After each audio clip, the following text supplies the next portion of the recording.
Hello, Fish Monkey Cup of Jesus, and thank you for the good luck, Malfa.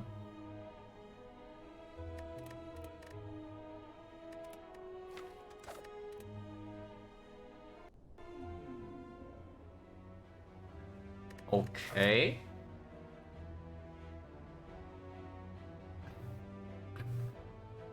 Well, there's the option, and we take the option. And we get to choose, yeah? We get to choose either to go here, or go here. If we go try for this elite, we can avoid the floor 7 elite. Thank you, Masquis, for the good luck. Honestly, with this Neo option, we take maximum elites, right? So floor 7 here into 2 late elites. Burning elite is optional. Now strength resistance to lay down later question. Strength nemesis is actually particularly nasty. Okay, normally when you run into nemesis, you only have to care about 1 attack. That's a big hit of 45. But strength nemesis suddenly also hits you for like 33. So if you cannot kill him quickly and cannot generate like consistently 30 plus block per turn, you suffer. That's a pretty nasty fight.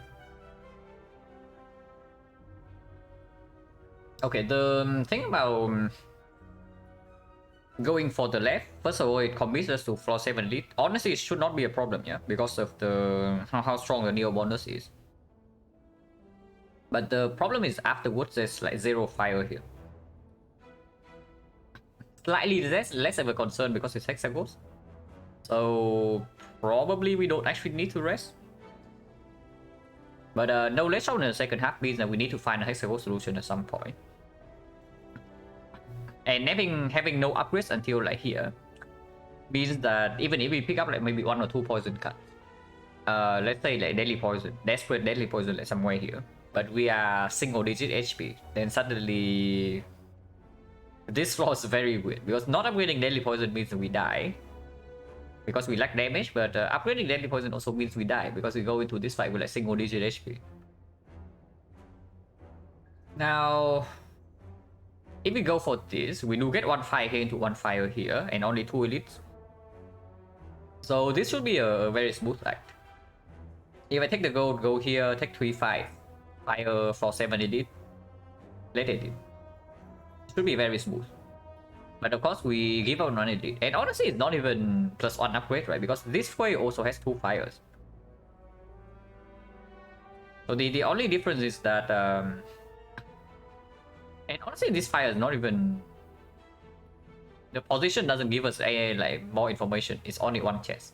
And normally the relic doesn't single-handedly solve Hexagons, so it's most likely about our health situation. And the cast situation. And the cast situation between this fire and this fire is like exactly the same.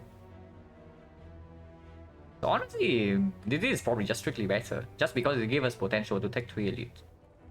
If the act goes decently well. And if this shop delivers, then we can easily take 3 elites. If the question mark is a fight, we can still dodge advance always if we would like to. So yeah, we take this and we start left.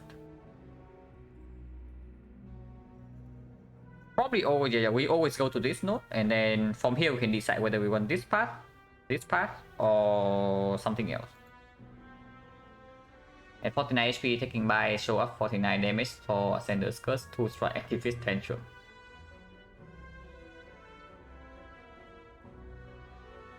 Yeah, Bison Watcher usually is like slightly weirder than other characters.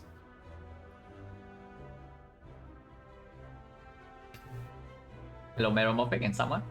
How's everyone looking? Honestly, probably quite good, but can change quickly.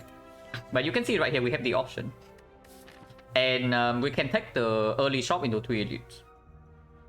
I'm just considering whether this is risky or not because of no fire second half. But the right path is like not much different. And yeah, it is Hexagons, so we don't need to rest. So we just go left, yeah.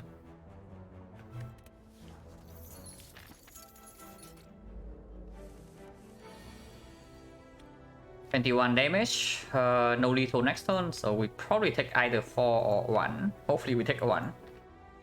Drawing both neutralize and survivor turn 1 against this fight is not good.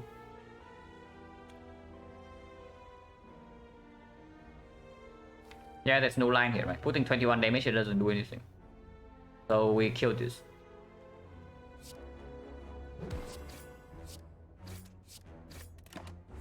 Hopefully draw 3 defense.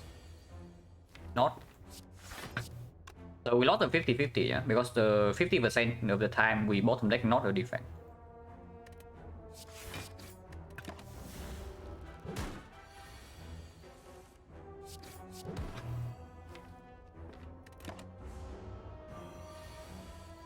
Okay, at least through 3 strikes.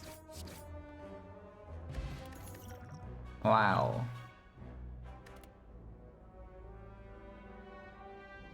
Okay, I mean, I did say that floor 1 if we did this is better than Skim.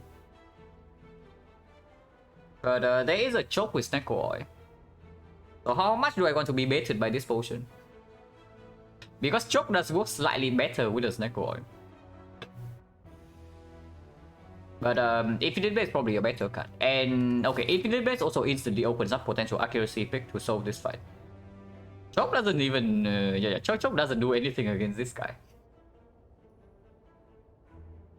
And yeah, Infinite Blade against XecnaR is fine. Yeah, making decisions based on XecnaR is a bit like absolutely true. It's just that this card is not like a super premium either, you know, but it is okay. It's better than this. Oh. Well, we can make the Infinite Blade way better right now.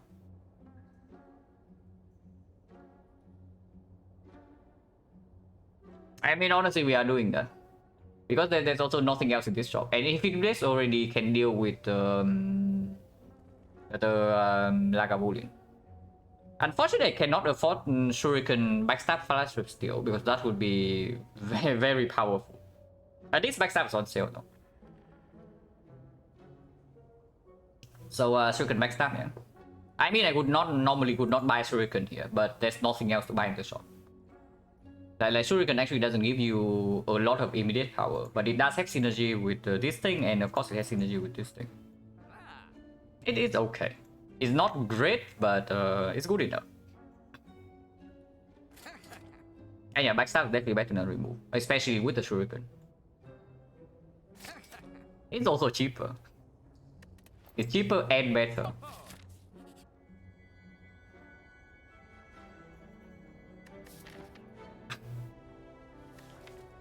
Yeah, no. There is no way we're taking this, yeah? Absolutely none. I know we did take the 6 max HP loss at the start, so this is less painful than usual. But absolutely not. We already said that we might run out of HP in this act, even if it's Hexagons, because of the no fire second half and we want to take Burning Elite. And our upgrades are like complete crap right now. Normally upgrades being complete crap means that this event gets better, but not in our case, because HP is important. Thank you very much for the 5 sub papa and the 8 buzz as well. So we can solve Hexa, so we can with the Infinite Blade can deal with Hexagons. Like alone is not enough. We need something else. Yeah, we need something else. This Shuriken is like maybe, I would say maybe like 25 damage, maybe 30 in the Hexagons. It's not that much. Can be 18. This is based on percentage of your max HP. The HP loss here. Which is like most of the events in the game are based on like your percentage of your max HP. Which is why getting max HP from Neo is a complete garbage bonus, because you make like basically all the question marks worse. And also why like getting lose max HP as a penalty at the start is basically free, because you don't lose current HP and you improve all the event. But yeah, no chance, yeah, we leave.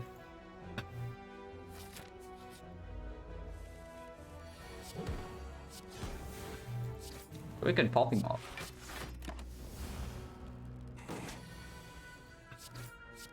We can stack again. Okay, next turn maybe we can kill if we draw 2 strike. If not, we have full block.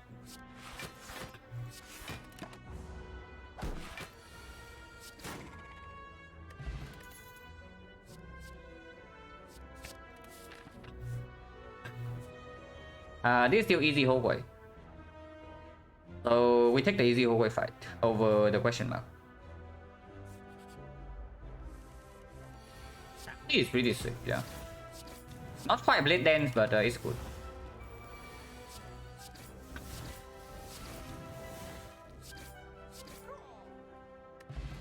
Attack was very good with Shuriken. We do have an infinite blades, and we pick every single blade dance that we see in deck 1. Okay, maybe not every single one, but I pick at least the first 2. And I did say that infinite blade does open up an accuracy pick for the Hexagons. So it's testing... It's calling my bluff right now. It's like testing my statement. Exasol. No, you see, you draw infinite blades on turn 3, maybe turn 4, and you don't solve anything. Like you draw infinite blades turn 4, then you don't solve anything. So do you want to commit an upgrade on the infinite blades or what?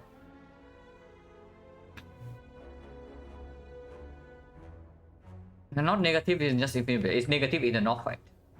It's definitely positive in the Lagavulin, and it's probably positive in the Sentries. But it's definitely not positive in the knock fight. So let's review the knock fight. Because even if we add a card here, we are still drawing... upgrade a card. And yeah, don't even start. We are not upgrading infinite blades. So knock fight in 3 turns we draw the entire deck here. This exhaust also second cycle we don't get to redraw. Turn 1 we get 1 strength. So 1, 2, 3, 4, 5, 6, 7, 8, 9 attacks. Turn 1 we get 1 strength, so let's say we never line up Shuriken again. So Shuriken would be plus 3.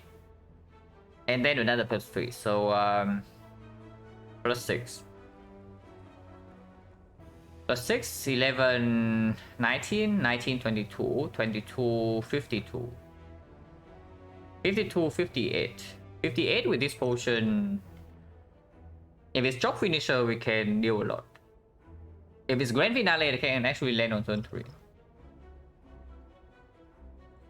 Alright, next time, no, we upgrade Neutralize and accept the second hit from the Nord. Accept the big hit from the Nord. Because it's not like, if we don't pick accuracy here, it's not like we are killing the top either, you know, like the same, exact same thing goes. We do this, sometimes I take potion kills the Nord first. Sometimes we draw infinite turn 1 and we are still not okay, because infinite turn 1 is like plus 10. Plus 10 is 68, we still never kill the Nord in 3. Even with this upgrade, this upgrade is like plus 1. So yeah, 69 damage, nice. Turn 4 we kill. Max 250, yeah, max is for 250.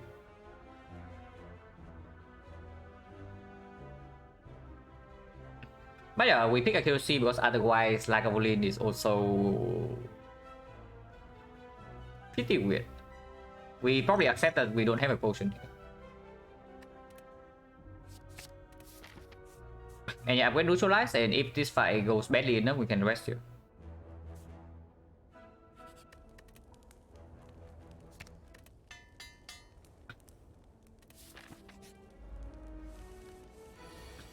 Oh. Okay. Interesting turn 1 draw. Do we have enough damage then? Like, there's no way, right? There's no way there's actually enough damage, but we can see. But because this might be finisher or something, and we draw it alongside with Agony plus 1 ship, and it's a lot of damage. I mean, we play our hand, and of course we don't potion here. So we can see the hand next turn before deciding what to do, because this can still be finale turn 3. Yeah, attack pod does do Shuriken, but potential for the NS Agony plus 1 ship is like so much higher. And finale turn 3 as well. So I don't want to do it.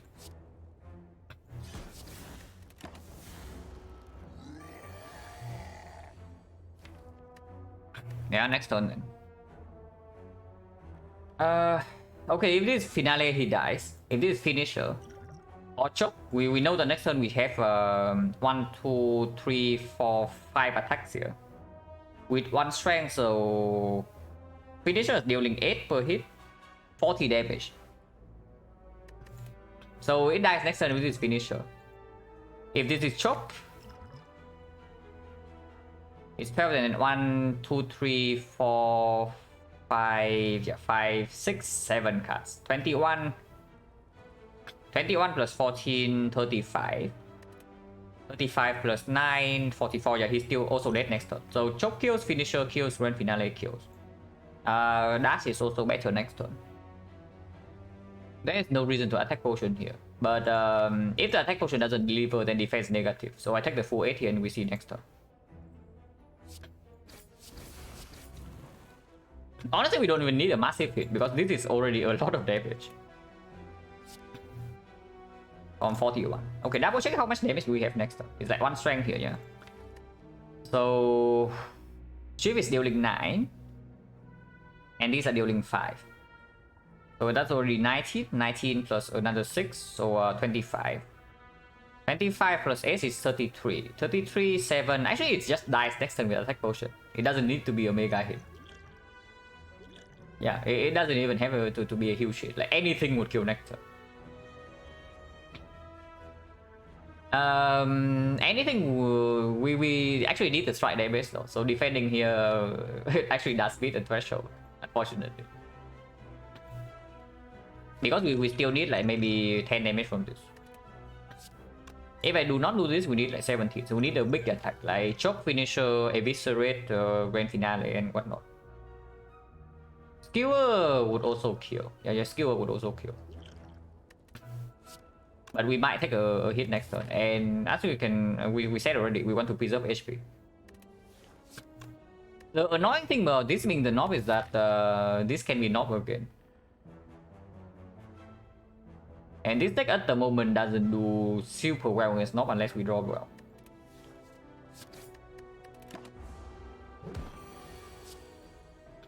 Okay, attack pot. Yeah, dash we do it. Double check. 9, 19, 19, 25. 25 plus S, 33. Yeah. So any attack here would kill. Like all 3 would kill. None of these would kill this turn if we play defense last turn. Yeah, if we play defense last turn, none of these would actually kill. So that's pretty good. And we play the strike.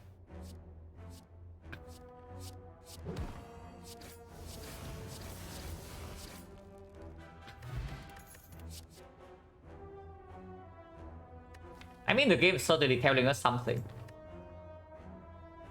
I'm pretty sure the game is trying to send us a message here. It's good, right? It's probably good. I mean, it will be good. That absolutely will be good later. But is it good right now? Probably fine.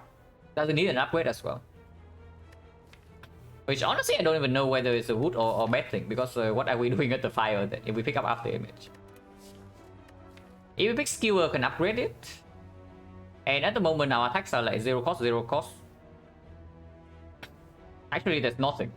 So skewer into upgrade skewer is potentially a thing. If we are picking up after image right here, the upgrade is probably on accuracy. Which is weird, but I mean, it's fine. And yeah, we will appreciate this card in our deck, even in the Hexaghost fight. It doesn't even need to be in Act 2 and in Act 4. Wow.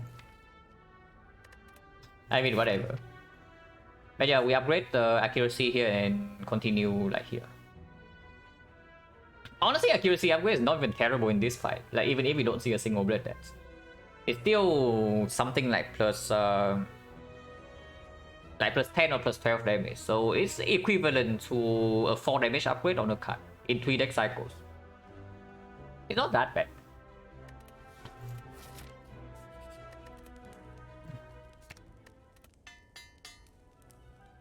With the accuracy upgrade, like if we have nothing else to do before the Hexaghost and we are scared of Hexaghost, I can bite the bullet. and make this upgrade.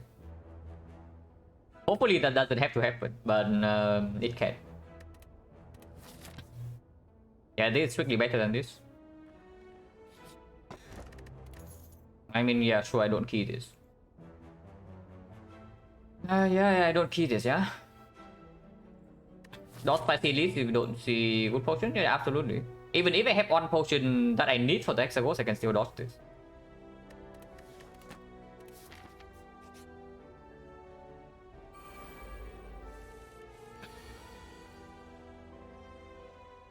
This fight is not super trivial, by the way, yeah, but we're absolutely we are taking it. This might cost us the bending AD, but that's fine too. 26 can kill the middle, but then next turn we suffer.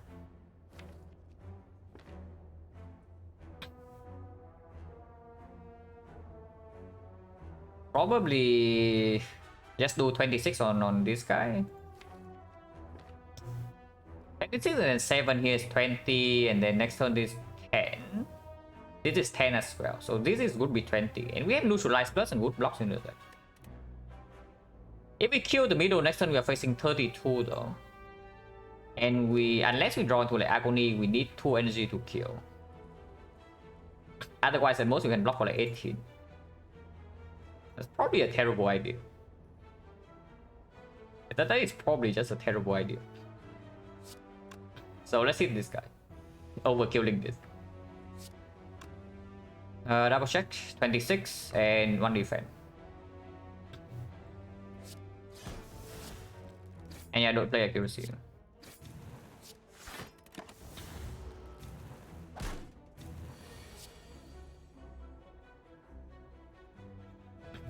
Next on this guy never attack.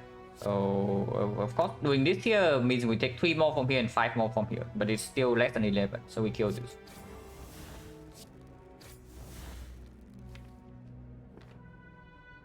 And I guess you don't even play the Infinite Blade here and just block full. Unless you tell me it's time to XecnaR. Not really, right? We just accept the damage.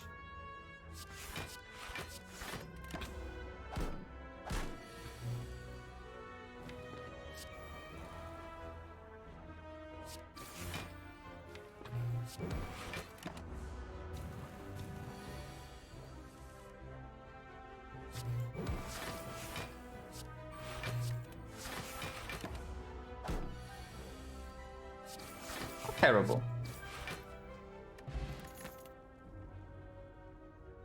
Quick slash. An attack to proc shuriken with. Bunch of 0 cost, bunch of powers. And yeah, it's fine. It's not amazing, but it's acceptable. It's better than Stinky Strike. And I am not upgrading this. Going here is committing into the elites, which is fine. Lagavulin we probably are super fine in. And Sentry slightly weird. We have after image if this combo alone already deals with second cycle. And first cycle, the first Sentry you can kill fairly quickly with backstab agony. Potion chains 1, 2, 3, 4, 5. 5 fights to potion 50%. It's fine. Wow. Smoke bomb versus XecnaR. Question for the ages. Like, do I want smoke bomb? Do I want XecnaR? Next fight, if it's honestly the next elite fight, we never smoke bomb, right? It doesn't matter what it is. Like Lagavulin or Sentries, there is no way the smoke bomb gets used here. So the only use for the smoke bomb is just for this fight, if we end up taking it. No chance, right? No chance. Because the XecnaR can maybe be used here. Honestly, even against Sentries, this XecnaR can be used second cycle. And we know the Lagavulin is the better fight. So yeah, XecnaR stays. Yeah, XecnaR stays. For the Sentry second cycle.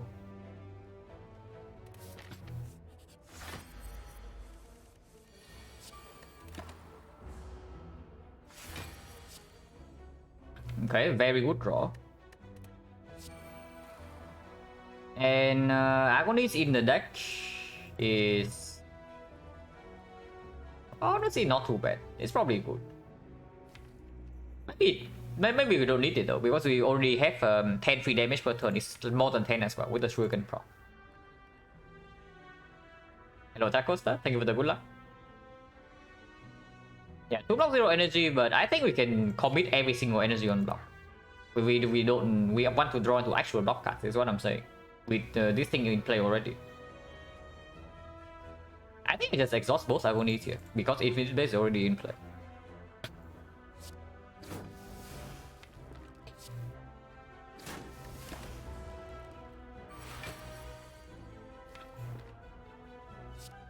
And yeah, we don't even play Quick Slash here. Like, next time I know that I have Neutralize plus guarantee.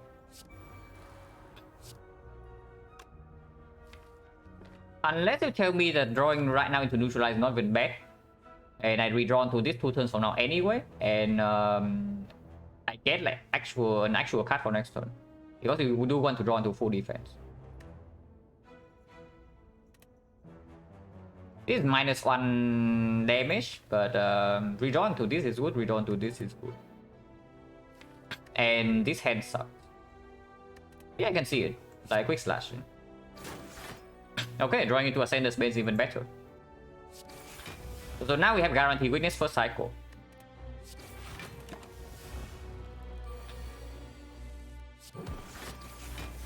And we just full block here. No?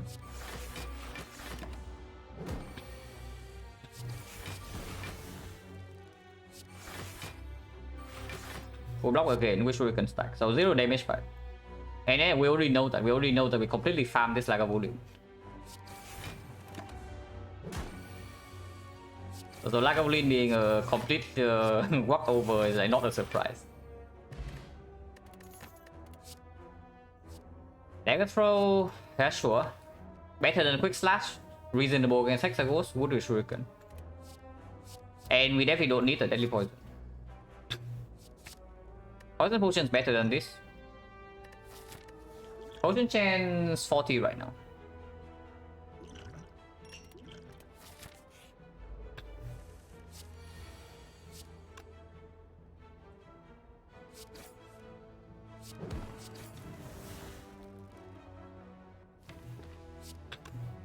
If I split right now, which I can, we have 2 strength. Then I do 24, goes to 27, 27. I can push it to 20, but I think I want to play Infinite Blades. It's better than taking 5. Yeah. There's no reason to take 5 here.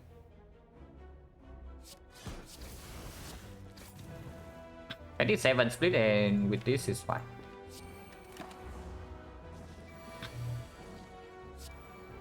And kill 1 next turn, and with the AI in play, we are probably still... Yeah, there's still no problem.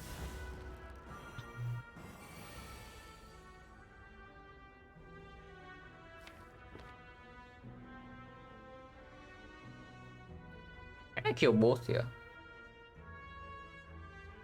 Not really, right?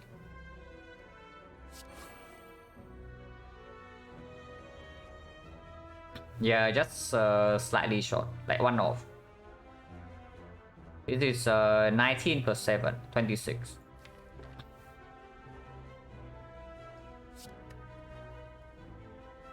Actually, wait. No, it's only plus 6. It's 8 is plus 6. So it's never enough. I think we take no damage. Oh, does it really matter?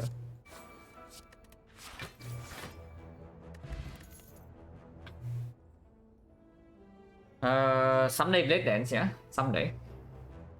Not today though. Not yet. Dash into the Burning Elite is a thought. We have 49 HP. And Sentries we are completely fine in. So it's just about the knob. And against the knob we can throw 1 potion. And even if we have to take some hits, we have Odd Mushroom. And we can still preserve these potions for Hexaghost. If possible, I actually want the block pot into Hexaghost. If we have to take a big hit from the knob, but I can preserve this potion to Hexaghost, I take that. Yeah, we just take the Burning Elite. And I think Dash is positive. Unless you tell me that our damage is so bad into Hexaghost that I need to pick up the Bane right here to work with the poison potion and the shuriken. So okay, before I make a terrible mistake, we can review our knob damage, our Hexaghost damage. If nothing changes, I am actually upgrading Infinite Blades here into Hexaghost. So we are getting 8 shifts in the fight. We are going to get 8 shifts before the thing happens. And accuracy, let's say it's drawn on turn 3. Of course, we play accuracy on side, yeah. So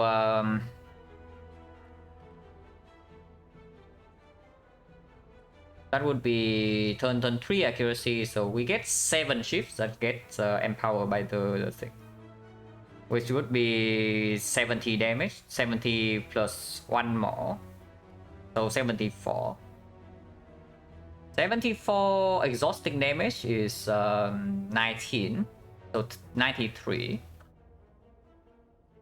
Okay, that is 93 damage. We calculate shuriken damage after, and we calculate deck cycle damage right now. 93 damage. Deck cycle, we cycle every 3.5 turns. So in 9 turns, we get 2 cycles and a half. 1, 2, 3, 4, 5, 6, 7. 7 energies, we can play every attack. And we can play every attack. So 18 plus 18, 36, 36, 50, 45, 45 plus 53, 57. 57 times 2.5 roughly is somewhere around 140. 140 plus 93 is 233. 233 plus shuriken damage should be fine. Yeah, we should be fine even without the Bane. And the Bane is a complete dead card in Act 2.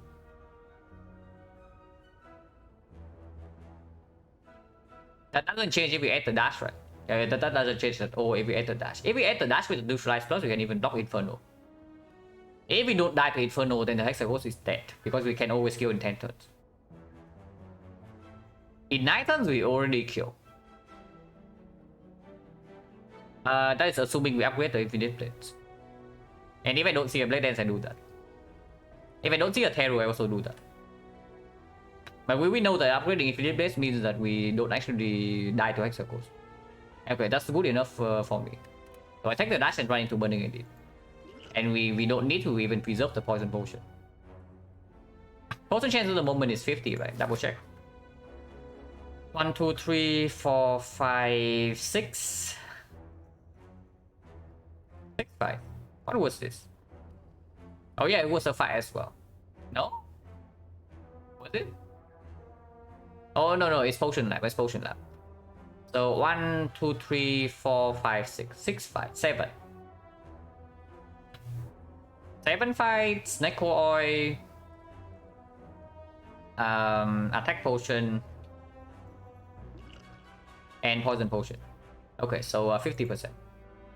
Yeah, the other 2 potions are from the lab, so 50% drop right now. So I'm willing to Poison Pot you. That's prevent. No, with the Infinite Blades upgraded, it doesn't block anything. Because dash also means that you don't need to play defense for that turn. With this thing, we can always get shuriken stack, even if we draw 2 dash. In fact, adding another attack in the deck can just increase the chance that we proc shuriken.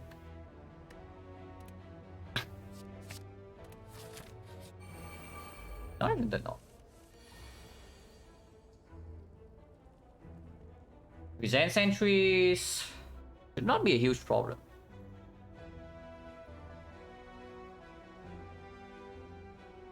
So this is 26. And I think it's going to be 19, and we have 1 strength. 19 is a good number, right? Dash plus 1 attack would kill, like 11, 7. This is also 10, so 10 plus any good attack would kill. And Survivor is the efficient block, so we play it over the strike. If we have to commit all energy on our offense next turn.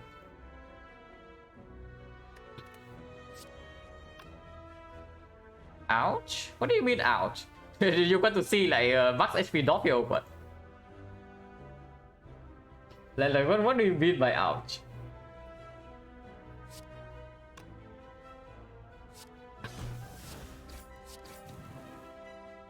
Yeah, 18 is a good number, yeah. This potion is more important than this one in the Hexaghost fight. Because this potion actually massively increases the chance that we survive the Inferno hit.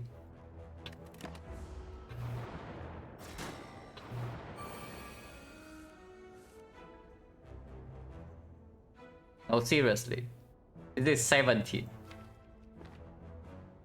This is not what I signed up for.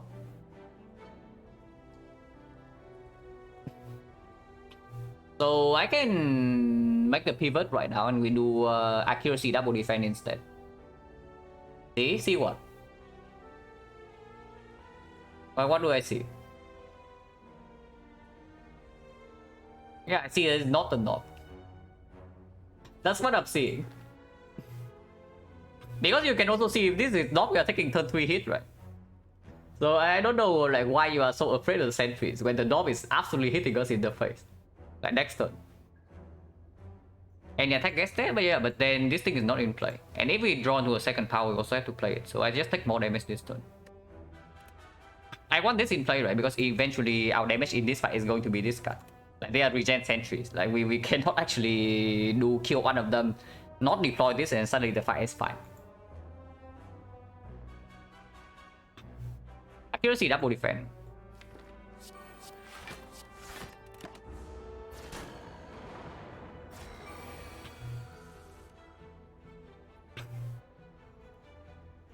After image also needs to be deployed. So 3 more days is... How much do I care?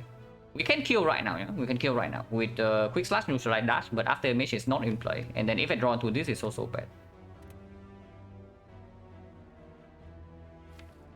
Next turn we already have 20. Yeah, AI dash neutralize is completely fine.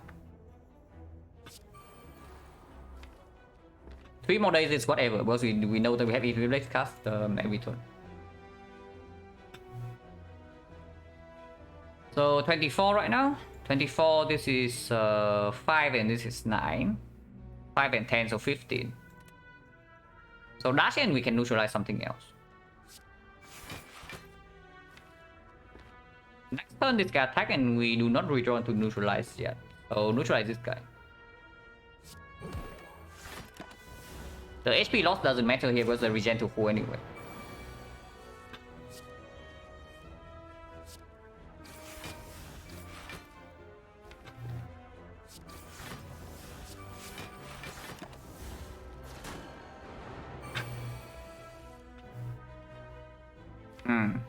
Change the plan then, maybe, because of the full block this turn. And we draw a lot of defense already with a lot of blazes. So I might want to have a chance to get lethal on this guy next turn.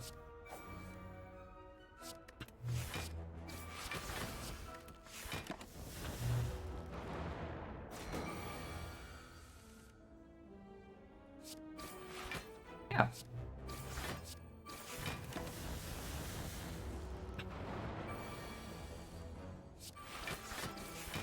So I don't know, like what am I supposed to see here? Yeah, well, what am I supposed to see in this fight?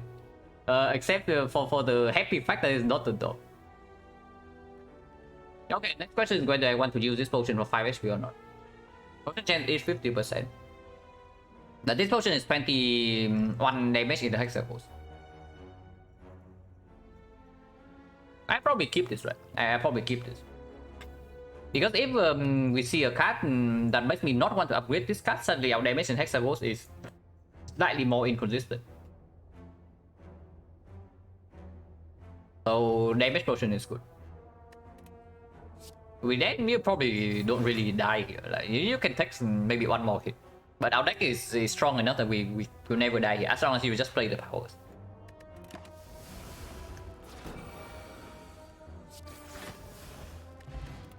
Man.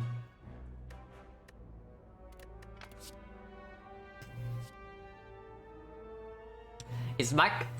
It's still trying to advertise itself.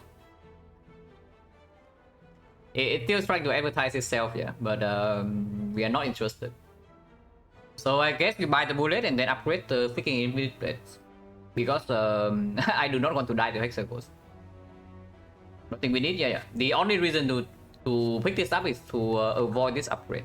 But then we have like a freaking Bane plus in our deck for Act 2. So that's not even a good thing either. Okay, skip. Next question is whether the block pot is stronger.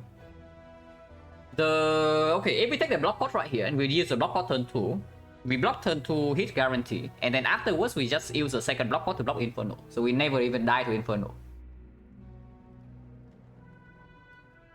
That is better than Poison Pot, right? Because even with the Poison Pot, right, something can still go pretty wrong. Either Night times 2, for example. Yeah, just take double block pot. So minus 5 HP. Turn 2 hit is 3 times 6. If we draw to neutralize and then block pot, that's already full block.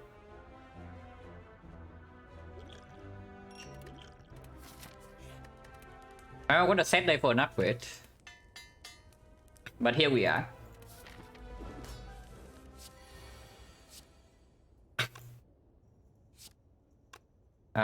One energy, so this is better than dash, yeah?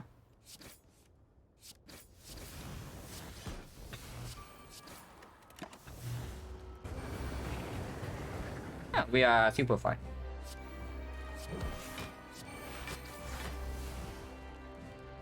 I don't even need to block out this turn. We can just like strike and take 9 instead. Yeah. Strike and take 9. Like I think we can preserve both potions. And potion chance right now is like 40%. This is better than 5 HP into Act 2 anyway. Like 8. No problem whatsoever.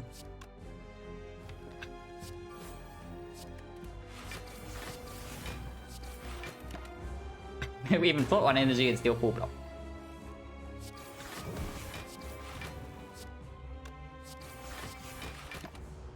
Yeah, our damage is way ahead. Because we don't even need to play a single block. And we can never die next turn. I don't even want to play the quick slash right here, right? If I play the quick slash, actually playing quick slash might mean we kill next turn. But not playing quick slash means that I have full block no matter what.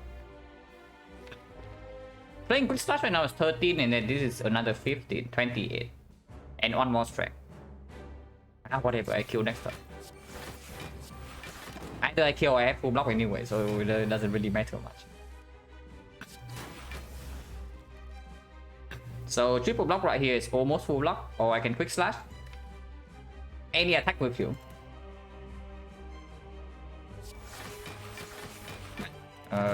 We take 1 damage. Now set up to 2. Potion drop every fight, I guess.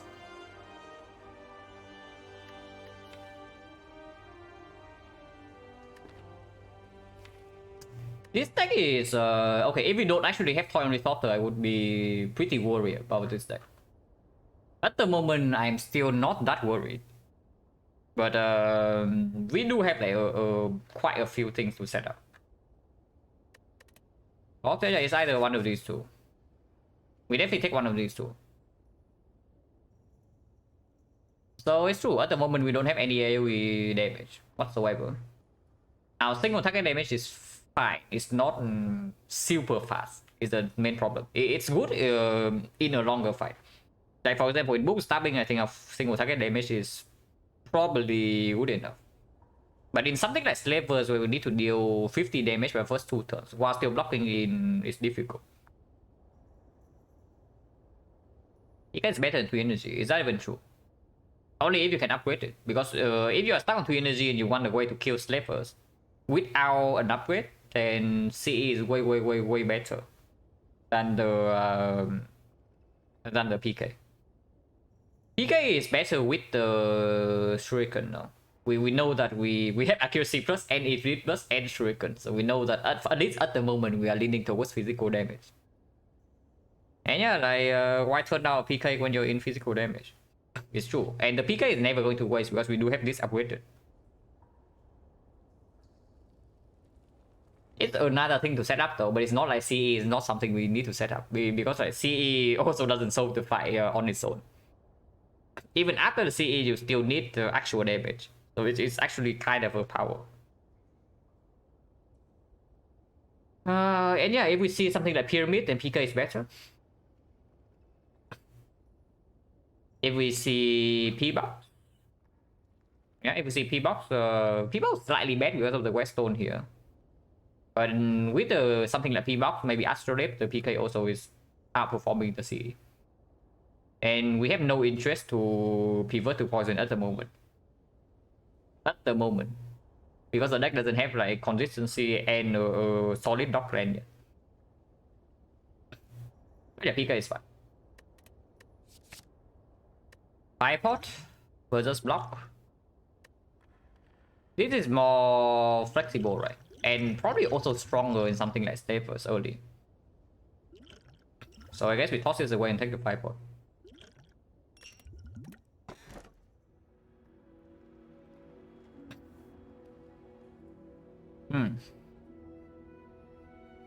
Not a huge fan of this screen. And we are not good against birds, yeah. We're actually not good against birds. Hello, Dot. Stone, you guys? You really big stone over the collar here. Oh, sorry, hello, MJ. Do you really big stone over collar here when we are actually not super good against the birds? And our defense is slow, our offense is also slow. But after we get set up, we are fine. Yeah, we pick C is probably stone. If we pick C is probably stone because it can deal with the burst with the 5-pot, and then 4 energy also works well with the CE. Or quite easily, I don't think it's easy. I think like all of these are very bad, but we can survive with this thing. If we can survive with it, then we should probably pick it because I think Firestone kill us more often. But at the moment, yeah, we are slow, right? If we are slow to set up we need to set up in every single fight. The Firestone is just going to cost us. And at the moment, the strongest upgrade in this deck is absolutely the PK. And energy upgrade also gets slightly weird if we pick up the Firestone energy anyway.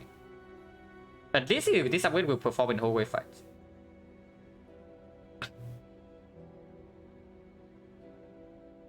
Take a lot of damage, very bad, just regular bad. It depends on when you draw the first down. Because you see right here, we can absolutely fail to draw the first down on turn 1. Or even on turn 2. And then, yeah, we cry. We don't have piercing wheel, we don't have consistent block. And our damage is very slow. If it gets half at least. In AoE fights. Have I ever skipped a boss relic? On stream, no. I say this like very often. You skip boss relics when you are very, very, very strong. Overwhelmingly strong. If you are not overwhelmingly strong, just take the downside. You can also see like what happens in any run where we break a single boss relic. Like how rough it is. Like no matter what else you have. Boss relic is just an insane power boost. So do not skip it unless you have a very good reason. Yeah, right here, Crawler has literally no downside.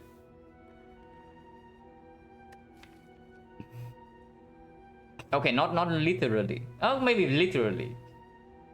It's literally no downside, but it's also not true. It has a pretty heavy downside.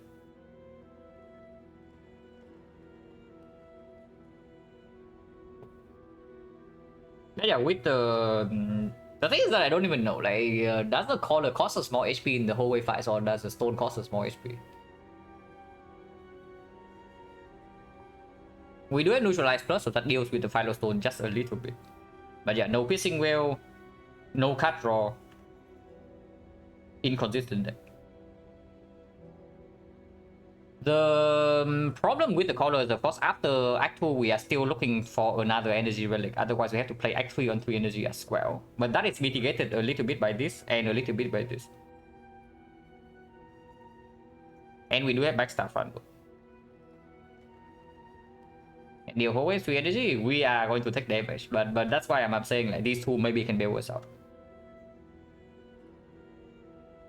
Like, if you think this deck doesn't take damage in hallway fights on 3 energy, we either super high roll or you are massively underestimating actual hallways.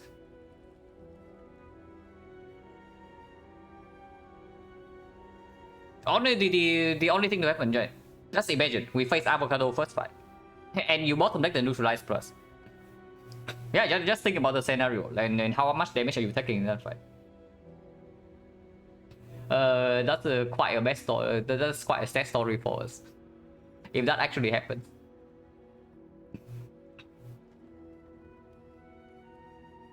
But yeah, it's not like we are using energy super well either, and the final stone burst is just wreck us.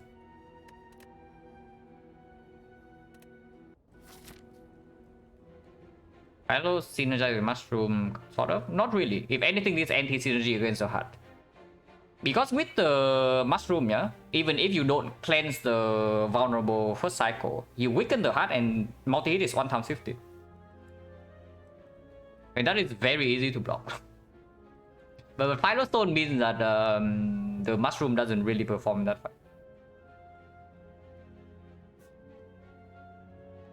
Okay, so top priority is going to the shop. I don't care about any other node in this deck except the early shop, so we go here. And afterwards, I guess we take 3 elites, if possible. And elites are better than advanced always either way. The alternative, of course, is taking 2 fights into triple question mark into this shop. And then we take 2 elites instead. This fight is safer. This fight is lower value, but it's safer.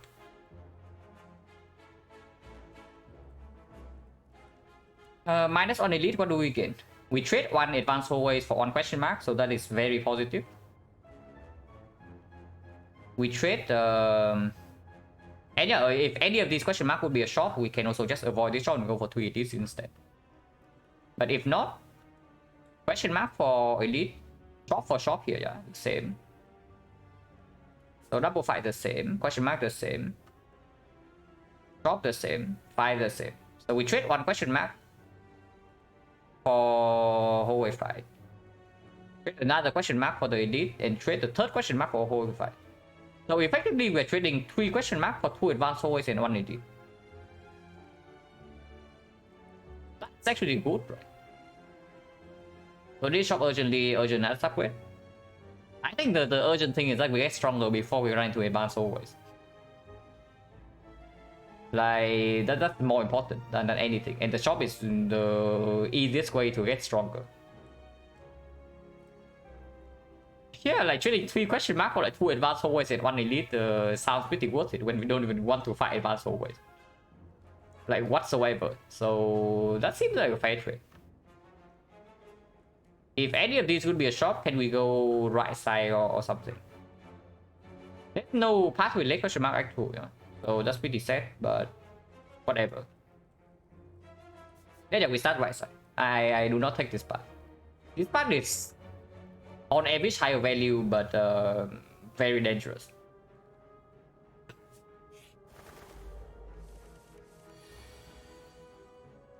Yeah, imagine this hand with the Philo Stone.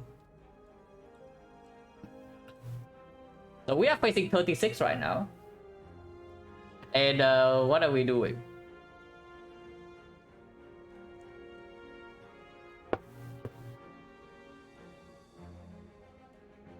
Okay, good talk.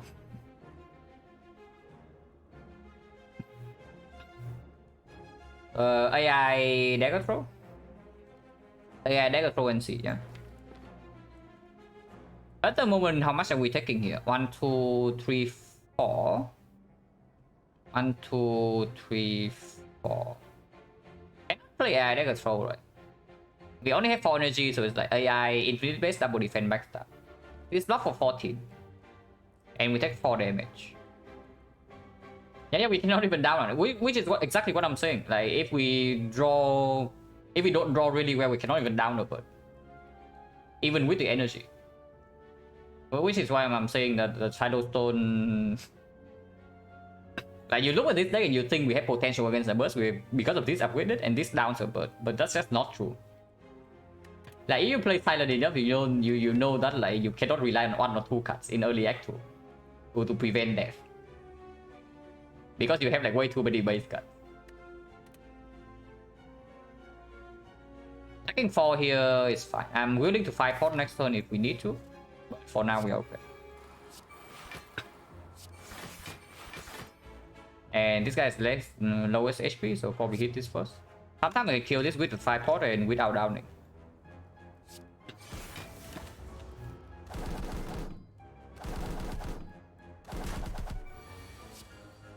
Okay, you can down this bird. And I guess we do that.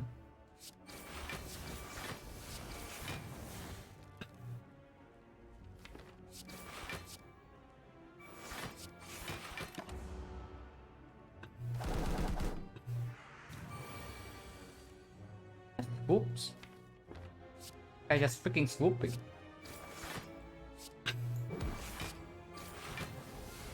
But he's also dead, so that's that.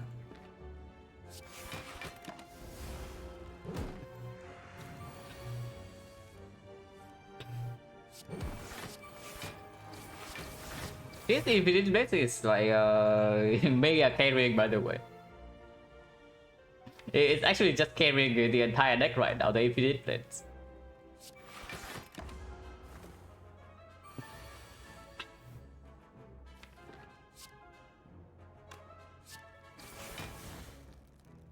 One off from killing this, but that's fine.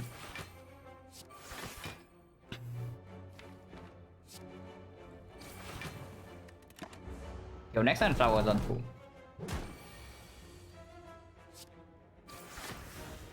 No potion use. No potion drop. Not quite Blade Dance. And it's not quite Blade Dance, but maybe we pick it anyway. On the other hand, there's a Flying Knee Plus. Which is honestly not awful, because we do have some cut or an energy. After image is down, energy can always be converted into something. But yeah, with accuracy plus, it's probably current dagger, yeah. With accuracy plus, probably current dagger. Also a potential upgrade target as well. So we upgrade PK, and if we see a second upgrade, for whatever reason. I don't know how we would get a second upgrade, but if we have to do, if we get to do it, then current dagger is a fine upgrade. Yeah, what's with the AI too? It's true. 50% potion chance, so I'm willing to potion here. And I think the block potion is weaker than 5 potion into the early elite fight.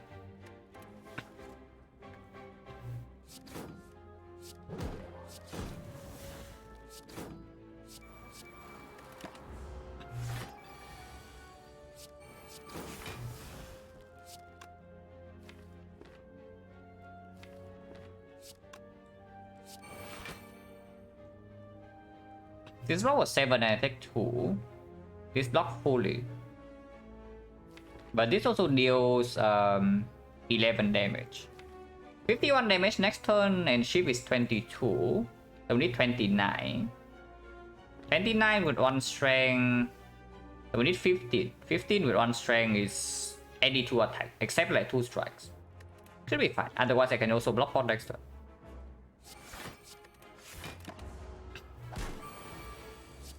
This is fine. I want 2 again.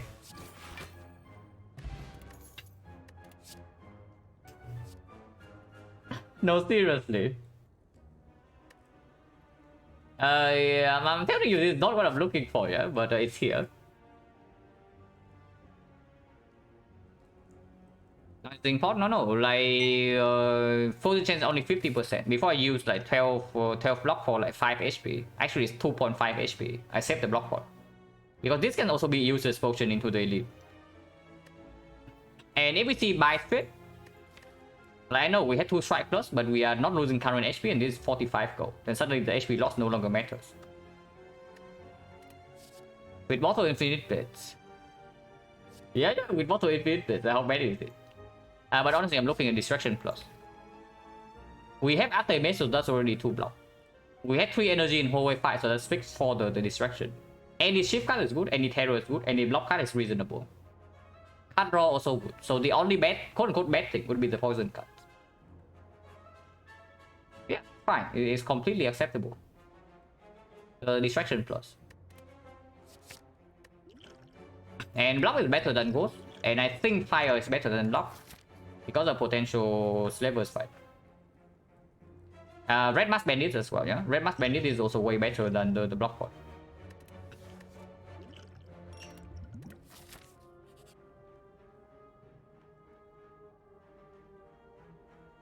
I mean, we have to pick this, right? I know there are some very good cards here, like the Piercing Wheel, the Deflect, the Echo, the Backflip, the Footwork, and whatever crap, but we pick this.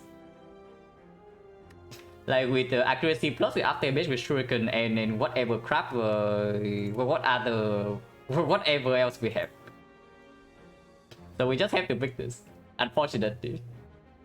It said that we see such a good event, the freaking library, and we're picking a Blade Dance minus, but that's what this run is about right now. Yeah, okay, we actually get a free upgrade. So can make the clone never upgrade at some point, but first of all it's a PK upgrade. Yeah, first of all it's a PK upgrade because this is like advanced always now, or a shop. If this is a shop, we also go to right side.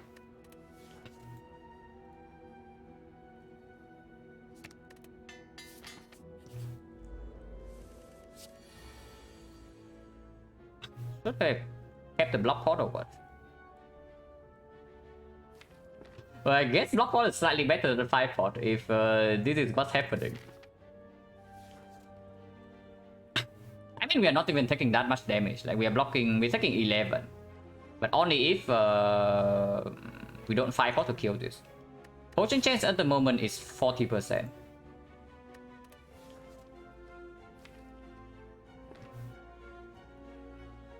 How much damage is this really? So I mean, I know, okay, the hand is actually clear. Yeah. Even if we decide to kill this right now with the 5 pot, like we still need to play both of these over a strike. Because after killing this, we need to kill this very quickly, or we get like super mega right. So how much damage is this? With this is 10, so 10, 21, 21, 29. 29 plus 1, right? So 30. We actually need a strike to kill this. So cannot even play the survivor. I think we just take 11 here. Because this can still be biased operation.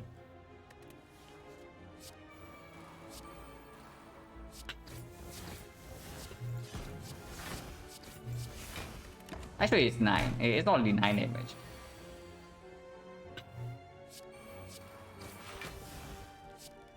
Okay, it's slightly more than 9, unless we use 5 pot here, but 5 pot is also not killing.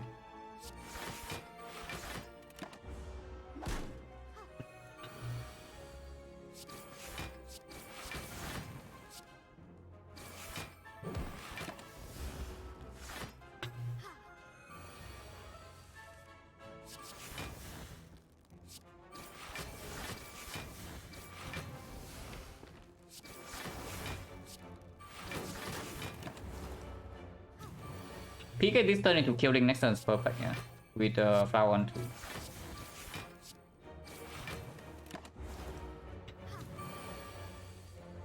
And again, 40% potion chance, operation chance, buy strength. The chance for bites. If I don't actually need the potion, I don't use it, even with the ornithopter. Come on. The potion chance 30.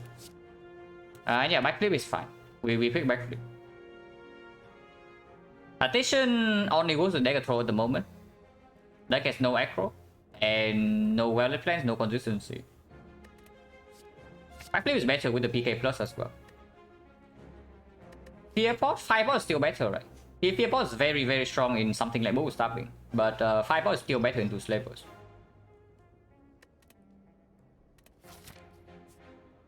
So do we upgrade here, do we rest?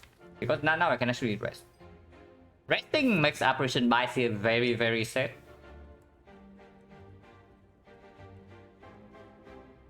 But potion chance being 30 means that we probably maybe get like 10 HP from the Ornithopter, and I want to preserve Ghost Ninja until the end of the run.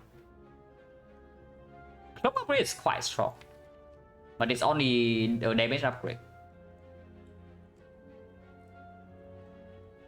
Yeah, for whatever reason, I don't think that damage in the long fight is going to be a problem. With infinite base shuriken accuracy plus and red band. Yeah, just rest, yeah, in case this is forgotten outer as well.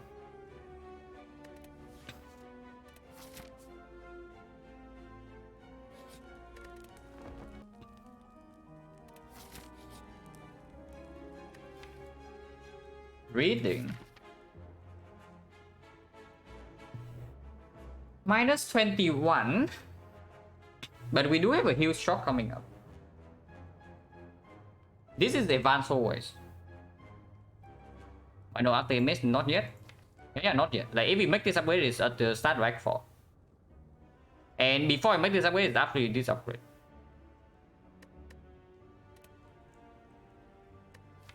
We do have a dash. Yeah, Necro Dash is something. Ingredient slightly better with ships because any Advenom plays, any after image plays, any infinite base plays, any accuracy plays. Red from turn 1 also basically solves the fight for us. Because we only need to set up for like 1 or 2 turns and then we take no damage. Yeah, we can take this. We can take this. And it's strong. And it's plus dive go. Yeah, okay. If it's a Necro.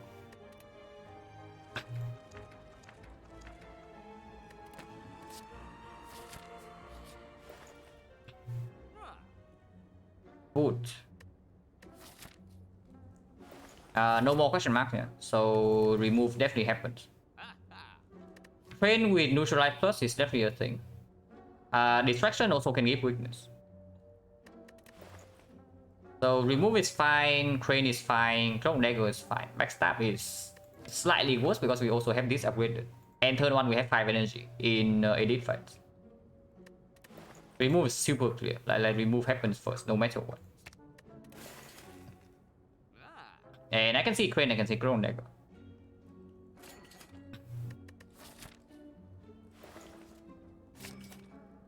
Could have done the other order, then I can also buy backflip, but I don't even know whether I want a second backflip for free or not. But yeah, we leave the shop. Yeah, I keep 5 potion and not I don't trade potions.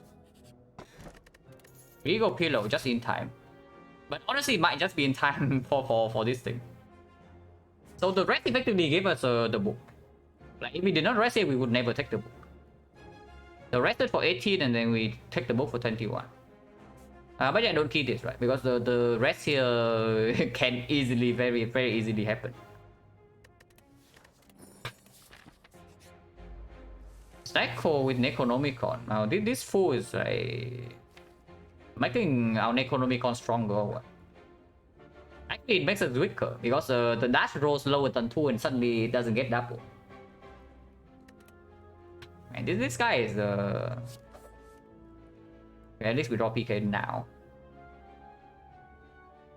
It's got this actually. Man, that's not good.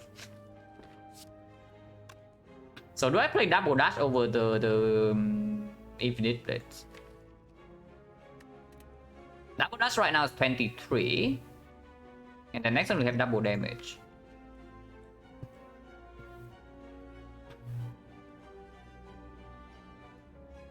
This is already 10 damage. So this is plus 13. Is infinite blades worth 13 damage? Damage and strength, yeah, but infinite blades is also damage. It's also 10 for free next turn. If we draw to accuracy plus, it's small. If we draw to this, is small. If we cannot kill next turn, this is small.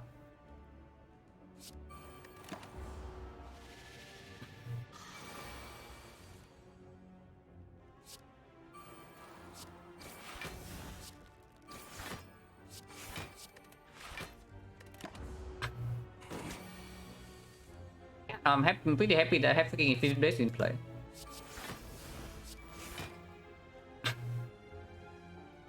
DLC is not in play yet, and this is not quite a kill, right?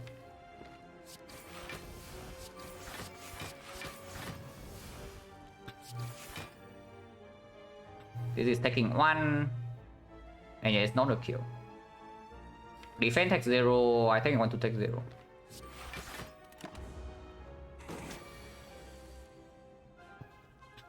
Hello, Duran. Thank you for the good luck.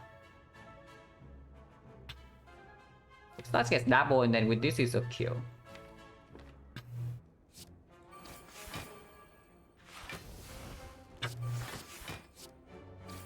Killing next turn is better though.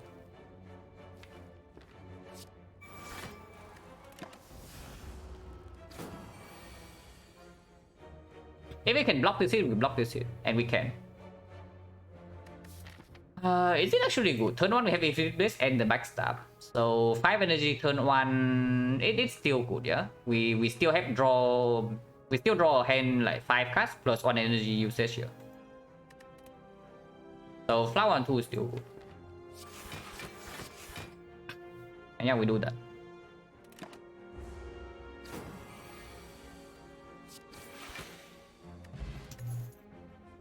Mm. 20% potion chance though. We were just bleeding potion like left, right, and center. We have not even healed a single point of HP here, and we have thrown away like 4 potions already.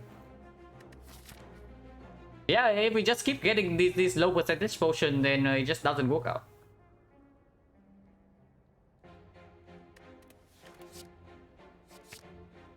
Literally got a cut. I think I stop here though. I don't add a third blade dance with this thing. Drowning in potion is a bad thing because now when we need the healing the most, we just don't have it. Is this actually, is the flex spot actually better than fire? Backstab turn 1, so we need 4, but we basically need 4 attacks for the thing to be as good. Of course, in the PK turn is better, but the main usage for this thing is turn 1 slavers. Anytime we draw into a single blade, then that's already equal, right, on turn 1. And after PK turn, it gets double. The flex is probably stronger than fire. With this is 2 attacks as well. So this is 2 attacks, this is 2 attacks, this is 3 attacks. Yeah, flex is probably slightly better than fire.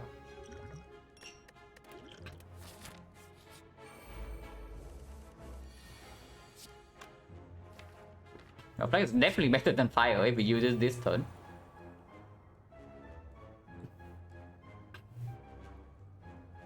Do I double blade or do I double dash? It's probably double dash, yeah. And if it needs to be played.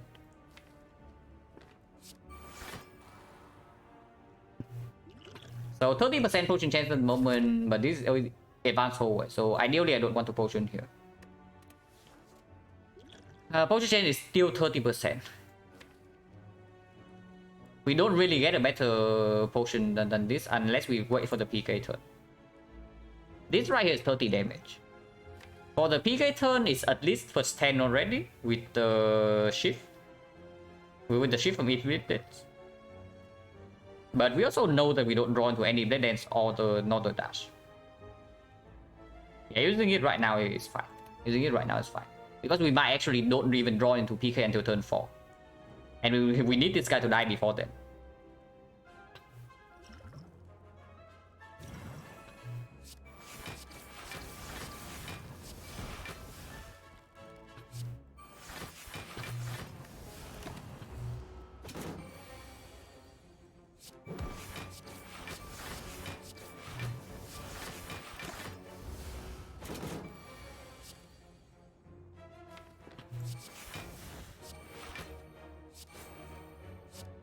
Okay, PK is here.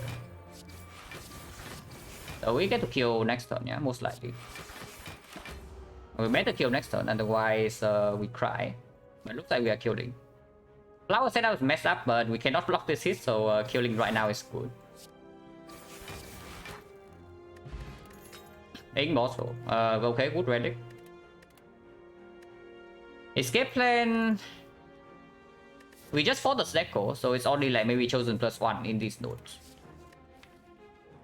Good with after image. And we have only added skills like skill.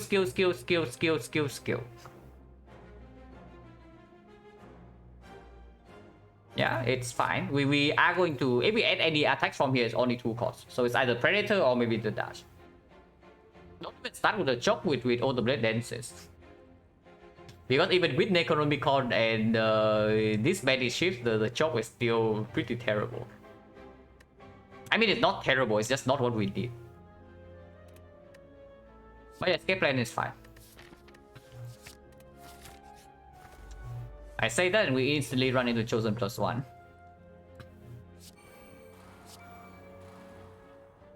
But what can you do? Could have downed the bird, but I think we need to play both powers, and we go for the Chosen first.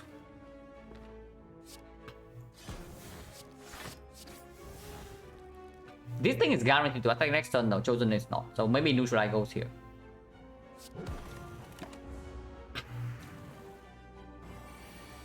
Chosen is attacking. So turn 3, we suffer. But hopefully we don't need to Ghost next turn to not die. Because that would suck. Okay, we can down the bird at least.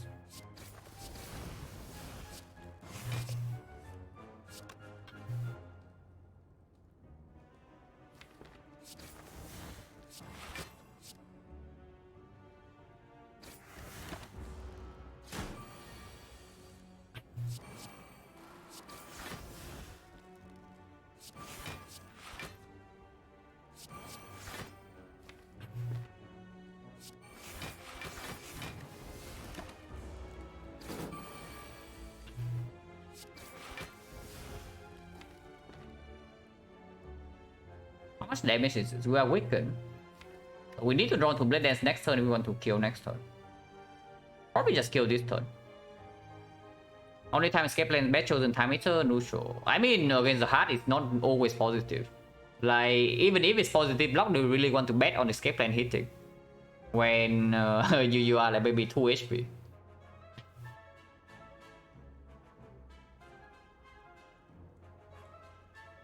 Yeah, Snecko is bad. Knob is bad. Chosen is bad. Time eater is bad. In every other fight is positive.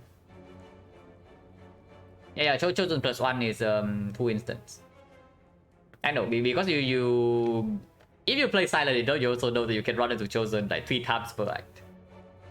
And that's not exactly a very fun experience. But yeah, I guess we kill this turn. Mess up the Immortal a little bit, but it's whatever. We cannot have like perfect control in this fight.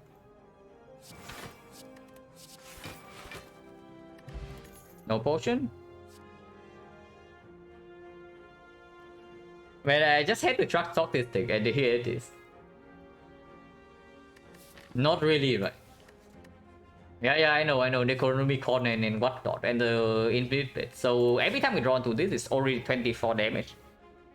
27 damage, plus the Infinite Blade, that's already 33. And we play one more card, so that's 39. 39 damage for 2 energy. But that's pretty good, but that just deals more, right? Again, Snecko explain, look at deck to decide Snecko or just got Nightmare Red from 0 cost. Yeah, if the important cards are good, then Snecko is usually positive. But you also need to look at the relics, whether you can mitigate the low roll fights or not. If you cannot mitigate the low roll fights, like you don't have Beat on the Bone, you don't have the both relics, you don't have like good sustain or maybe a backup plan in case your important cards fail anyway, then Snecko can kill you. Actually, Snecko will kill you on Silent if you pick when you don't have mitigation for low rolls. Wait, I cannot load the image. Wait, is this website banned in Vietnam or something or what? It was super normal yesterday, but now it's just loading a blank page. Okay, whatever. But we don't pick the choke, yeah. Choke plus maybe I can see. The choke plus I actually would consider. But choke minus, no. It's not enough damage for me to actually do it.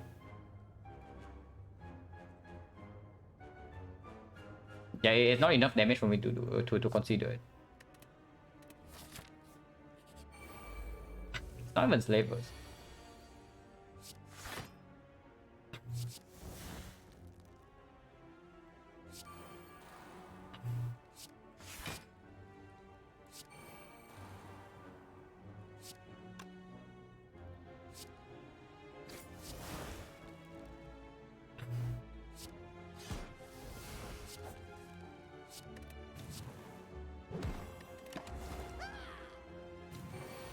Okay, her attacking is actually good for us, even though we are taking 13 HP here. But it's fine because we pick up the Rigo Pillow. Yeah, it's fine because we pick up the Rigo Pillow. So it doesn't matter if we take heavy damage here. Okay, I wish that we did not take this much damage. But what can you do? At least you attack next turn and this turn and not next turn.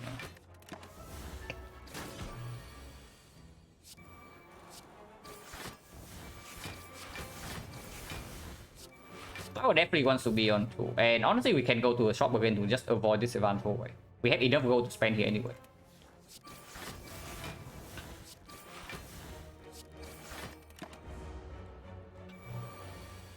Okay, even if we want to store, she doesn't let us. So I guess we kill them.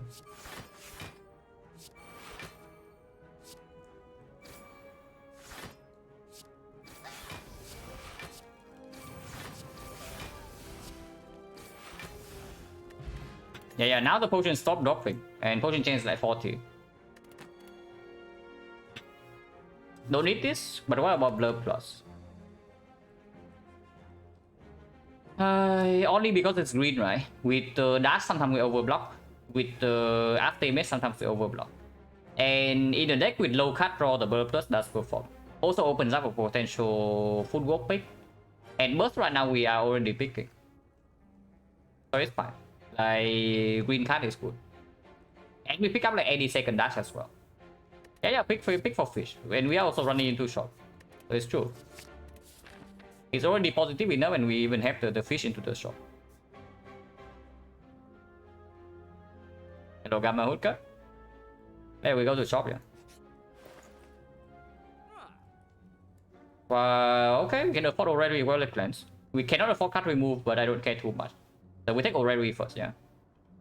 It's better than potion if we are planning to rest either way. And I am resting. Then into double dash, we can also see 5 dashes here. And yeah, the fish is giving us a Wallet Cleanse buy here because this thing doesn't give us one.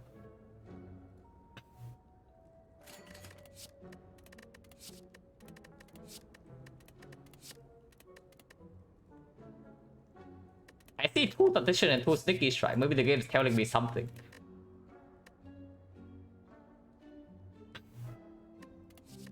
Sneaky Strike Plus, how good is it? We do have Dagger Throw. We do have the Necronomicon. And we do have a Wallet Cleanse after this shot. It's good, yeah. The Sneaky Strike Plus. This one I don't think I take. Muscle Staff is too late. Sneaky Plus is fine. This accuracy is bad. Partition Plus. No, this card, yeah, we have a Dagger Throw. We have one Dagger Throw and Wallet Cleanse that we are buying right now. And of course we pick up any Acro after this. Only because it's green. Like this being green is 8 damage difference compared to this. And sometimes it gives us 2 energy for free. We can pick this. Sucker Punch with the Paper Crane is considerable. It's quite sad though. What about Tradition Plus?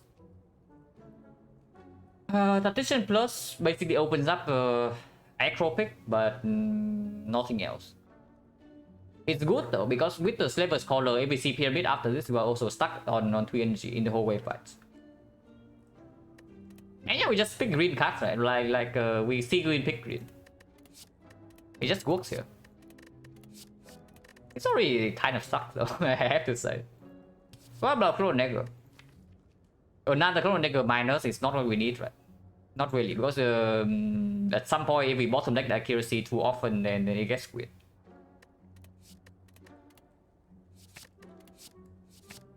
Also, any card we pick here is 9 gold. What about Sucker Punch? At some point we need more weakness. It's true, with the Paper Crane. Artifact Strip as well, yeah? At the moment, the only Artifact Strip we have in the deck is the Neutralized. So Automaton we cannot use the Paper Crane in. Honestly, that is already good enough for me to pick the freaking Sucker Punch. Like, if we rely on Paper Crane to block, we actually need to freaking strip Artifact. Otherwise, we die to the Donuts. And we cannot even block Automaton. And we are screwed against Spear and Shield. Against the Heart as well. Like, if we cannot strip Artifact against the Heart, like, how are we applying weakness? Like, ever. After first cycle. It doesn't happen, right? And it's not even a hard brick in the deck because of the crane already. Even in the normal fights. Like this is effectively honestly better than a defect. Because right now we don't even have artifact. We don't even have dexterity. Yeah, it's fine. Also plus 9 gold put us to 69. So perfect. This one we don't take. Deflect is considerable, but with not enough card draw, I don't like it. But yeah, wallet plans. And then leave. With no potion and with this potion I want to save forever, I think I rest it with the Regal Pillow. Even though they are strong upgrades. Like this upgrade is strong, this upgrade is strong. These upgrades are all strong. Like plus 1 chip is actually quite powerful. This upgrade is actually strong as well. But I am resting here. Because I value this potion more than one upgrade.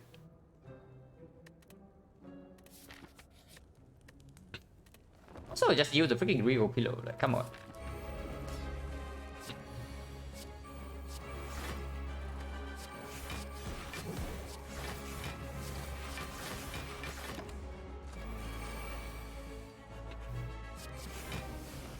Easy. So you want to pick the CE for monster goods over the PK? Yeah, we just get the CE for free. How about that? So this first in case we draw exactly into accuracy.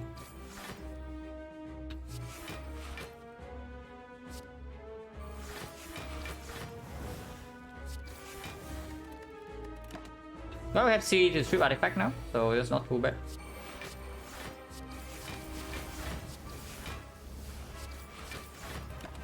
Damage is like super high. Good rest, by the way. In case you're wondering, that was a very good rest. Like totally necessary, as you can see from the fight. Like without the rest, we would be pretty close to death by now.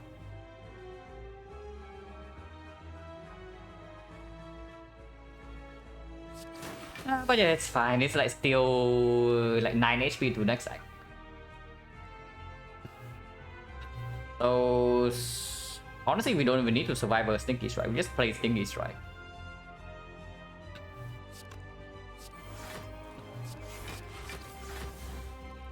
Maybe I don't play Stinky Strike.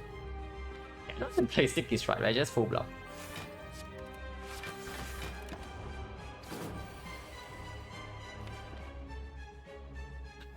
Oh, blur can be played here.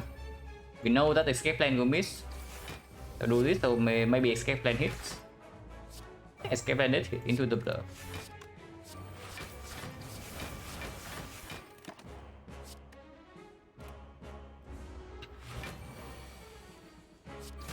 Yeah, perfect rest, perfect rest.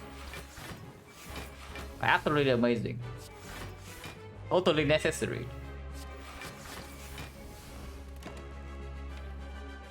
Blur is performing though, so the blur is like performing as expected, so pretty nice.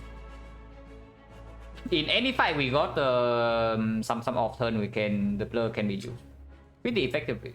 With the AI and the infinite base, we always have some overblock. Well, I guess we try to set up flower then, flower 1, 2. So 3 turns from now. So we need to block the next hit. It means I need to sweep artifact here and then apply weakness with the sucker punch.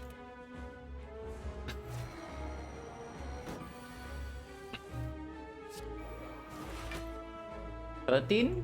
Yeah, that's fine. I don't play this though.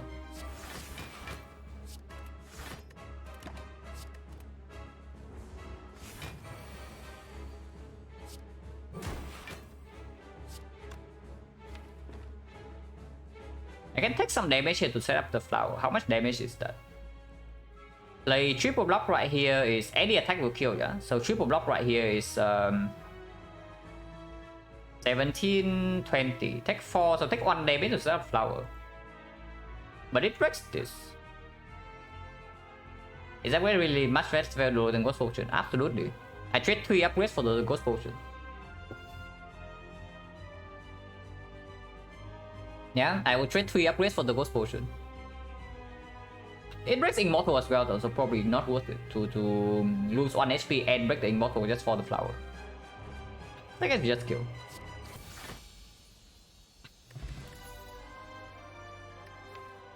To the trade to work with the Decision and the Sticky Strike, and our deck also has no card draw, don't even start with this. Or Nightmare for after emission with the Warrior Plants. With the Blow as well. With no energy in hallway fights, with no card draw yet, with no way to try and reset the Awakened one as well though, but I guess we worry about that later. It's just tools, right? Yeah, it's just tools. Like, we don't have enough consistency to use Nightmare, and we don't even have energy in hallway fights. And yeah, we already have these two. So with Attention Plus and the tools, we can pick up a kite here as well, and then we can pick up like any more backflip, any aggro.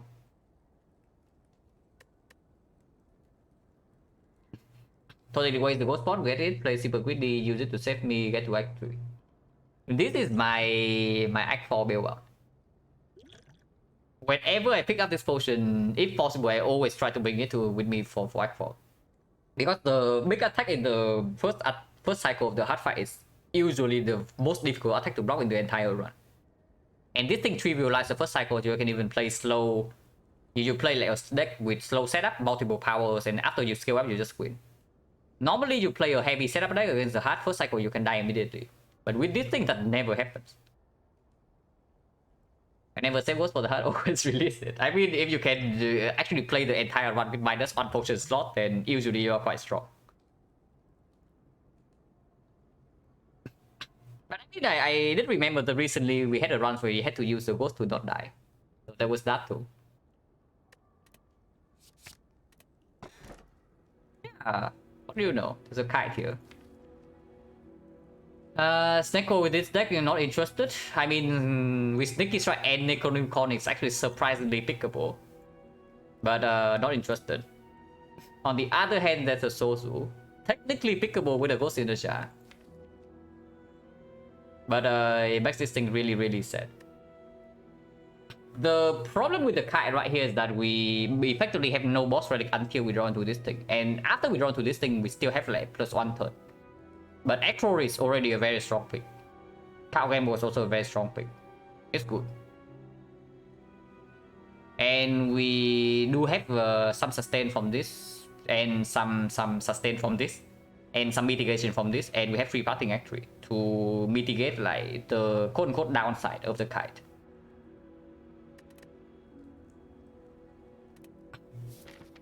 Donuts first, and yeah, this is what I'm talking about. If we are totally reliant on the crane to block and we cannot strip artifact, the donuts kill us.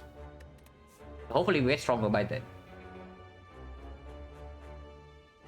Cannot dodge advanced always unless we do double shot, so that is fairly nasty. Actually, we cannot dodge advanced always. That's pretty nasty. Upgrades. These upgrades decently important, right? These upgrades also decently important.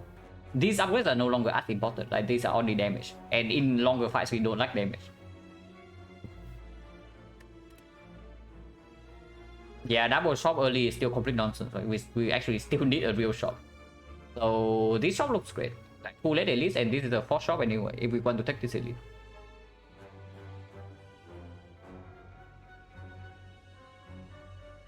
Three hallway fights into here, then we can decide, yeah? Can go here, can go here. Can even go here as well. Question mark turns out to be short. Yeah, double shot is complete nonsense. We are not already solving the late game that we can actually take death loss.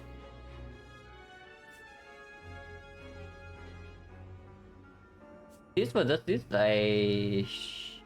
I guess in the sand is better, but no difference, right? Because after taking 2 fights, there's no way I suddenly go here. We still take the 3rd fight and go here, and then decide.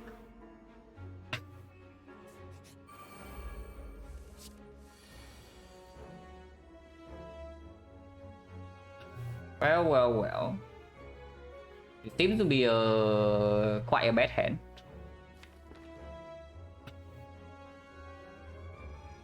Can we ever kill this turn? No, right? Unless, even if I draw into Blade Dance right now, what happens? It's 30. 41 actually is doable, so backstab should go here then.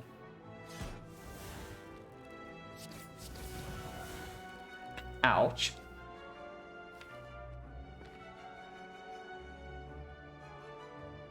Hello, TLC. Anyway, we are just resting for this fight. We rested last act for like 35 HP, right? And that is 9 HP into this side. So this is our 9 HP. Yeah, this deck desperately needs more card draw. He would pick up maybe 4 Echoes. And we also need to survive the advanced hallway somehow. This is going down to 7, this is also going down to 7. So sacrifice widow block for 6.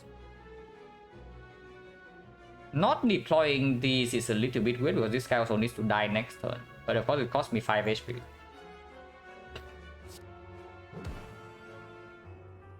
I think Infinite Blade is always play, but whether I play accuracy over defense or not is a different story. I think I do, right? We just take the 19. If things go very badly after this, can we pivot? We can, yeah? We can still go for question mark first. But we still have to face one advance always, no matter what. Into the early fire. Elite question mark or no fire at all. If we go for the fire, we don't actually get a shot. That's pretty bad. Yeah, that's pretty bad.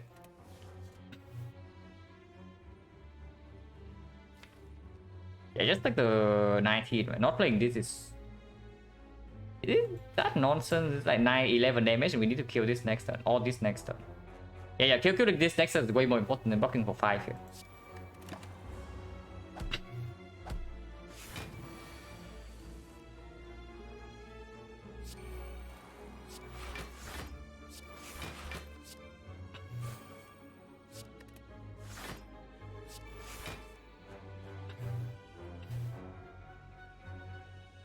Yeah, I can block for 22.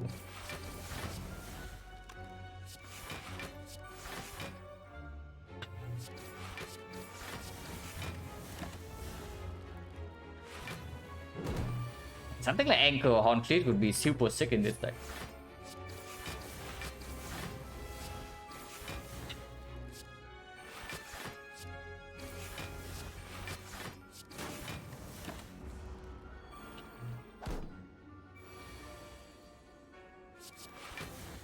Up that doesn't really do anything.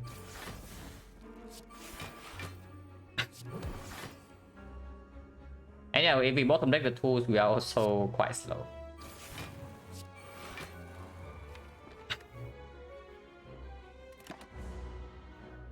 Really need the flower on 2 though. So we try to stall this fight if possible.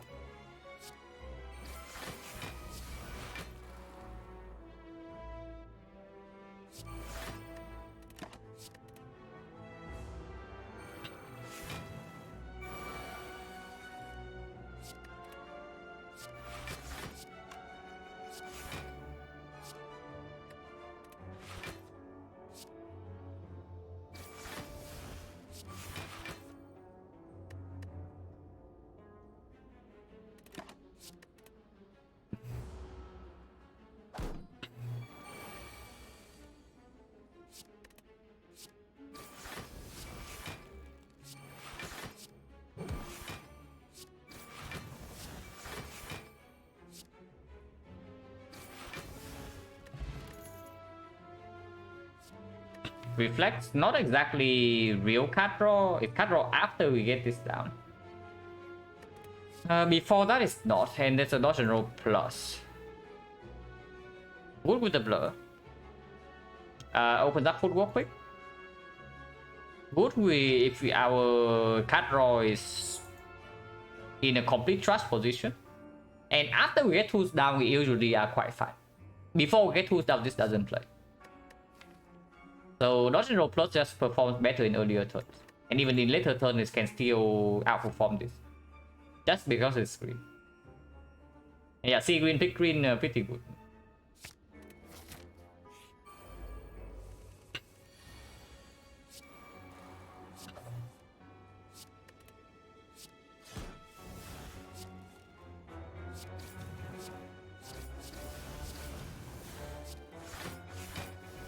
It's quite scary.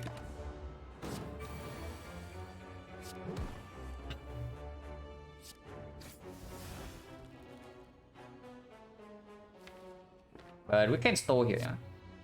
For flower on 2 again.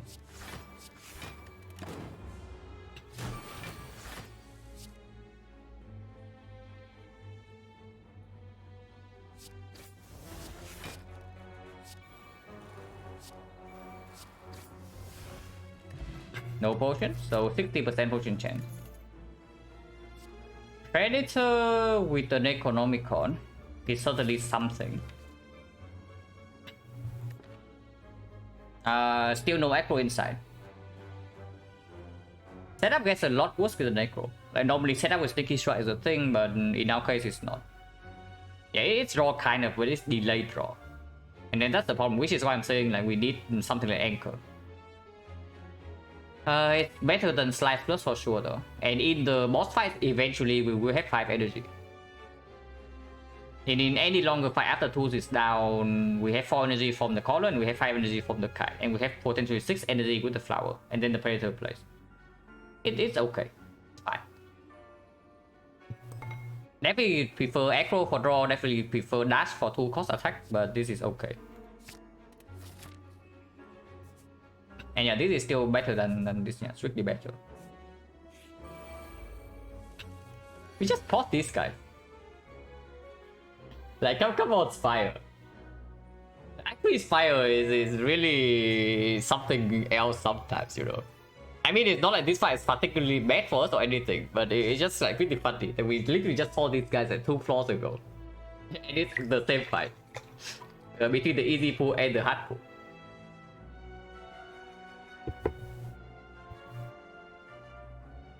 What are we doing now? Probably trying to kill this guy next turn.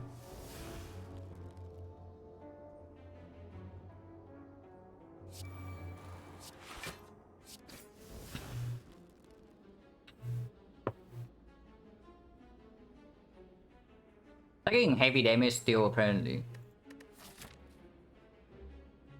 Can definitely skip the first elite for this fire depending on the situation.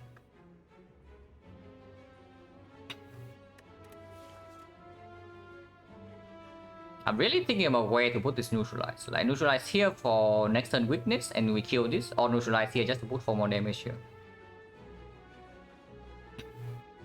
Even neutralize here and then strike here for 10 is 30. 30 and shift is 5. So accuracy plus 2 more shift would be a kill. This would be a kill, this would be a kill on 30.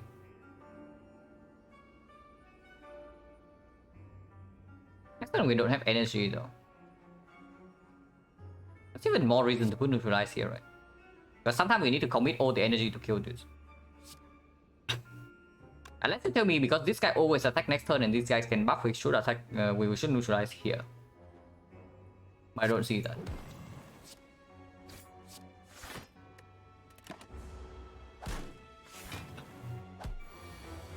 And at least we draw 2 dash.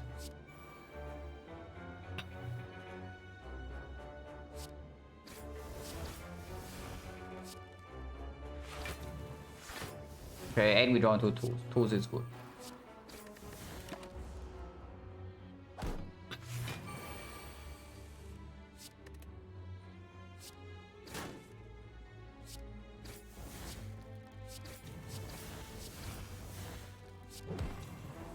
And here we can also see that the no downside Slaver Scholar is actually pretty heavy downside. We are so freaking weak in the hallway fight.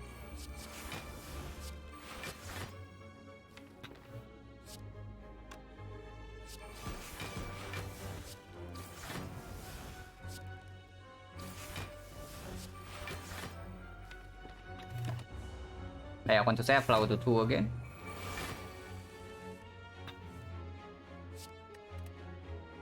My hand is full. Interesting.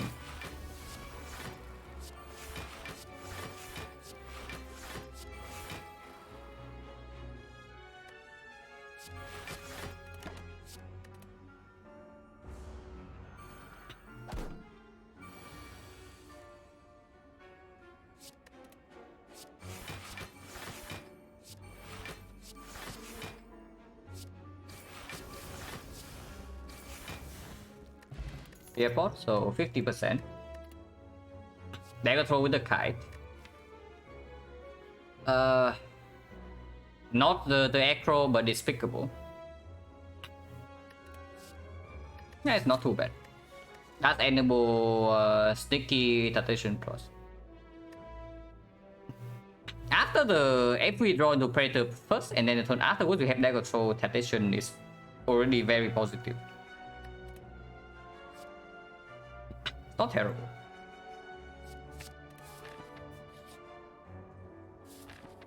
Cool. So yeah, it's time to decide right now. Do we want advance always just to get to a fire, or do we want question mark to elite? Going for maximum elite pass means that we have to recall here, yeah? So no rest along the way.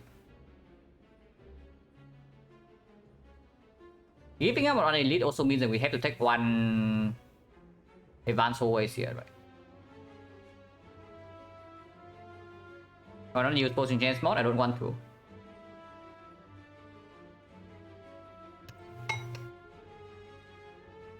I prefer to play with a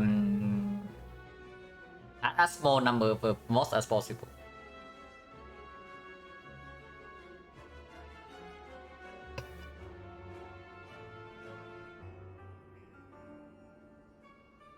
This is slightly risky, but it's not like this is risky either.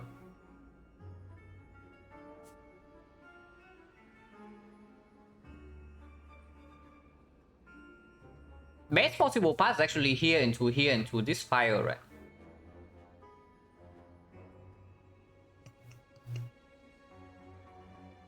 So effectively we are taking more advanced always. We get on fire to do regal pillow things.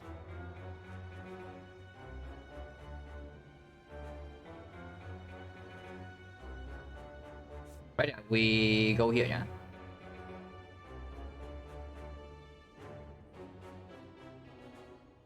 UH case, that's like exactly one case I think. Regarding smoke wall.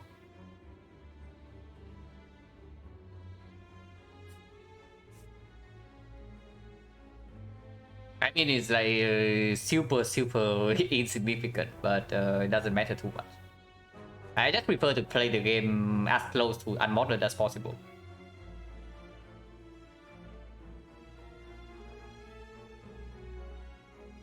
First 5 Colosseum can change potion. Can it really? Actually, that's pretty interesting because if it does, then I never, I never realized that.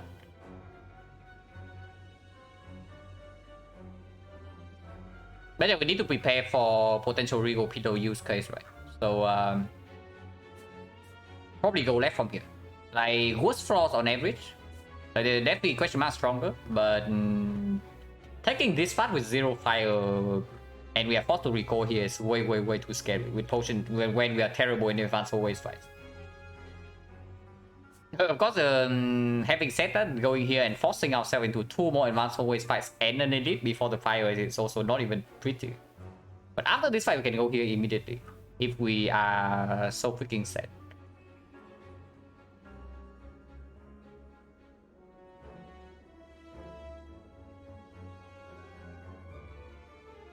Actually, at the moment, Sensory Stone. If we see bandage up from Sensory Stone, we're super mega fine. Potion chance 50. I guess you can fear pot the advanced hallway fight. I guess we do need to see more card rewards, so taking advanced hallway fights, if we know that we have the safety net from the fire, it's not even that bad. Like taking more events right now is nice and all, but if we don't see acros in this run, or at least like more consistency somehow, we are kind of screwed. So yeah, advanced hallway is not terrible either. Hopefully I don't regret everything. Okay, doesn't look too bad. Potion chance being 50 and we have energy in this fight probably tells me I can use Fear Pot. Fear Pot is a strong potion, but I'm willing to use it here because this fight is not trivial.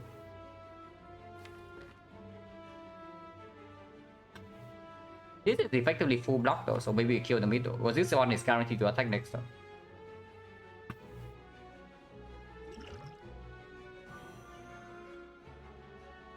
$30, 46. We need 54, right? So it's 46, so it's 53. That's one off.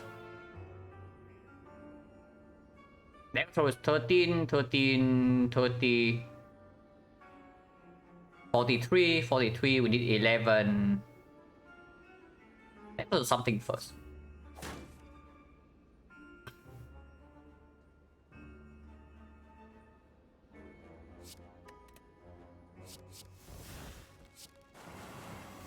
That's quite good.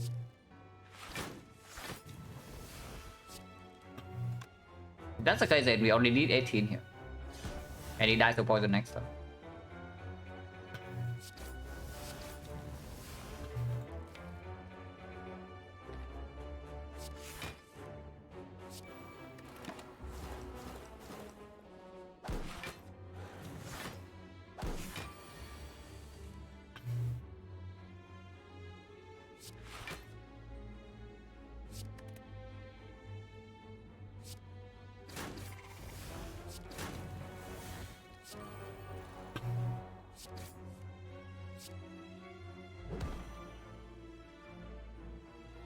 Want to kill next turn, right? So can use this right now for just one strength and energy usage.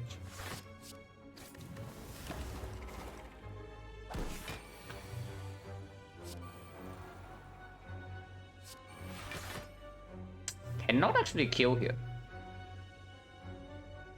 I can. It's 14 and he has 2 for poison.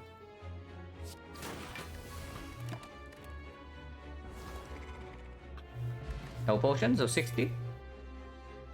Acro waiting room. Backflip is pickable though. In any elite fight, in any boss fight is positive. We have 5 energy eventually. I know we are having a 3 energy in freaking hallway fights right now, we are struggling, but in elite boss fight we have 5 energy, sometimes 6. And this is good. This activates the kite, but this is better. 60% potion chance, right? Yeah, 4 fights and 1 potion drop. Can take the elite. After taking the elite, 1 more advanced always, and then we can do 2 fires even if we have to. Going fire immediately doesn't mean anything. We shut down the option to actually even double fire, and we take 1 less elite. Yeah, 2 top deck, everything's good.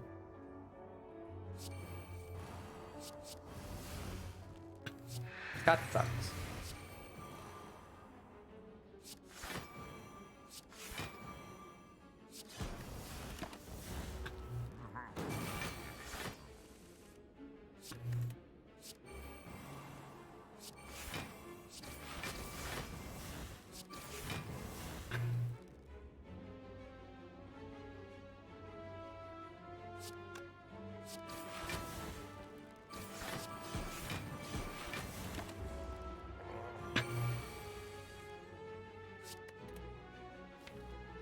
Yeah, we have like 7 energy, 9 energy this turn.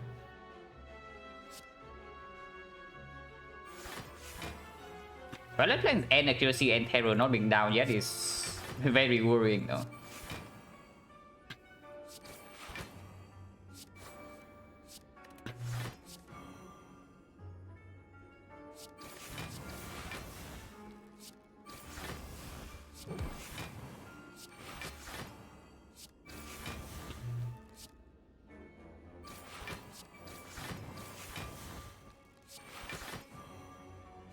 Yeah, very worrying indeed. But we have dash plus double dash next turn at least.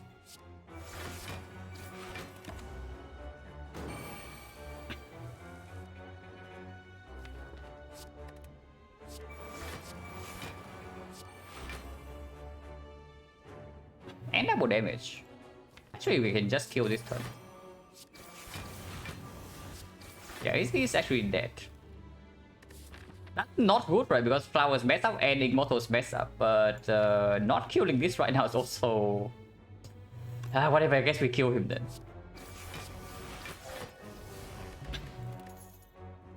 For once, not a bad ninja scroll at all. Will plus, yes. First facing will to strength reset, artifact strip, blocks the heart. And yeah, like for once, actually a good ninja scroll. So after image upgrade actually performs now. I can see that. So this upgrade is good, yeah. This upgrade is good. This upgrade is honestly not that amazing anymore in the elite boss fight.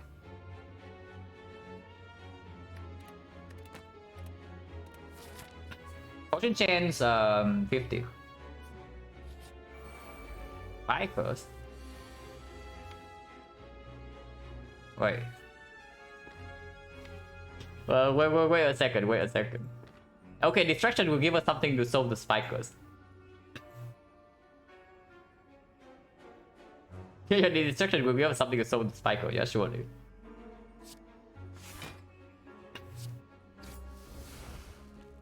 Do this first.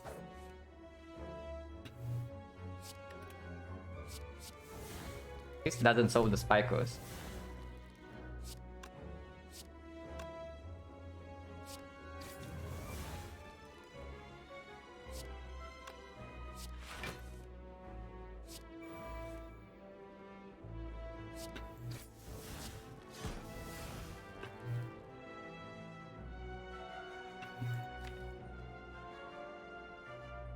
How are we actually killing spikers? Like, after they mentioned to like dodge and roll while it fails or what?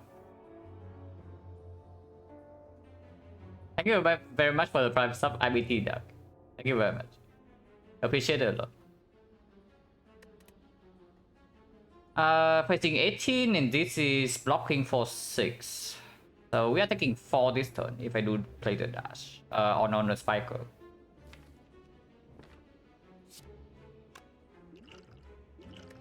Okay, this fight is bad enough, right? I'm willing to spend this for also 5 HP, where Potion Gen is 50. And that's a spiker this turn.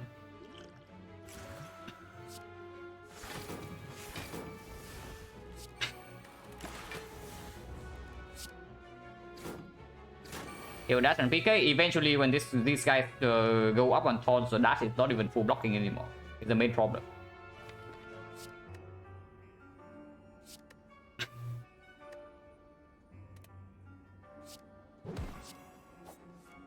No damage here. I was hoping to draw 2 damage and I can do double defense into killing this. But...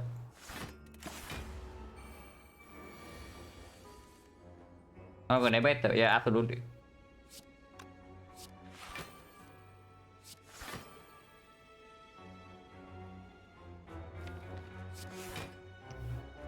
Taking some damage here if I do this. 4 damage. Honestly, no need, yeah, because next turn we do have the blur still. Could I play Sucker Punch here, maybe?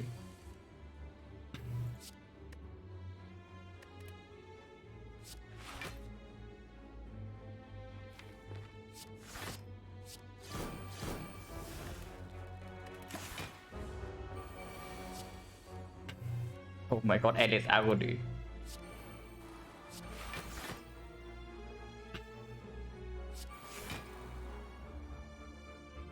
Need 20.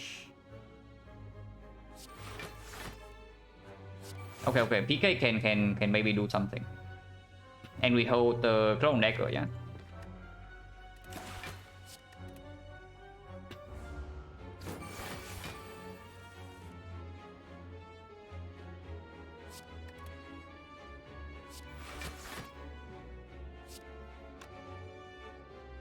Not throwing into any real block right here is quite annoying.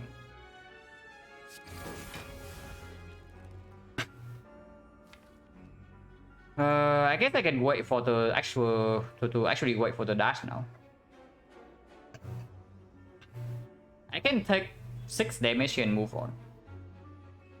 Actually, it's less than that. It's like 1, 2, 3. Yeah, take 5 damage and move on. Can I do this better than 5? With the blur in the deck, actually, yes. Yeah, I can do better.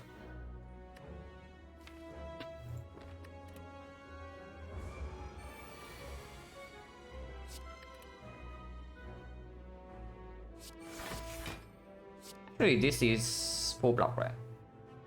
17 to 4, yeah, it is full block. And it killed. So Plow on 1 sucks a little bit, but we just get out of here.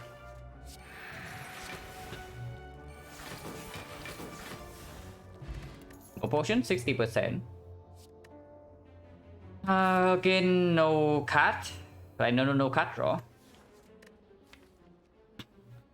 Prepare minus is not it.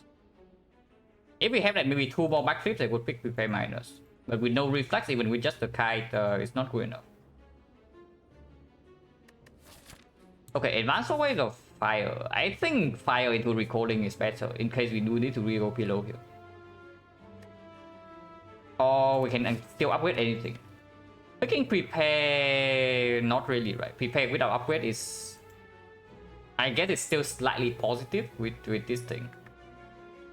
But time eater is also like one of the most annoying parts for us at the moment. So I don't know about that. And the heart as well. Yeah, go here, recall first. I do not want to go to this fire.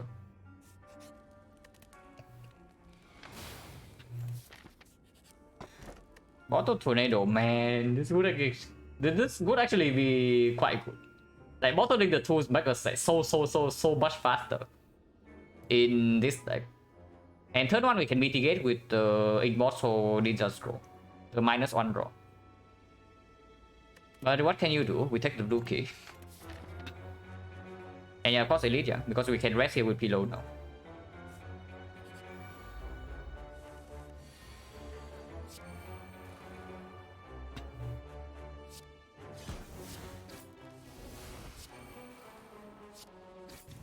Perfect kill on the daggers.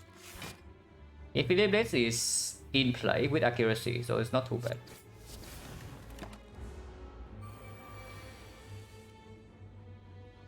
Ouch.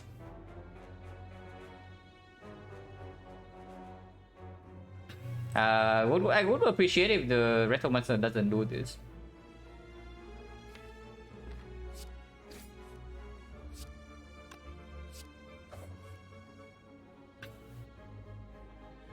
It's paired with 13, so it kills this.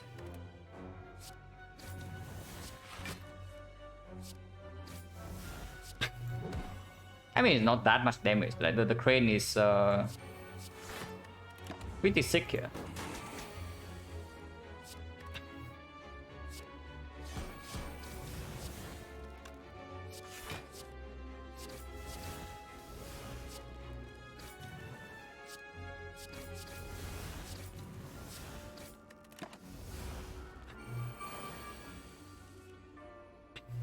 Yeah, crane is super sick.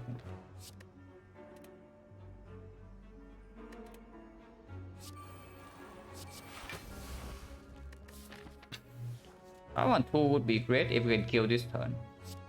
We can.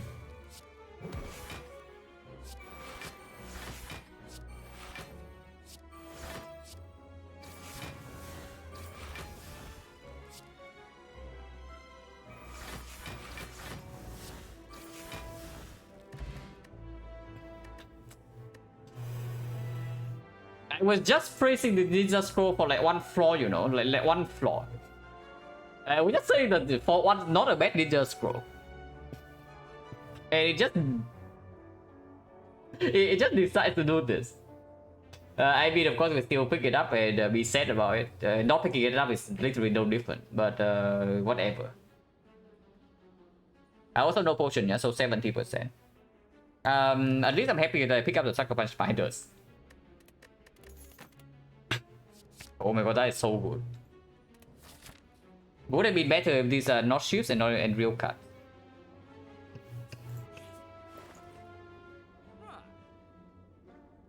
$26 gold off. So if we pick up like 3 more cards, we would have this. 26 gold off. Well, that is a very unfortunate story. Because this will probably solve like basically all of our problems. Hello, Divan. Yeah, this thing would actually solve our like, all of our problems, especially now that we just got a freaking Count Game Mode Plus. Count Game Mode Plus with Predator draw with the to the trade every turn with double backflip. Yeah, we just overblock. And once again, we get a shot with Sundial and the Abacus. Yeah, I didn't fish enough. Like, we're just barely off here. What the hell did I buy an actual shot? Okay, I bought a Violet Flash. That has performed. I bought an Orrery. Okay, that was fine too. So, unfortunate fight. Like, Act 1 shot, I bought Shuriken. Okay, whatever. But yeah, I guess we accept the fact that tough bandages is out of the pool, so we need to solve a block somehow. Otherwise, I can see deck spot. We buy the deck spot and we keep the deck spot until Act 4, and that is our mitigation. Remove is fine, deck spot is fine, Crippling Cloud is possible. I think I like Crippling Cloud to make sure that the heart is weakened first cycle, first of all. And strip artifact against Dodo deck. It's good against the Spear and Shield as well. You know, I think it cannot be as cheap as this. Question directly not picking dead branch from Elite Rewards. Very rare. Like, either you are playing Watcher, or your deck is infinite, or you have a very good reason, like maybe the Pyramid, and then you skip the death branch. But otherwise, death branch is probably the strongest relic in the game. Basically in a vacuum. So yeah, buying potion here is a little bit sad. If I do this, like it's like for shop deck or what? Buying next spot, taking remove and Crippling Cloud. 97, 79, 79, 179, 200 and 36. 236 is 73. 73, 103. 118. So Act 4 shop would be dead if I do this. If I don't take the card remove, then Act 4 shop is still alive. Of course, I have to play boss Gauntlet with less remove, but honestly, it's not that big of a problem. If I can just rest here. I don't really want to rest though, I want to freaking upgrade Gauntlet plans and maybe after image. I guess with the after image upgrade, we do perform better in the boss fight. Yeah, it's not that bad. I want the cloud. I want the cloud and I want the deck spot. And I think that's it. We leave the shop as is. Damage in the hard fight is going to be really weird, by the way. Yeah, we do have Shuriken, but we don't have Terror. And the only mitigation for middle death is 1 after damage, and we have no deck scaling. So if we have more go, I would also consider the card shot, but we don't. And I guess we just have to hope that this is enough.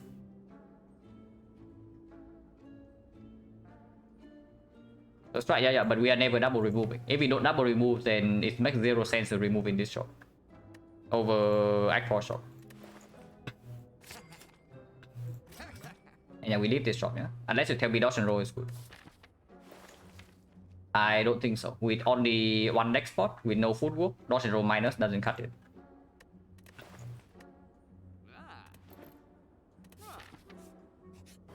It's fine, we just get kunai from here, like, come on.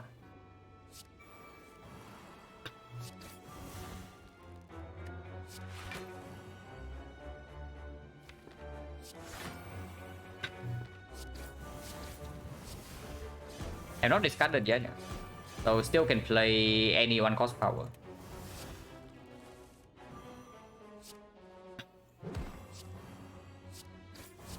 I no longer play 1 cost power, so I don't want to quick slash. I want to strike instead.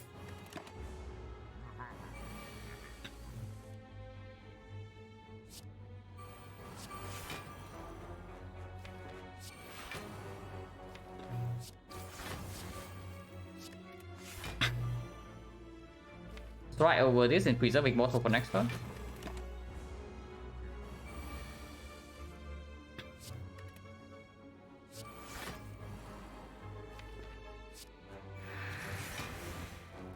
EK is not drawn yet, but we do have Sucker Punch weakness for next turn, so it's not that terrible yet.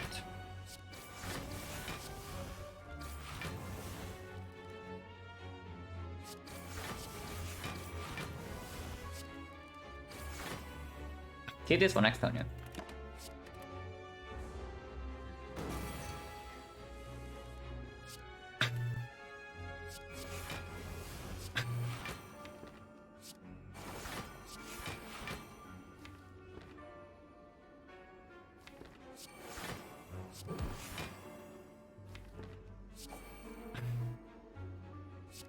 We do draw into a card and it's guaranteed to be a block.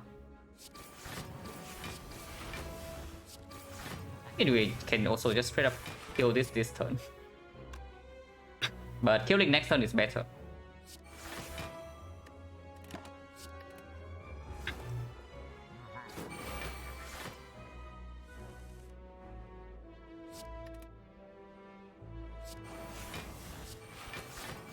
Killing next turn is even better.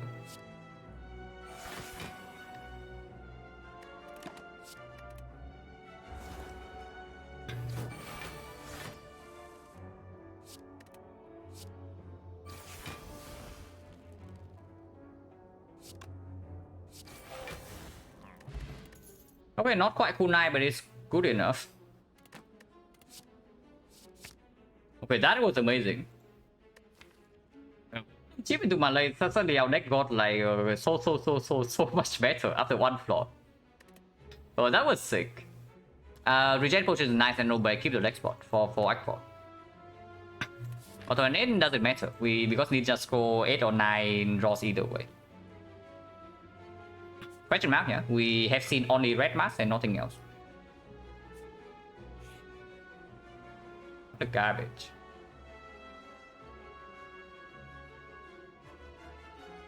Technically, right is pickable because of the chip. Still not good at all though. But it does heal us. Mana is complete trash. I guess we just take 3 minus 3.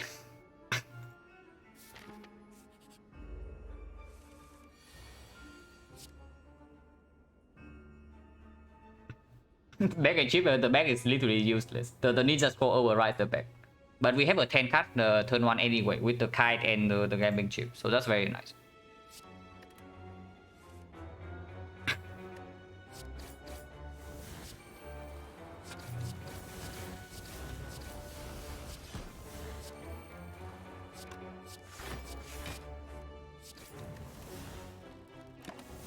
This fight can be problematic by the way, but 2 turn 1 is great.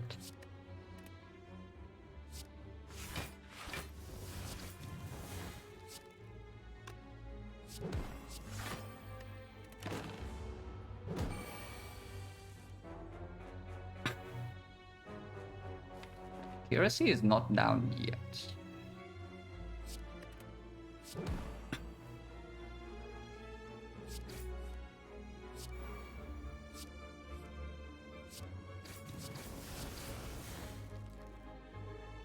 Exactly, Toya. Totally calculated.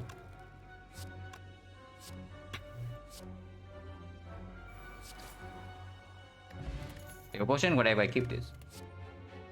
Green. Which green? Which green?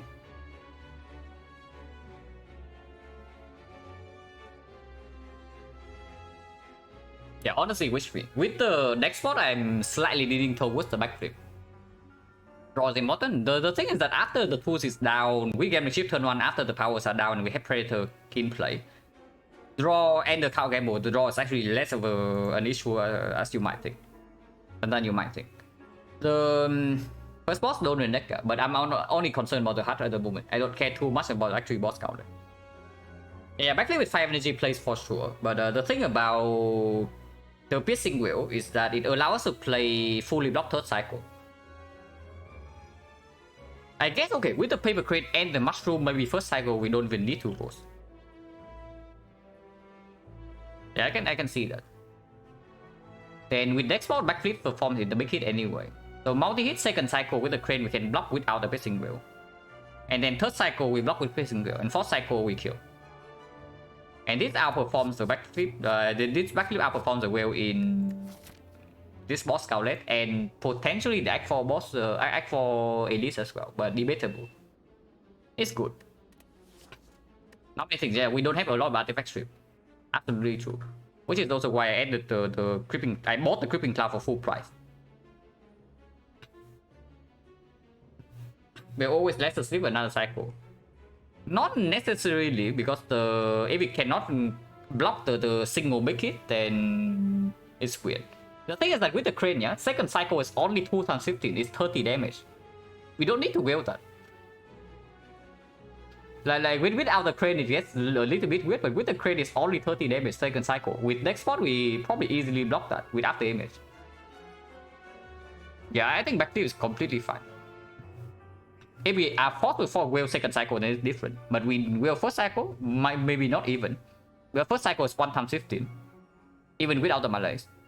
Second cycle is 2 times 15, and then third cycle we need to wheel because beat is 3.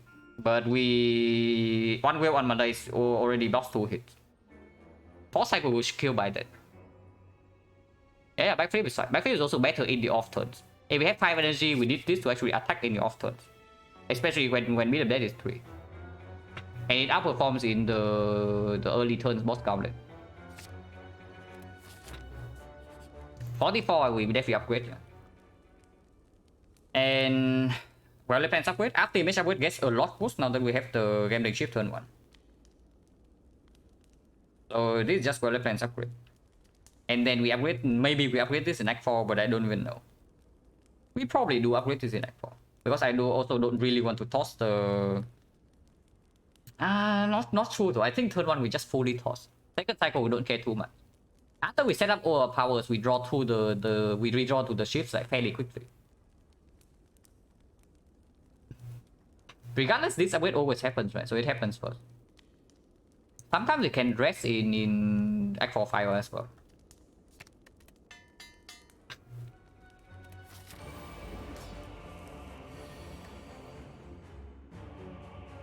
Like this one, I don't even think we are playing this card.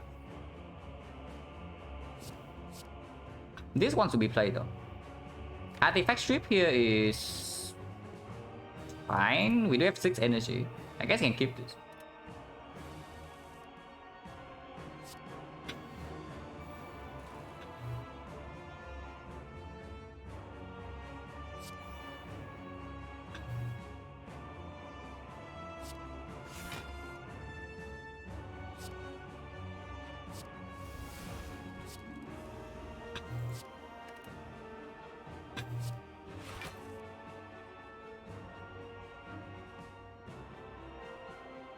No to the trade yet. So I think I want to do this.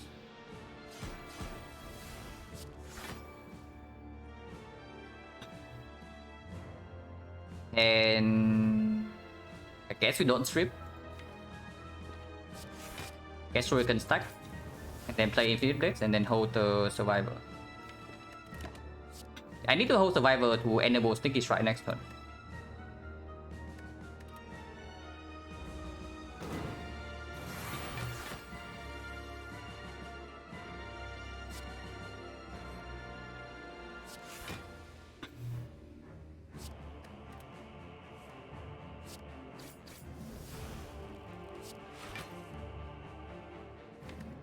I'm not going to accuracy 2 nor after image.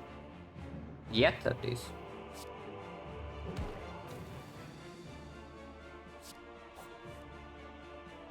Two this here and it's good.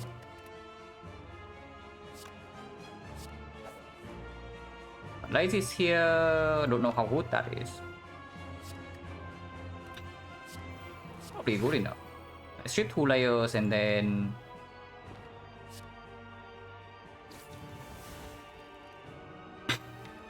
yeah, then we try to kill this over 2. And I can shoot 2 layers here.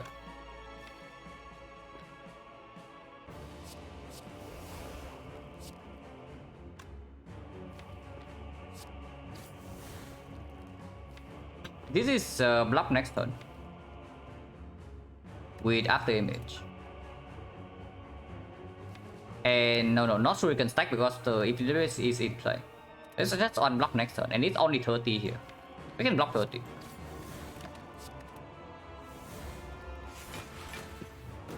Only one, yeah, only one, because of the Predator draw 9. You see that even if I hold even one card, we already overdraw. Because Epidermis is one shift, to the threat draws +1, and Predator draws +4. And I want to draw into my power, so I don't really want to hold the useless cards in my hand.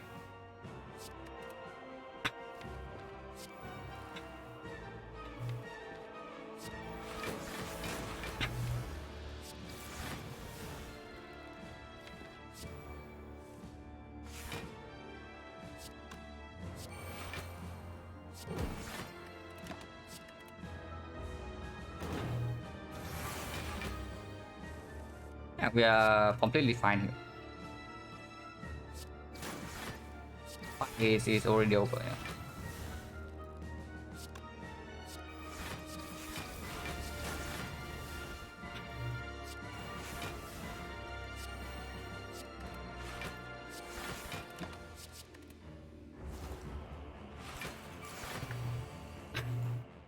So that's very nice.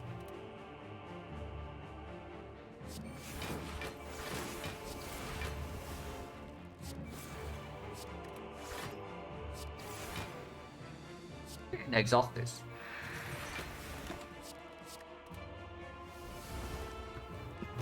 yeah, free run. I don't know how good we are in Act 4 yet.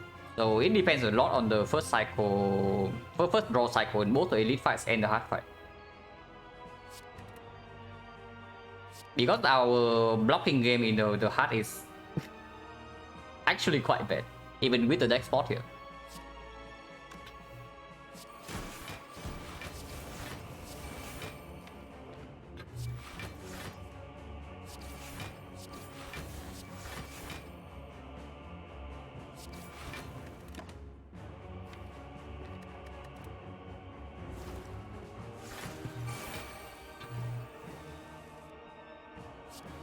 Want to set up flower on 2? Absolutely, with the back flower on 2 is always happening.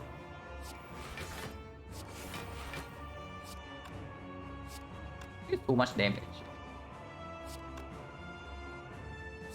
Exhaust this is fine.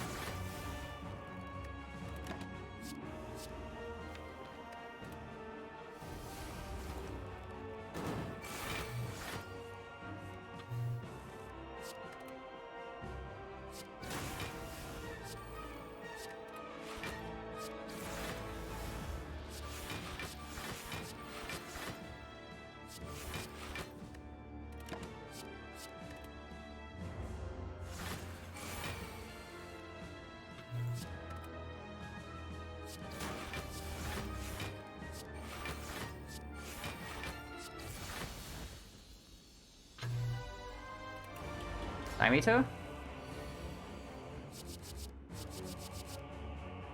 This side I don't even know whether I want to hit this or not. I think hit is the big hit, yeah. The multi hit, yeah. So ready to Malay this guy for 7, but I guess he gets to attack us for 1 turn. They're not even drawn to any weakness, not the fishing wheel. Okay, what weakness? Ah, here's the Malays. Should have discarded this.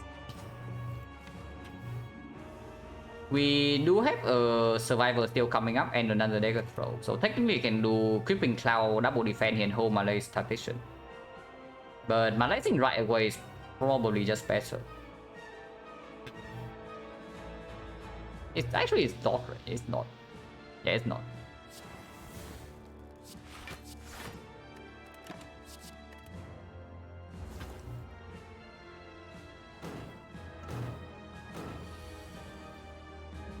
Because there's also double sticky strike into the thing as well.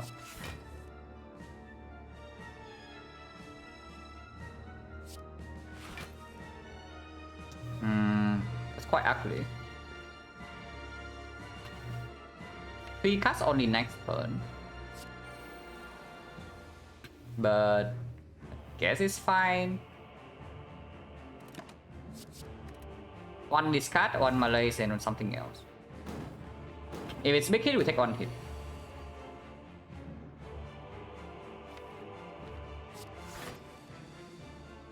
I guess we just take the hit then. All the trade needs to be played though. I guess we take 23. Yeah, 23 to our face. And then just do a big Malaise next turn. And then the fight should be solved. Ouch.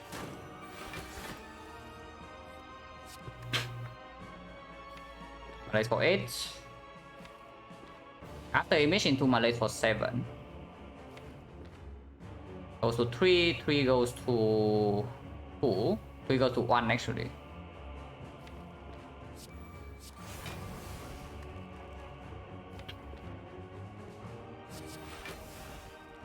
Terror is very good. We probably save Terror for second half though. First half is already under control and we just quickly kill in second half.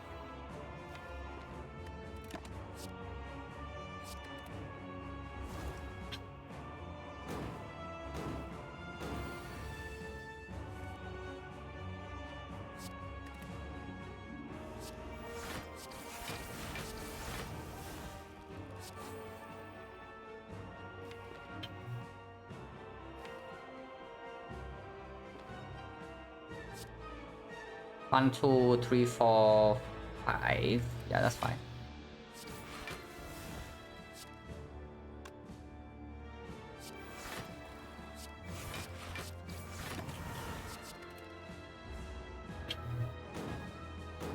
On poison damage, it was from the Creeping Cloud. We do have a Creeping Cloud minus in the deck.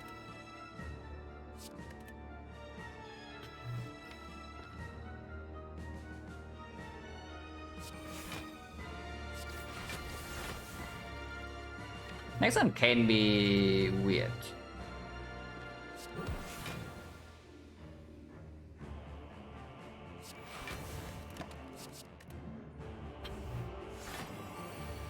Okay, it's not, no, it's fine.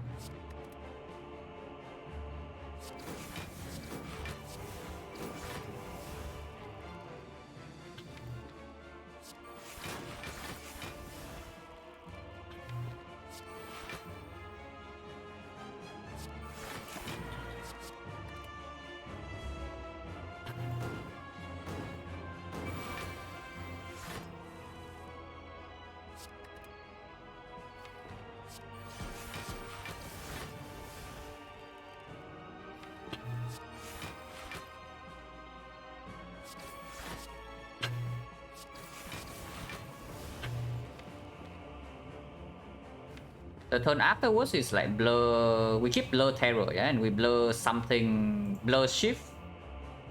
That's already 2 cards, and maybe slam, maybe shift as well.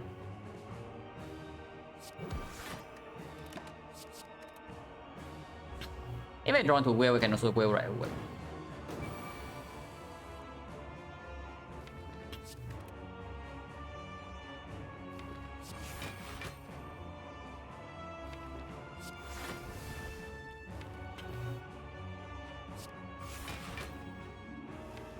Chip is actually not a bad card in our deck.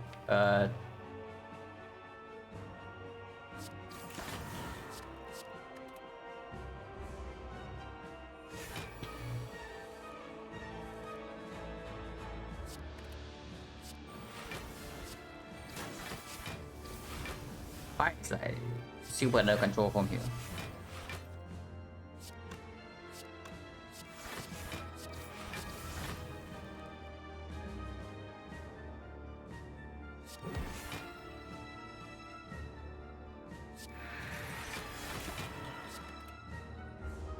We just kill over 2 and then flowers on 2.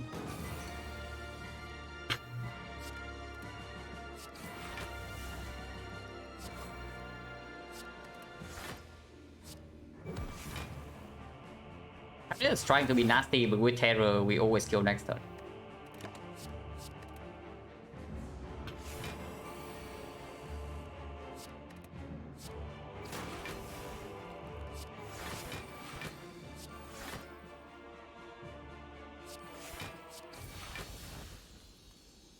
Okay, potion preserve.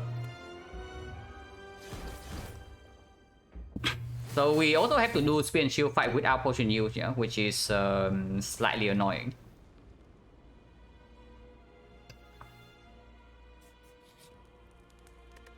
Retro 11. Definitely not this upgrade. We don't actually need this upgrade. This upgrade is fine, this upgrade is fine, this upgrade is okay. Not that good.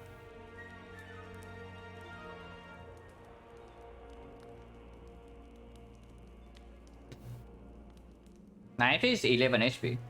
But if we do spear and shield flawlessly, it's only 6. For bit, yeah, but what about gambling chip? It's probably still AI upgrade over resting, because it's true. Even with gambling chip, we can still break. So we can still be late in deploying this, and then this needs to be down like fairly early in the hard fight. This is the more important power, and Weather Plan is also probably slightly more important than this, but upgrading this is fine. It's good into spear and shield as well. And yeah, with only 6 HP missing, I don't really want to rest.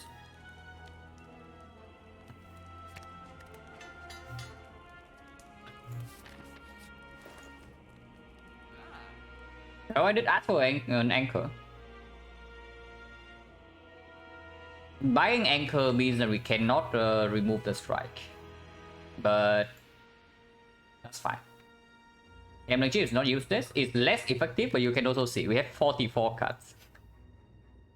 44 cards, and turn 1 we see 8 plus potentially 10, so we see 18. So at the latest, after image can also still come down at turn 6. Culture is back, yeah, Culture is back, and it's on sale, and it's good.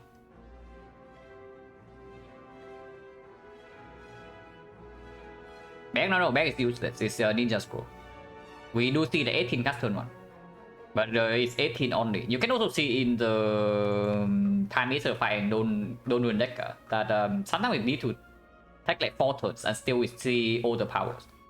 And with the heart there is +1, because the heart also shuffles in 5 statuses. And yeah, we are only missing 5 HP, 6 HP. You like blind, you don't like anchor caltrops. So there are a few lines here, yeah? We can do anchor caltrops, we can do blind remove, we can do counter. With no artifact, speed port is not an out. And honestly, I like the next port over second ghost. Duplication potion is quite strong, but it's a damage potion. Duplication potion is basically a damage potion because it means that we can freely play our ships. I mean, it does give 1 block as well, so it's like kind of 1 dexterity that also helps us deal damage.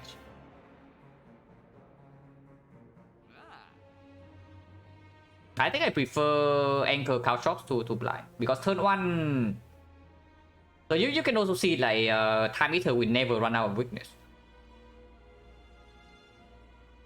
Yeah, we never run out of weakness. Ghost red form potion. Ghost in the jar is stronger than red form minus. Like, in case you're actually serious. I would take Ghost in the jar over the red form minus from power potion every single time.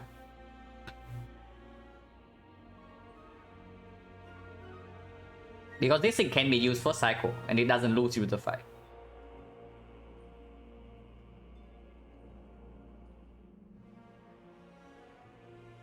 But what's a weak potion? Okay, now that's a hot take. Honestly, if we don't have enough weakness, this potion is very strong.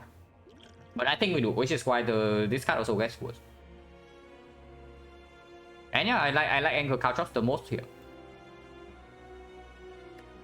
I think Anchor is something that let's say Spear and Shield they do the 33 damage on turn 1 pattern, then Anchor covers that. Even if it's only 12 damage turn 1, it means that we don't need to block at all, and that is actually quite a good thing. Because I do want to preserve the potion no matter what into the hard fight. And in the hard fight, it actually performs. Like the freaking the Anchor turn 1. It's just very, very good. Caltrops is not necessary per se, because we do have after image. But it will reduce the pressure a lot when we are on 3-bit. Because we don't actually have a terror in this deck.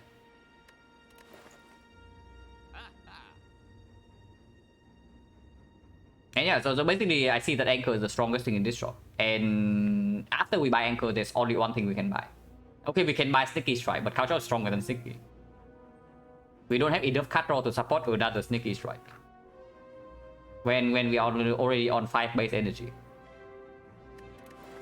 It's just Anchor Culture.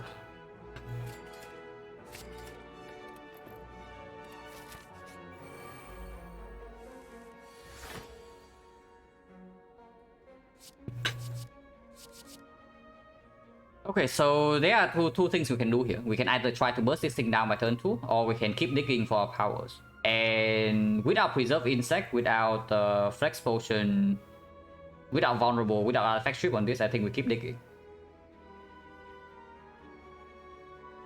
Blind Cultures remote. Yeah, but I say that Anchor is just stronger than Blind, right? You can also see. Like, our deck has enough weak for first cycle of the heart already. And after first cycle, after we get everything down, we draw fairly fast. So stripping artifact not a problem. Like here I think we toss like all these four. And we see real cut.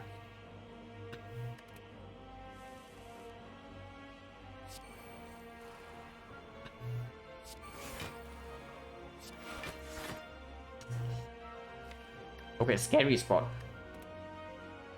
To the trade not in play, after image not in Weather Cleanse not in play.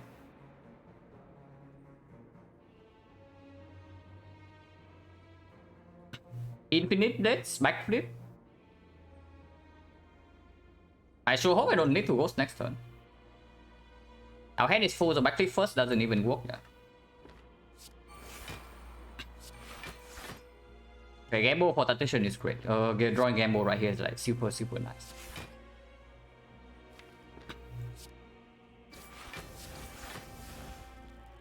So the trade still not down and Weatherfan still not down. And yeah, this is why you also see. You also see like how many cards we dig turn 1 and we still don't get the power we want. So AI upgrade still absolutely plays.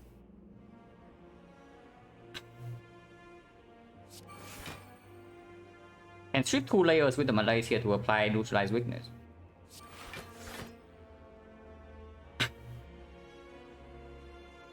And dodge and draw Malaysian to neutralize.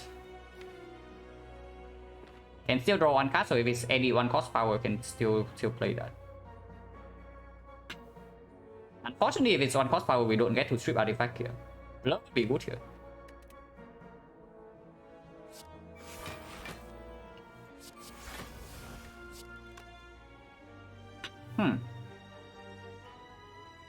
And yeah, I guess we do that. Malay strip artifact to neutralize guarantee weakness here.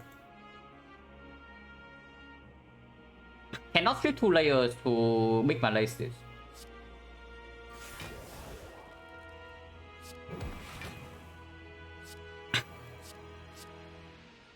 Can play the cow drops. This also gave us Immortal for next turn.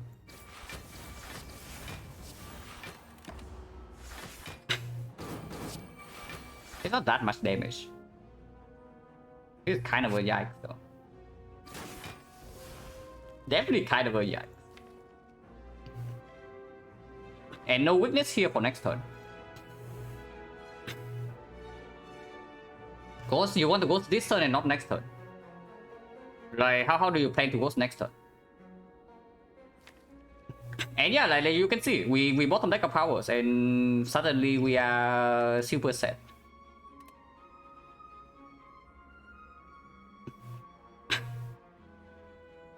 Yeah, you want to ghost this turn and not next turn. Draw the out next turn. What are the outs? Because these guys are attacking us for 38. And we cannot weaken him. The non-blur, yeah, if we draw to blur, we would also do it. Like, blur would do it.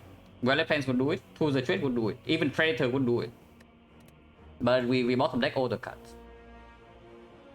Yeah, this turn is tankable. And I see that if we ghost this turn, we might just die next turn. Actually, we don't die next turn, but would be very sad. Witness here is actually still relevant. Witness here is never relevant, but Witness here is relevant.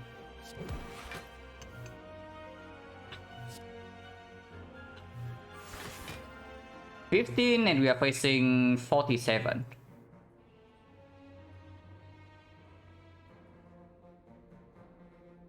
So taking 32. What thing was 32? First cycle of the hard fight, how big is it? It's like 0.9, yeah? 0.9 and actually it's less than that. The crane 0.6, so 0.75. It's normal weaken. It's 33 damage only, the big hit. Okay, I guess Ghost this turn is fine too. The only better Ghost would be very deep into the fight, like maybe third, fourth cycle. 49, yeah, 49 would burn. 49 would burn. So the first cycle of the heart is only, the big hit is only 33 damage if we apply weakness, because we have both the mushroom and the crit. And yeah, with slightly better draw, we don't even take damage first cycle. So the Ghost would be used in maybe third, fourth cycle in the hard fight.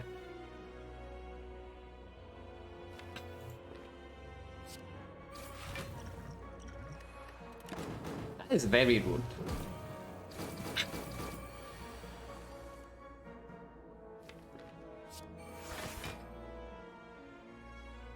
And yeah, that's why I'm asking. Like, do you really think we can block this hit?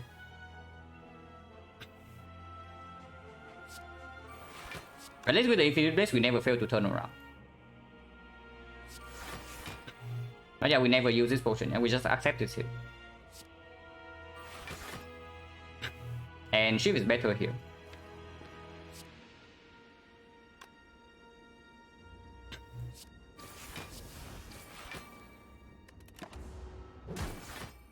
Ouch.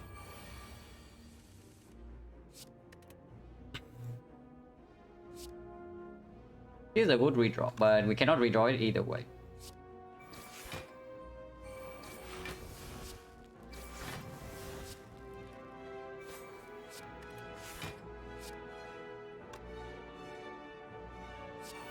Well, the fight is over now, but heavy cost.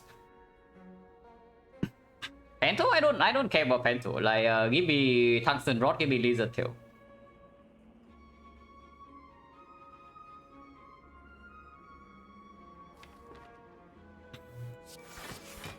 It's 14, right? So I still need to play an actual card. I guess Predator is fine.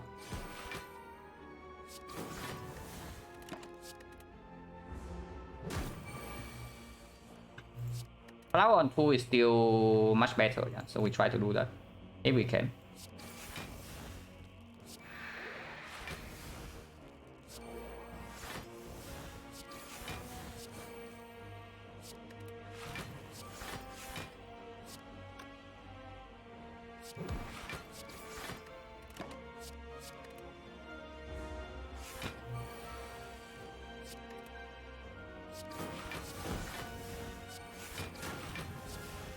Wait. Attacking more. Actually, if I attack more, I can just kill this turn. We mess up being mortal. How bad is that? Like, keep blocking is 16, 19 is perfect block. And we try to kill 3 turns from now. I guess that's fine too. We never take damage here. Let's not be lazy.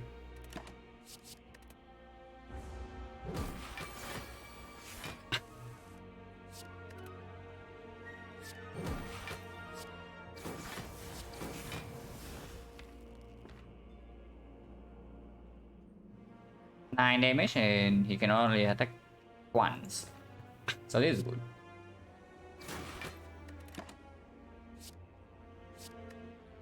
Actually, that will kill.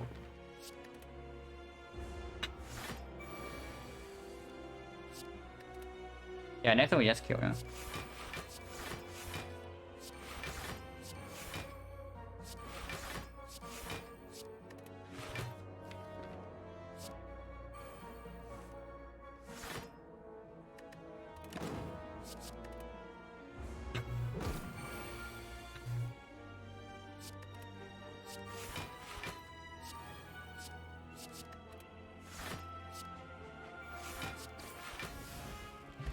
Moonstone's actually quite good, no potion though.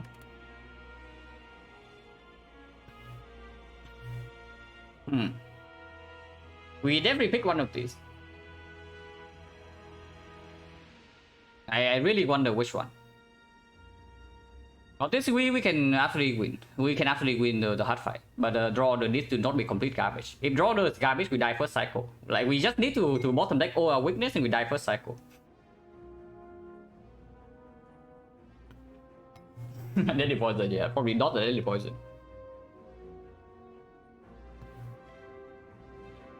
It's piercing well, right? Like, we no longer have HP to spare to face tank 1 times 15 per cycle.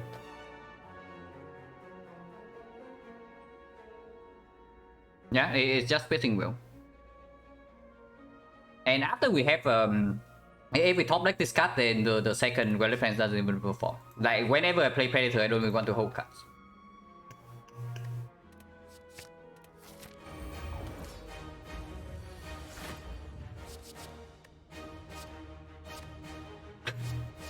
Infinite Death is probably played in this fight, but not this early. I think first cycle, the only priority we are having is to survive. Yeah, top deck AI plus.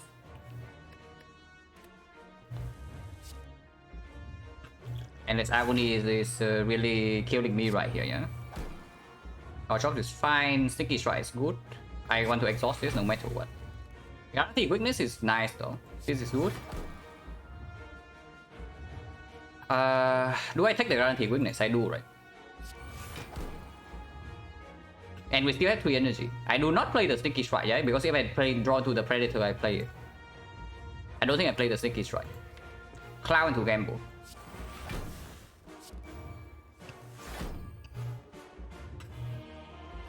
Well, I guess our turn stops here. No tools in play, no Relic Plans in play, but he is weak the next turn. No blur, but it's not like blur is doing much this turn. I can probably immortal this turn, but I guess probably immortal this turn is not that bad. Like, what 2 cost is bad to draw right now? There's only Predator and then the dash. Everything else is good to draw except maybe piercing will. And this also gives me 1 strength and deals a lot of damage. Yeah, I take that.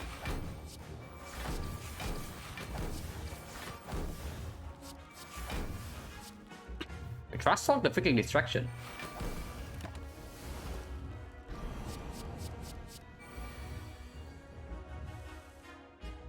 Yeah, the 33 only.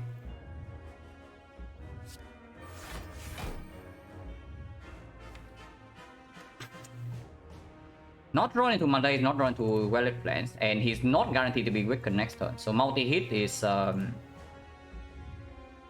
potentially an issue.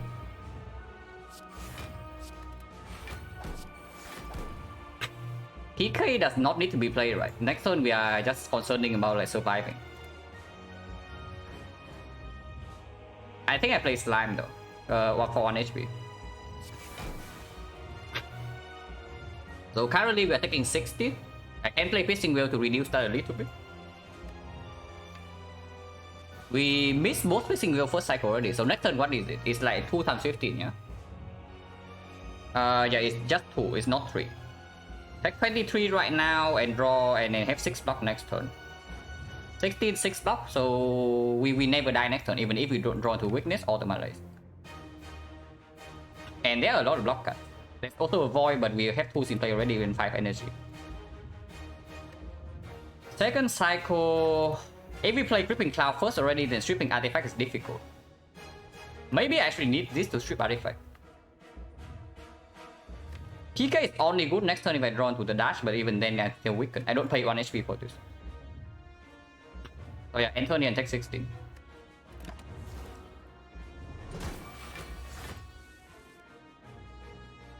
Malay is very good.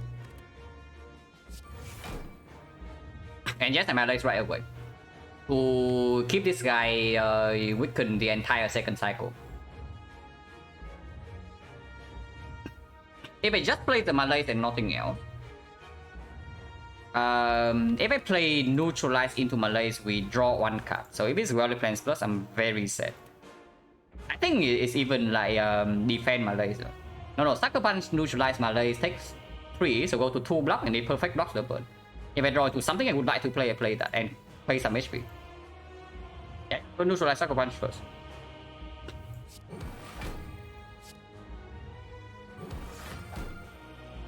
What about this? This does not cost me HP and weakness is still second cycle fully.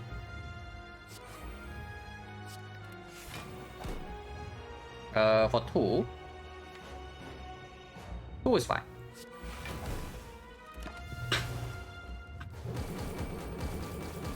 Yeah, second cycle guarantee weakness, yeah.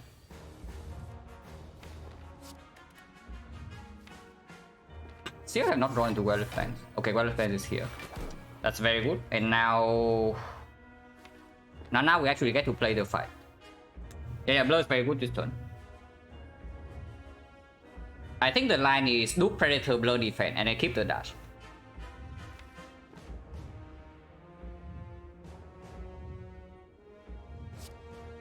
And I only keep the dash and not the defense.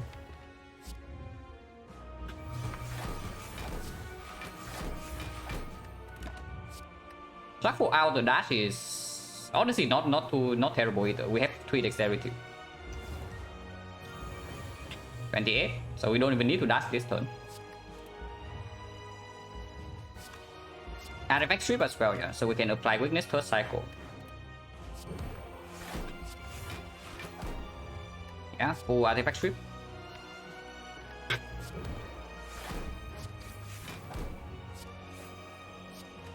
Not drawing into any shift this turn is slightly weird though, I have to say.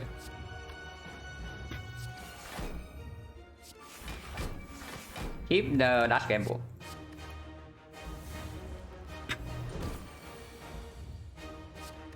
This turn we do the dash instead of the Predator, and we do Predator again next turn.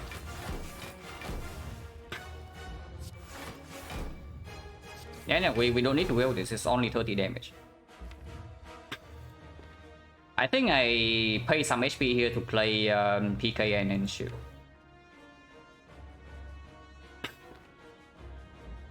The will, we need to play the game mode though, otherwise witness runs out next cycle. So honestly, maybe game mode next turn, and I don't care about the will.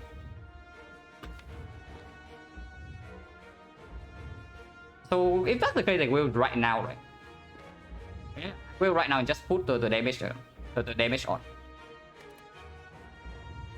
Because third cycle is only 3 sum 15, it's not unlockable.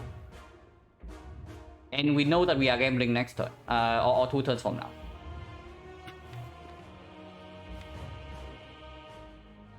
Yeah.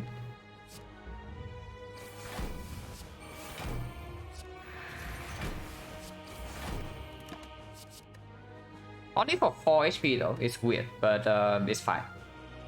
Because we might actually need the 4 HP against the big kid.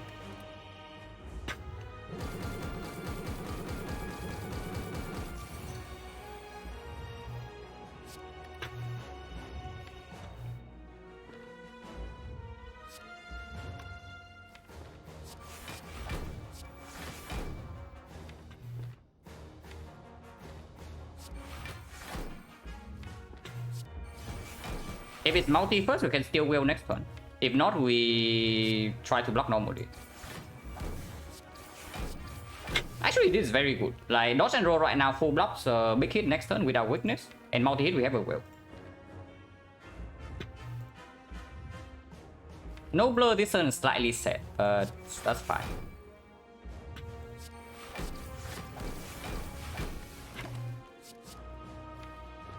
Yeah, we do draw 10 cards next turn. Will first, okay. Will first is very nice. Because we will full block and we have blur next turn.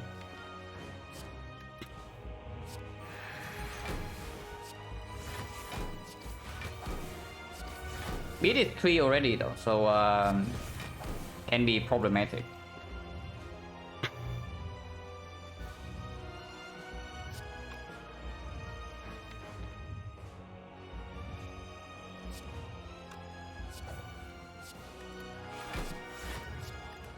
I do this.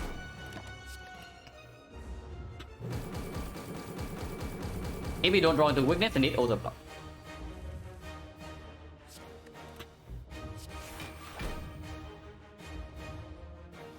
And we honestly don't even need weakness here. Yeah, we don't even need weakness.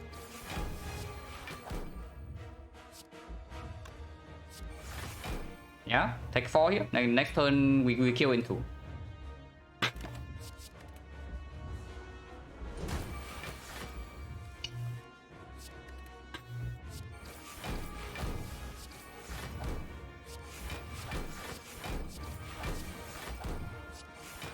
Yeah, easy fight. We can never fail to kill this turn.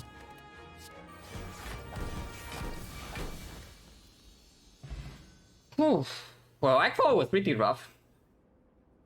But good thing I freaking bought the next potion in the Act 3 shop and saved it until the hat. But yeah, very, very nice. So, yeah, 80%. And streak is 13.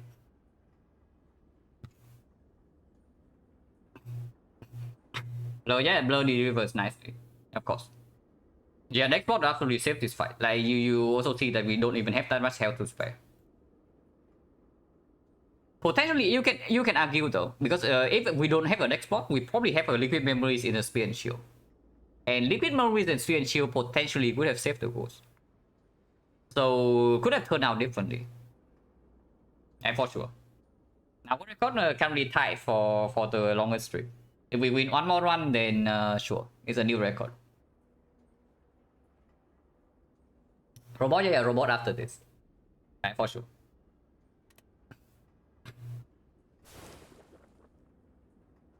But yeah, Act 4 definitely got scary after we completely break turn 2 and turn 3 of the Spear and Shield. And you also see why I say that I take Ghost in the Jar over 3 upgrades. Like imagine your deck in Spear and Shield fight has plus 3 upgrades, like you are dying there. But Ghost in the Jar you get to live and play the hard fight.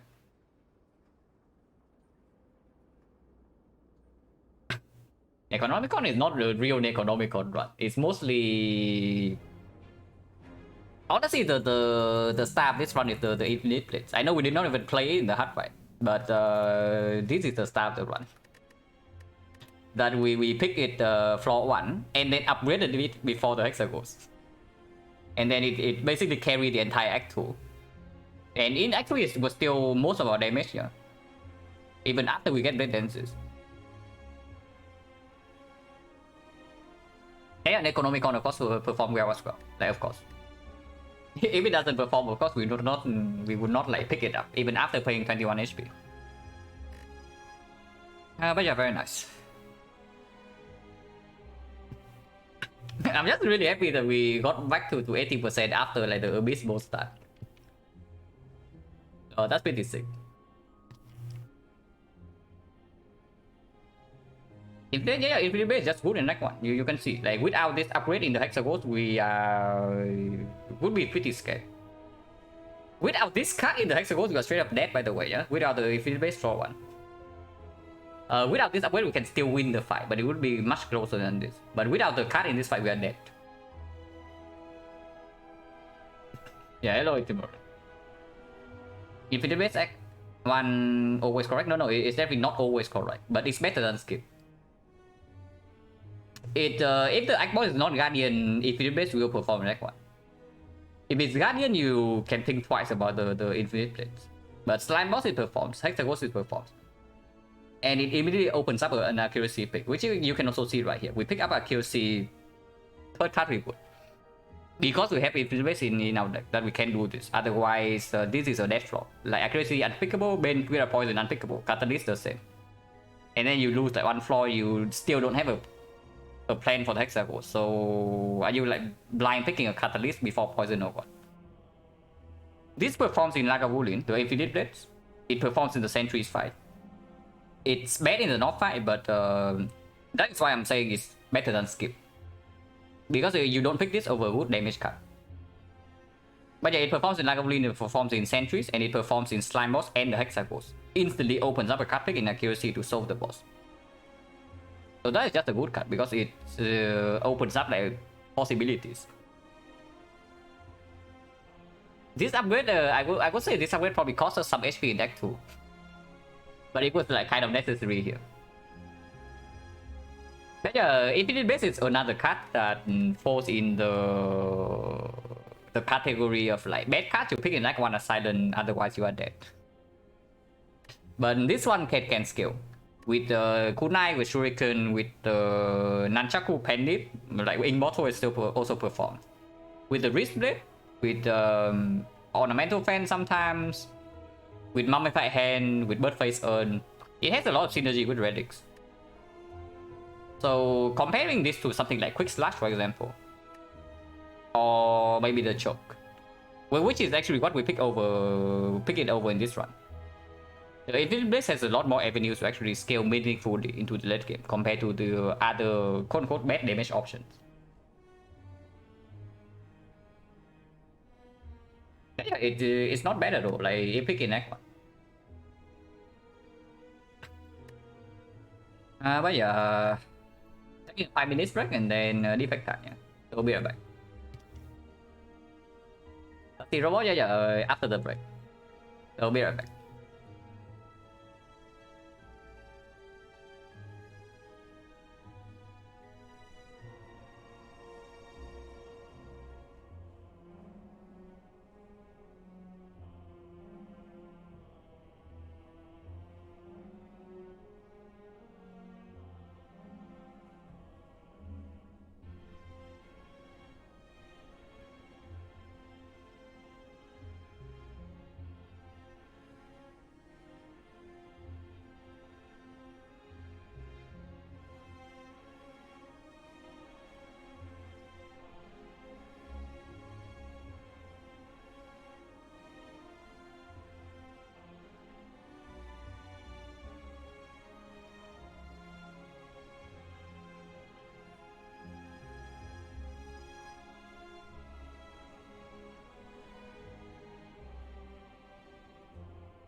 And yeah, the effect sample probably starts like in 1 week or something. But for now, definitely still a lot of things to improve. Like this run should never have been a loss. This runs play very cleanly until the hard fight, and then yeah, I just completely misread the fight, and then we died here.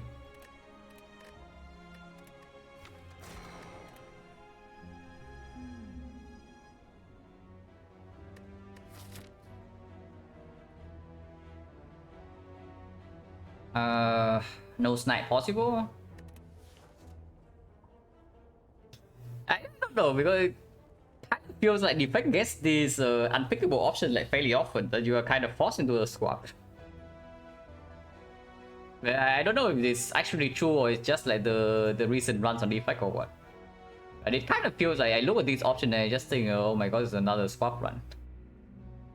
Unpickable, unpickable, unpickable. So yeah, it's swap.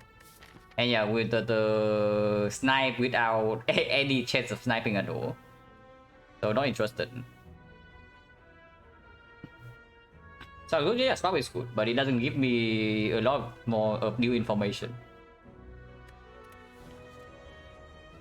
Okay, swap is not good, guys. The swap was good for like a few seconds, and now it's no longer good.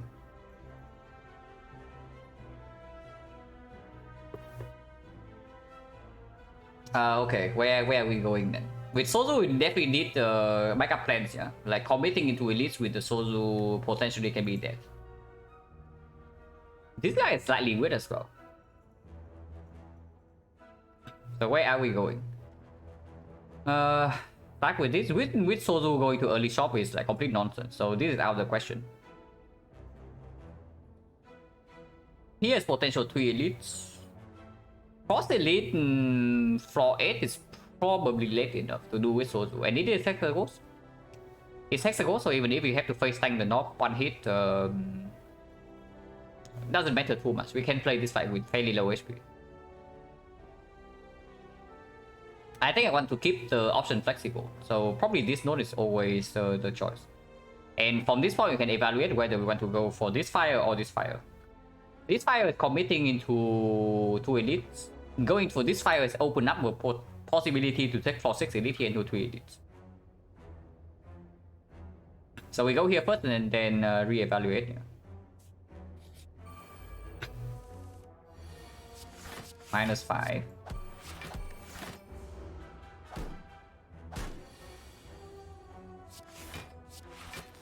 Something about the swap on the effect I feel like is the first block cards are even more important than usual. Of course, any high energy card is super good, but the first block card you add to the deck is even more important. Because dual cast is basically useless. So you cannot even use this to end the whole wave fight quickly anymore. They does say 2. And yes, there is a block card right here. There is a block card right here, but energy plays less with Sozu already. And there's an attack card that says 2 on the top left. And we have 4 energy to spend.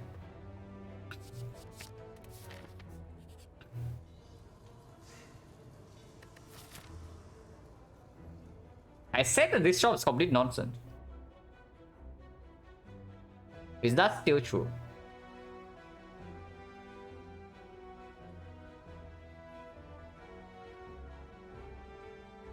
Going here forces us to floor 6 elite. But this elite is not forced, but then the earliest fire is here. Jimla, I think this guy's just reluctant. Yeah, it's really bad. And I want to pick the Tong so badly, but this part is really strange. Yeah, the part completely sucks. Like, no fire until like here. Not that bad. It is Hexagons, we have 60. So remove 75. Okay, we do this 128. 128, remove 75. So we have like 55 left. 55 can buy any common card. Cannot buy potion. If there's a sell repay, you can also not buy it. That's very annoying. The Tong's value is so much better than the upgrade. Upgrade right now is upgrade Streamline, then maybe we can try to commit to this, but I don't know. Honestly, just way stronger, right? Even if we have to take one less elite. Yeah, even if we have to take one less elite, I take the Tongs over that Streamline upgrade.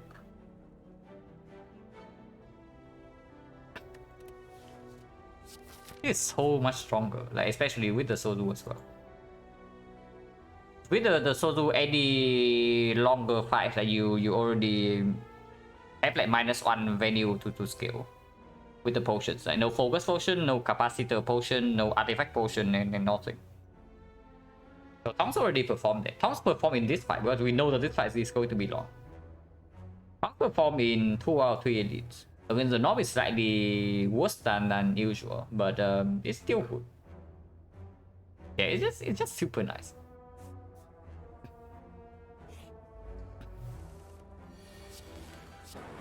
Okay, here it doesn't do anything. Ouch. Here it costs us 2 HP.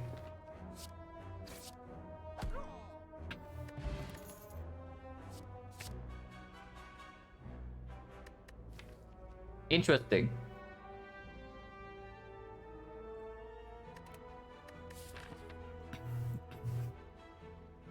Well, luckily, I mean, I don't know, because we still need to freaking live here.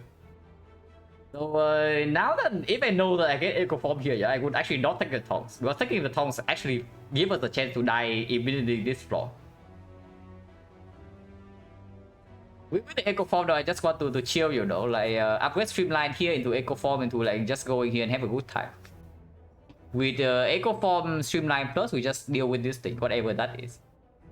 And then we never die in that one, and suddenly we have like energy with Echo Form. But now we have to deal with this crap. And yeah, we don't play with the pet. I wonder though, if the shop is self-repair, am I really removing the pet? Would remove pet actually be a thing if I have Echo Form in my deck? Over just buying self-repair here, if there's one. I guess we'll find out, like right now. Remove question mark? No, the Tongs is a shrine event, so it's literally impossible for question mark to be a remove. It's actually impossible. Actually, no, it's not impossible, but this can still be a shop. Yeah, question mark can actually be a shop, 20%.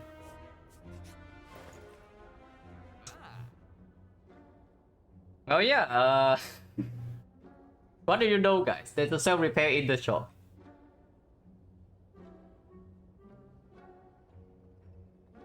Yeah, what do you know? There's actually a self-repair in here. We can also just do remove darkness and solve the Hexagons that way. Also deals with Hexagons and make the dual cast much better. And self-repair Echo Form is so insane, but now we have a freaking pain in our deck. Yeah, self-repair with Echo Form is unfair, but you know what else is unfair? Pain with Echo Form. Every time we play a card in with this thing, we are already losing 2. So it's like +1 every time we have this. And self-repair doesn't actually kill the Nob either. Yeah, I just take pain removal and buy darkness. And we just see a self-repair for free later, like easy guys. Come on, we saw Echo Form second floor, surely self-repair is right here. Okay, maybe not right here, after the elite fight. This is Nob, we kill the Nob and we get self-repair from here. We heal 14 here, we heal 14 here, we heal 14 here, and then we take the Nob again. And then we win the run.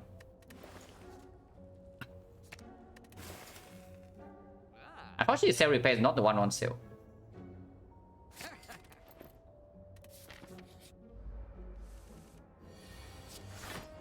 Well, some Tongs save us 3 HP here.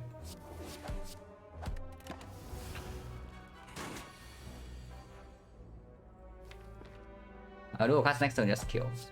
Oh, we just kill here, don't play Echo Form.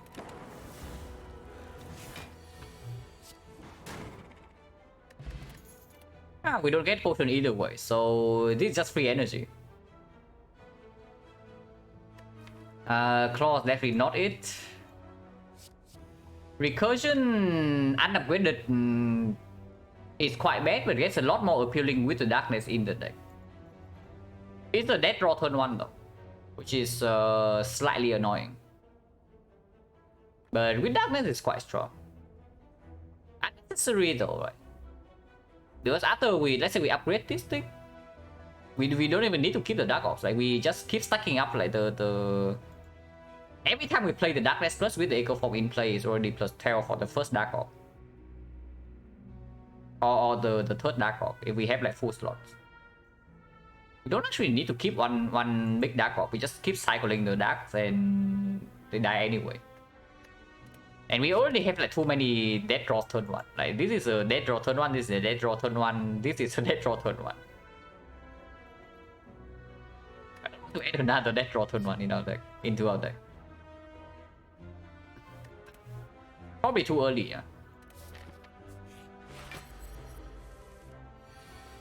Just a lack of bully. Not drawing Echo Form is slightly sad, but whatever. Easy Laga? I don't know, because we actually cannot block this guy super well. Like our damage is completely fine, but our blocking game is a little weird. I want to put the Dark in front so that we redraw to dual cards and it dies.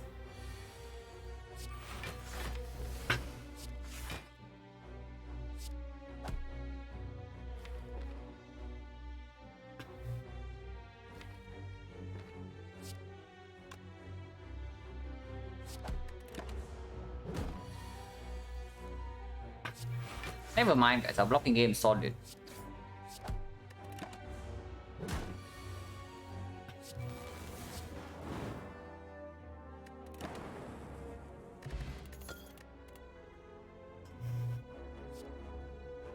No, seriously though. I leave, yeah. Yeah, it's leave. We need more. We need more block to support like this crap. But not block in leave with leave is fine. Yeah, because the AI is just a page. Like of course it's a page. We don't even have a single frost. If we have some frost, then maybe you can tell me that it's decent. If we have the self repair and some frost, then it's actually not too bad. Because creative AI with the warp tongues also gets stronger. But here just leave for fun load block.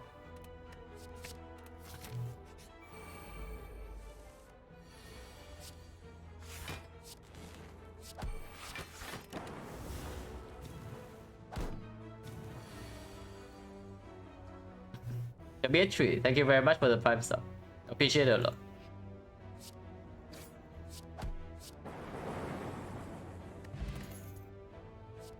Well, Frost found.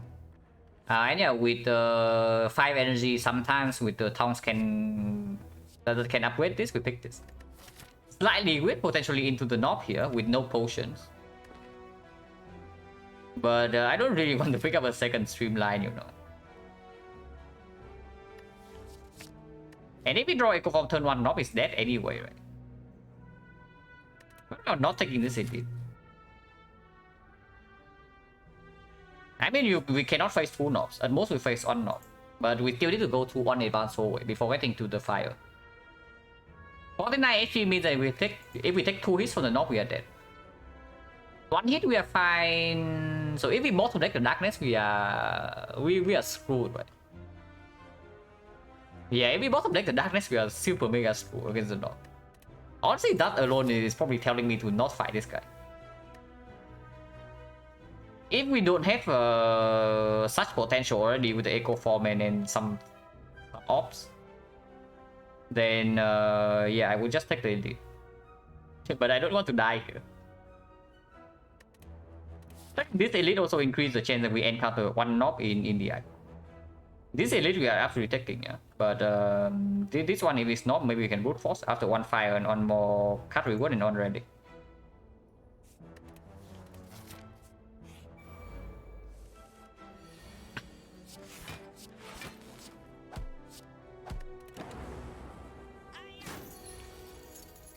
And yeah, leap plus kind of plays. Next turn will be great.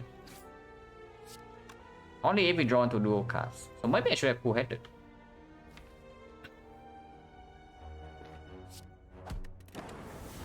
Actually, strike would still kill, yeah. Yeah, strike would also kill.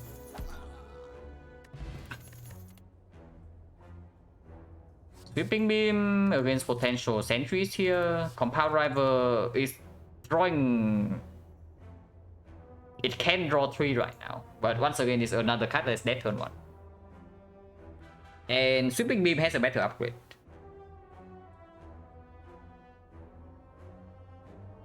With 5 energy,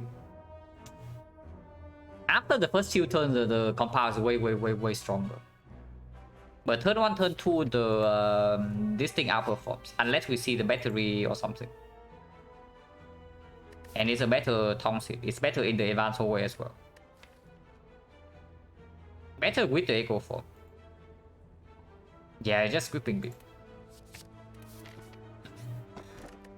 Oh my god.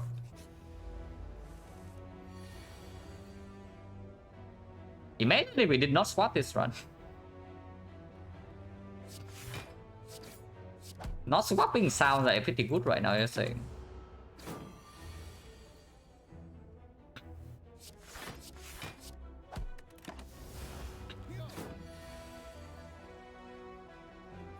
Ouch.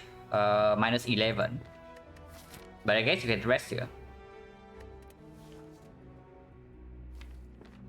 There's no line here, there's no lethal. Yeah, 6, 4, 4, 14, 17 and most.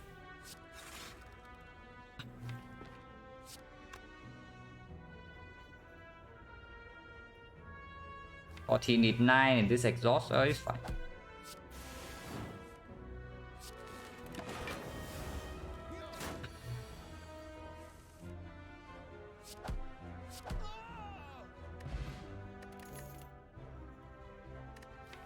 Wow, where Toxic Egg value? This thing does not perform at all right now. Go for the eyes. Slightly better with this, but definitely worse with the potential 5 energy. Better with the Warp Fox.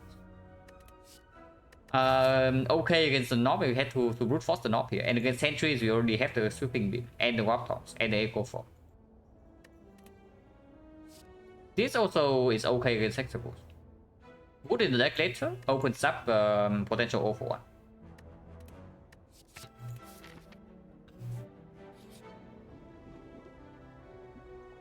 Okay, we are not tossing away the Echo Form. That much is absolutely clear. And we need the Darkness to kill Hexagons, so it's also not Darkness. What is this then? It's just either a base card or plus 5 HP. If you are resting either way, and I think it's a base card. not picking Creative AI, it's true. Creative AI would serve its purpose right here.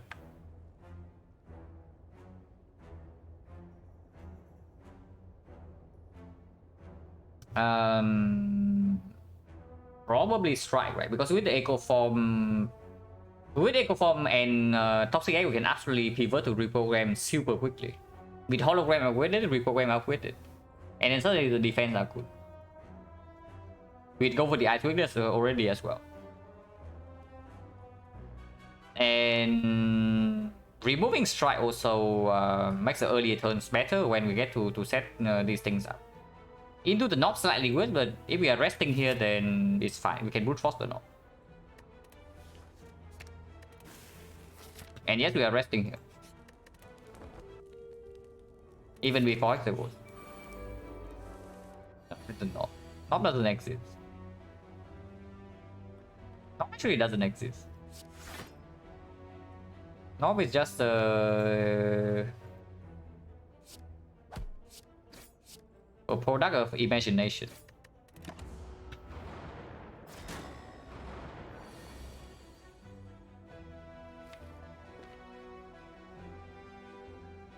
Echo Form honestly does not need to be played. We have Tongs to cover this fight already. I want to block for more and deploy the Darkness. Also, this way Sweeping Beam kills immediately, even if it's not upgraded with the Tongs.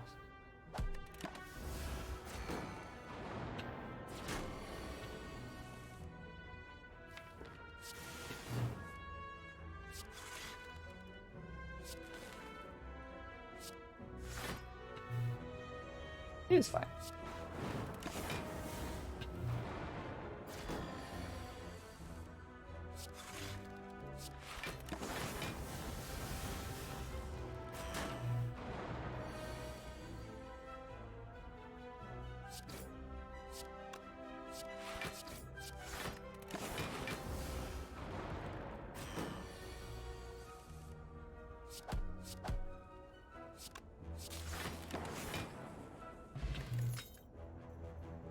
Okay, reprogram definitely on the table. Is reprogram still on the table? I mean, reprogram was on the table for like half a second, but what about now? Yeah, there's also FTL. Like FTL is very nice. It's just FTL or defrag. The thing about defrag is that we also need to upgrade darkness, so it doesn't get an upgrade right now. But with the echo form, even unupgraded, defrag is still performing. FTL is very good with Shuriken now.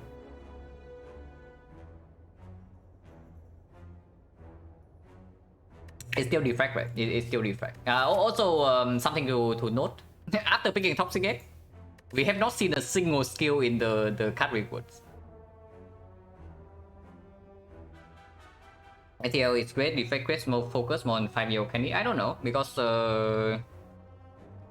apparently every time we don't get focus, we just win. Ever since the training on defect started, I have not lost a single reprogram run, and we have had like maybe 5 of them.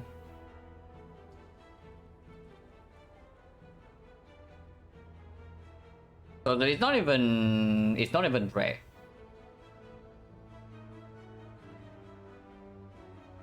It's still defect, right? Just because we have a frost already. This is so freaking good though, holy crap. It's so good, it doesn't require an upgrade, it goes to Shuriken, it goes to the Echo Form. And yeah, it's better with 0-for-1 as well. Multi-edition don't have reprogram, also don't have focus. Then we can also just get like Snecko. Like in this situation, for example, Echo Form into Snecko into Reinforced Body, and yeah, that's our run. We don't need focus, we don't need reprogram. And there's plenty of ways to scale. Focus is just the most straightforward way. I'm just thinking like whether it's worth committing an upgrade or. Yeah, I'm also like definitely still learning for sure. But I'm just saying that you don't really need focus as much as you think to win on defect. Like especially here. Like especially here, the defect is next to a very good card and it demands an upgrade. So do you really want to sing an upgrade on the defect instead of just picking FTL, upgrading darkness, and then opens up 0-for-1 pick?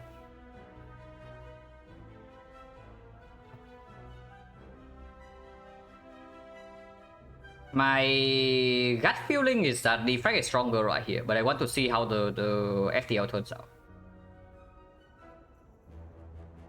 Streamline, we don't care about Streamline. Like, this card can stay here. It doesn't matter if we get an upgrade or not. We are past Act 1. But this thing needs an upgrade to solve the Hexagons.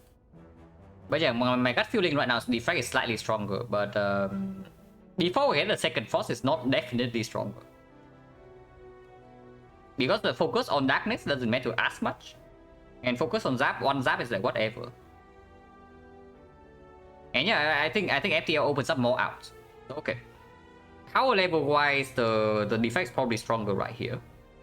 And it basically gives us a very clear direction for defensive scaling later on. But FTL opens up more outs, and it doesn't require an upgrade. So I just pick FTL now. Even with Echo Form in the deck.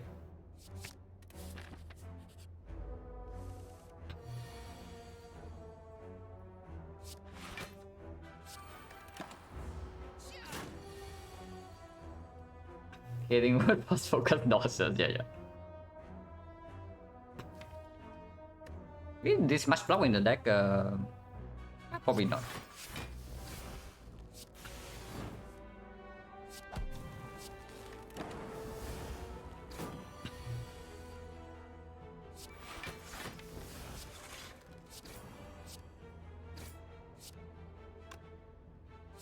I want to kill this. If possible, I want to block this turn. Oh, never mind.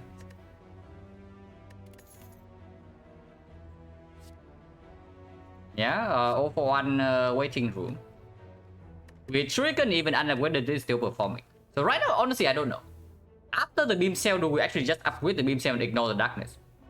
Because now I can definitely see beam cell into upgrading beam cell, and we kill Hexagons with physical damage.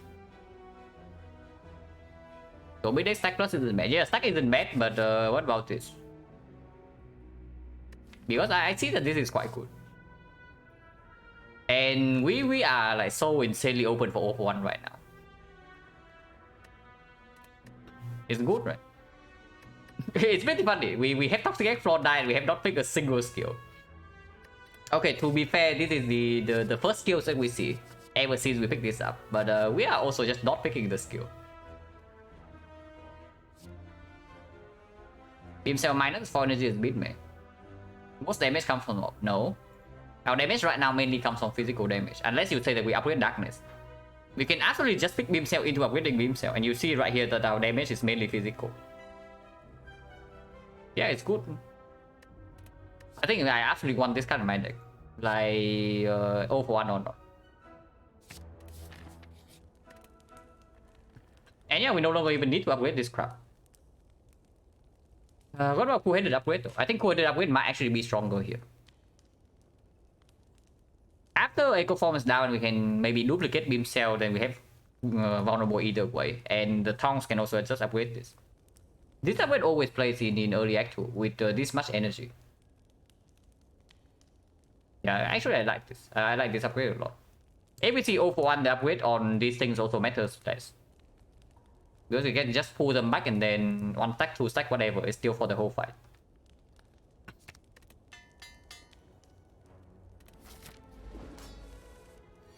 Yeah, who needs darkness upgrade anyway?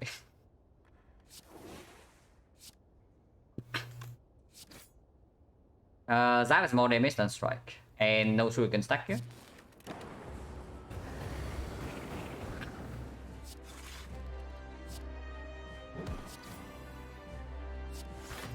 We can keep this off, yeah. Yeah, we probably keep this off. But then you carry, it's still carrying this fight, mostly. Like you see right here, it's still dealing like maybe 60 damage something.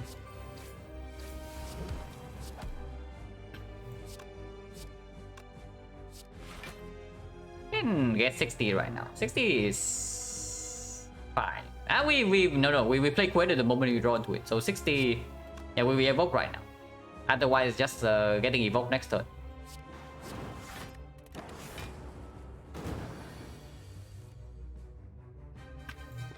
We can get more darkness.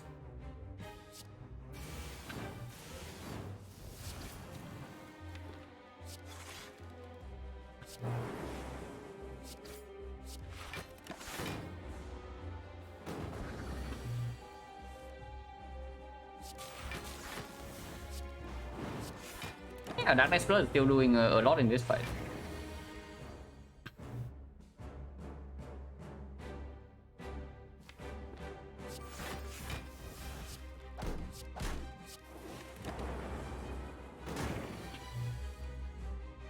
Cannot set up the flower though, annoyingly. Yeah, cannot set up the flower. Whatever.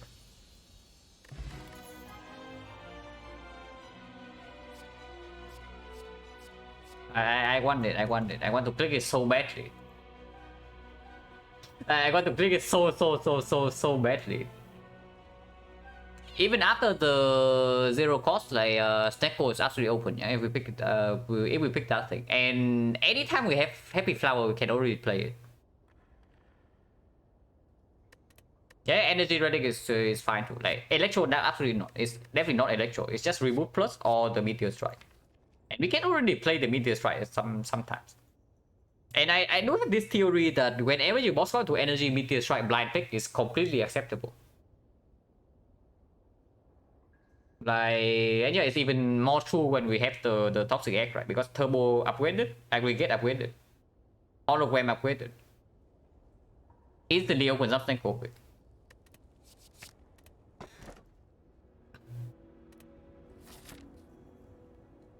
Okay, I guess the beam cell sucks a little bit now. I don't know whether that was correct, by the way, over the battery, but I have to do it. I have no idea whether that's correct or not, but I have to do it, guys. Battery, yeah, battery was completely fine. It's very good as well. But I don't know, can you really tell me to pick battery over Snecko when we have like Echo 4 Meteor Strike? Like, come on. Like, I don't care about the rest of the deck. We have Echo 4 Meteor Strike. You want me to not pick Snecko?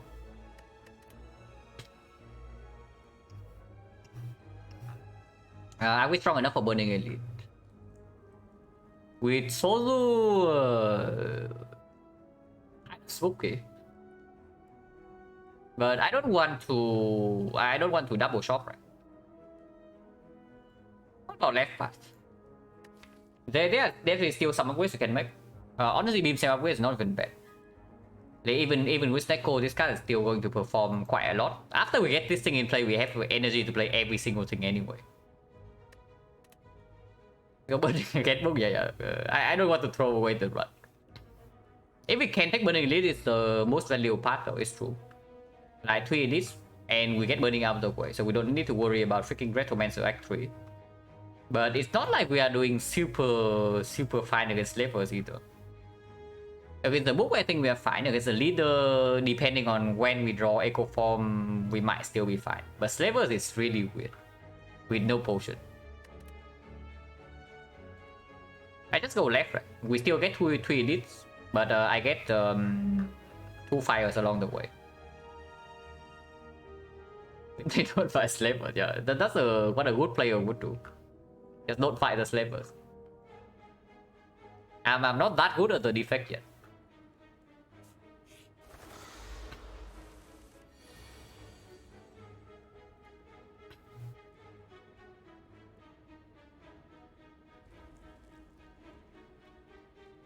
Back with this, yeah. Is it a kill?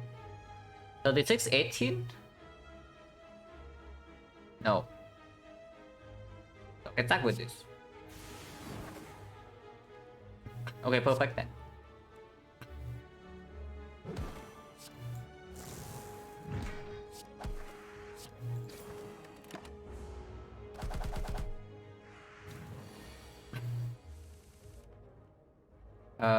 We still cannot block this actually.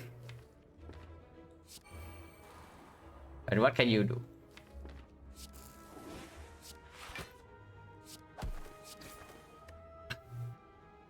Yeah, I don't want lightning off.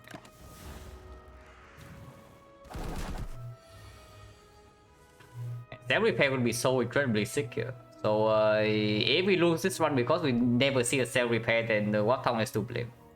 It is to be blamed.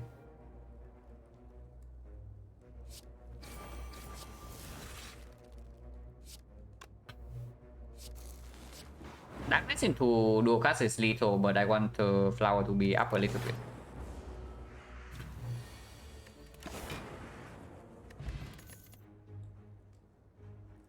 Green. Capacitor is not terrible either, but it's also not good. Yeah, Snecko or not coordinate plus is still good.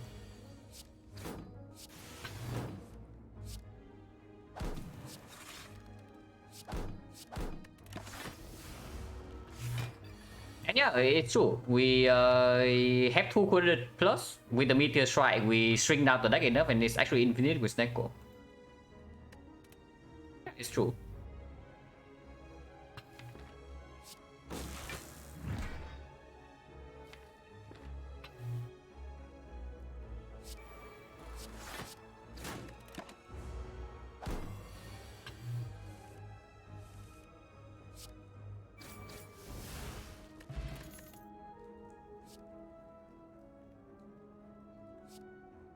It just keeps showing up, but it's still not good. It would be good if I had picked the Defrag Act 1 over this. At some point we stop picking card draw though. Like we are still having freaking Snecko here.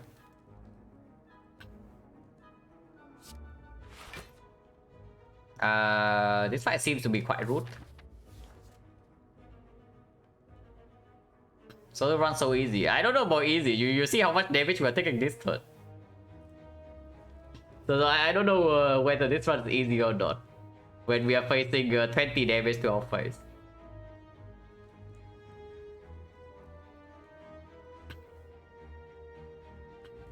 Darkness remove target, we probably still remove base card.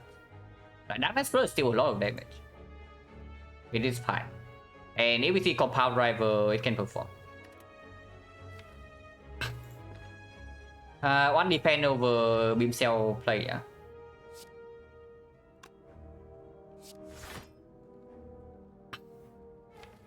We still kill this guy first.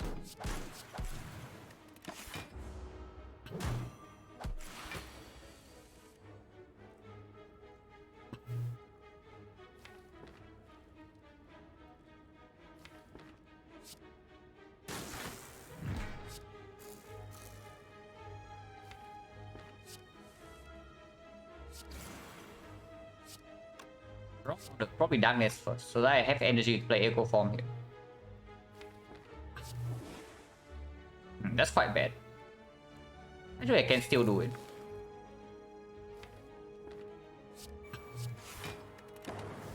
Ouch. Yeah, this is also why I passed for double fire, so that maybe you can rest along the way. This fight is very rude.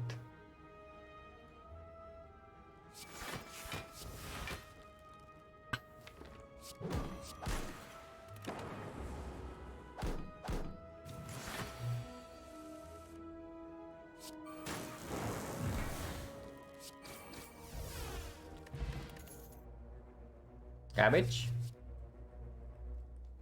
Yeah, I know. This is why I'm saying the wrong order, but it did not end up mattering.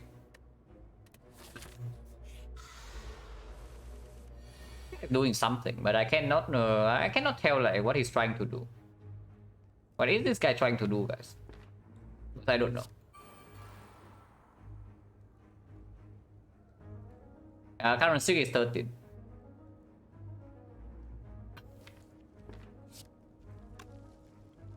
I don't really want to miss Meteor Strike here, yeah?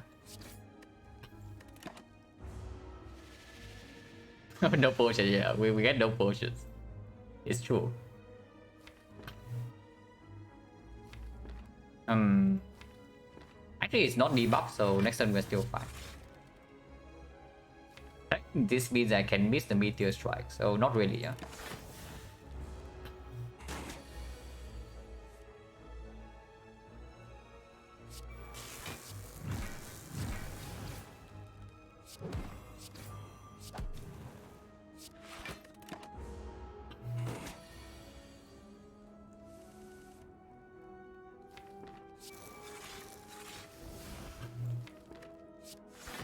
I don't want to kill this turn. Shuffle this out is fine.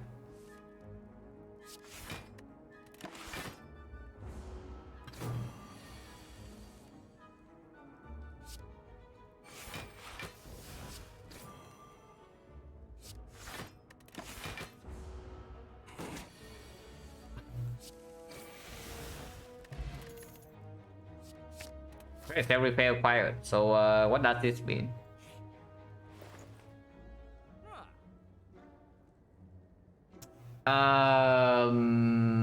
Yeah. I mean, Palace. No, don't Palace here. Don't Palace here. Palace is not terrible, but it's also not really good. Yeah, cell repair is here again, but we already have one, and there's a better cell repair. Actually, it's not better. It's like equal, but it doesn't need to be played. Yeah, Palace before Peter is absolutely one way to lose. But I mean, it's fine. If we have sustain, we can also just wait for it.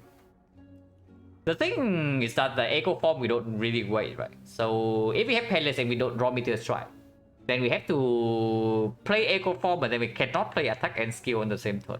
So it gets slightly good. And there's nothing to Palace at the moment, anyway.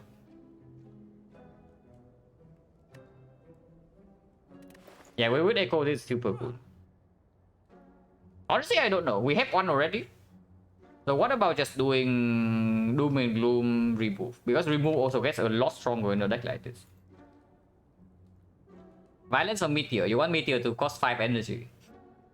Because that's how you get a Meteor that costs 5 energy with Deco. By using Violence.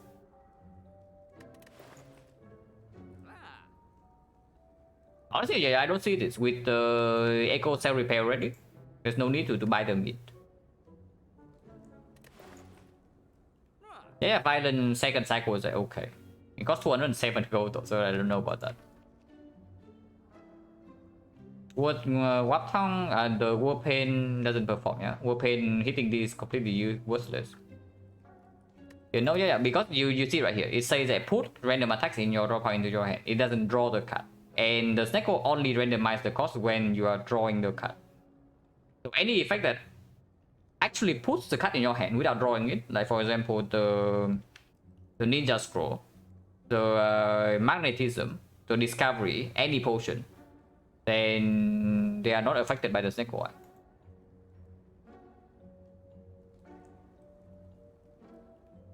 Yeah, the sick as well. So Doom and Gloom remove, yeah.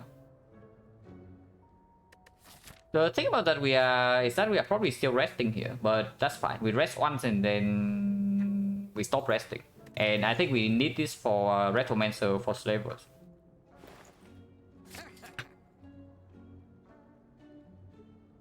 Honestly, with Doom and Gloom, with these cards in our deck, I don't think I want to draw defense over strike. It's basically what I'm seeing. Zap? Honestly, Zap is an absolute garbage, right? It's not even a good target with the Tongs. It doesn't proc Shuriken. And after we deploy Darkness or Plasma, it's like insanely horrible. Yeah, probably Zap's time to go.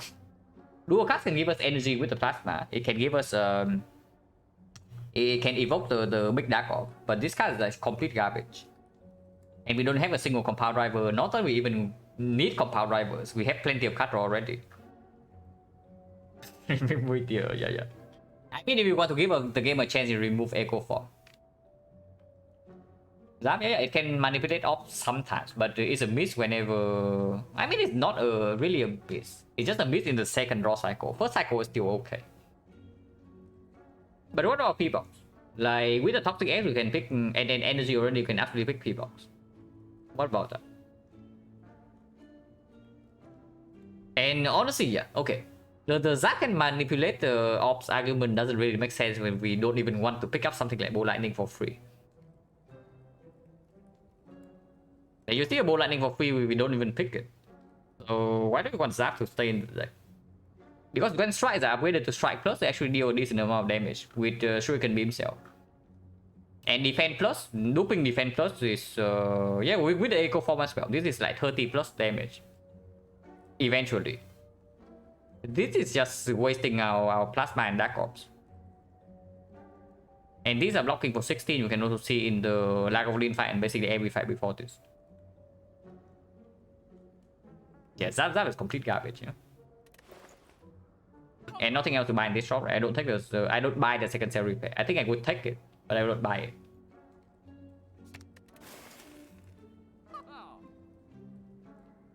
And yeah, if I don't buy cell repair, there's nothing here. We rest here, and that's hopefully the only rest we do in this run. But it's funny, it's probably also just bad. No upgrades are super urgent. And the only threat right now is that we die right here with the slavers. Because otherwise, afterwards we heal 14 every single fight. Why buy cell repair? We already have one. Any fight where we can store, this thing is healing 20. Otherwise, it's already heals 14. Before I waste go, I just rest here. Instead of just buying cell repair. Because cell repair also doesn't help us immediately in this fight. And then this is the biggest threat. I think we clear this fight and then we are super fine.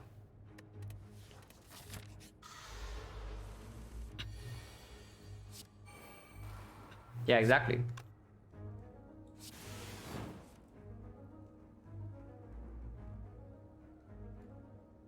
On cell repair, we need focus for that. So you can praise the heavens that we don't have defract over beam cell right now.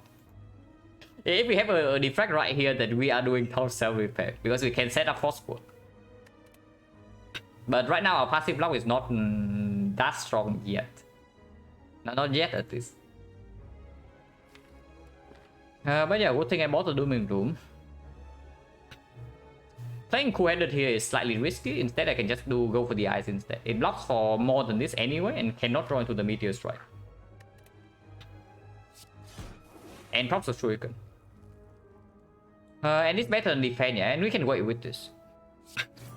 We can wait with this. There's no need to use it right now. Minus 25. And this is exactly why we rested.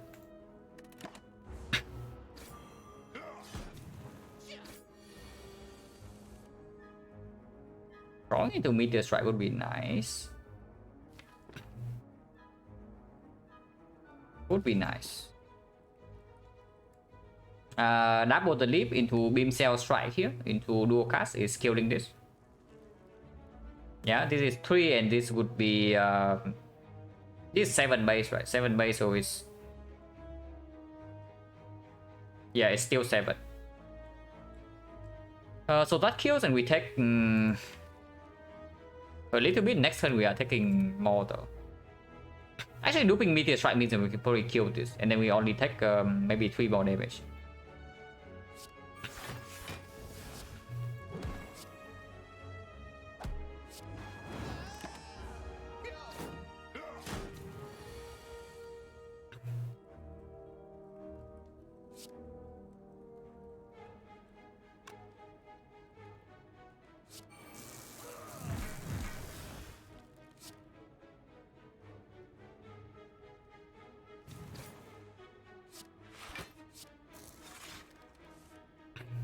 Okay, now we just wait for the self repair, yeah?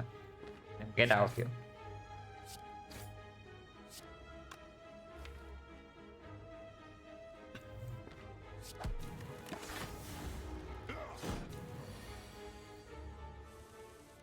Ah, easy.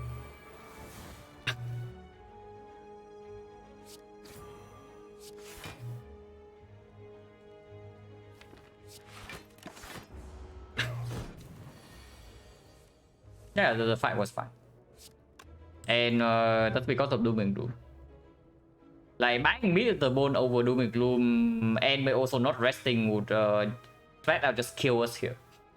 So at least I bought this. We could have gone with one less thing. Like, we could maybe not buy Doom and Gloom into resting, or we buy Doom and Gloom into upgrading. And that will barely live here. But if we don't do either one, we are straight up dead in this fight. Hello, Navox. Silent was a win, so we are on a 13th streak. And store for one turn. And yeah, we always have lethal next turn, yeah. So we store for one more.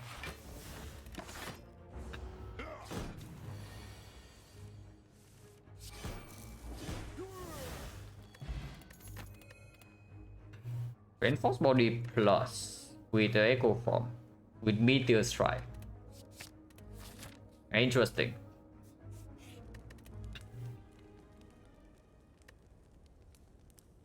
So we just force levels of the Doom and Gloom upgrade matters slightly less. It still performs into the leader fight. On the other hand, you can also just upgrade this for +6 every fight. But honestly, we don't need to. If we make this upgrade, it's like way later in the run. At the moment, we probably enter the boss fight with like near full HP. Hello, backpacks, and thank you. Doom upgrade is okay, yeah. Meteor upgrade is only +6. It's 24 to 30.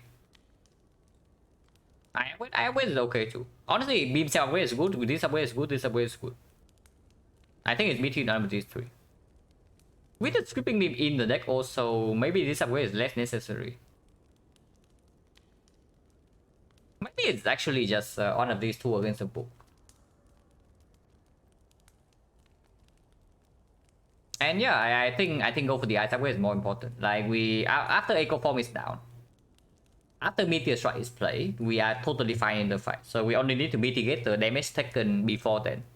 And also see from the Slaver's fight, we take 25 damage for no turn 1 and then we never take damage again. So in that sense, this upgrade performs. We can do a cast prevent 0-0 of course, yeah. Sure.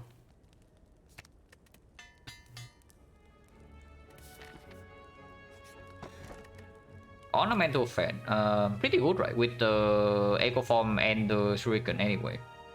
We want to play more attacks. It's not bad. We don't have Orichalcum, don't have anything to interfere with that. It's not that good, but it's not bad either.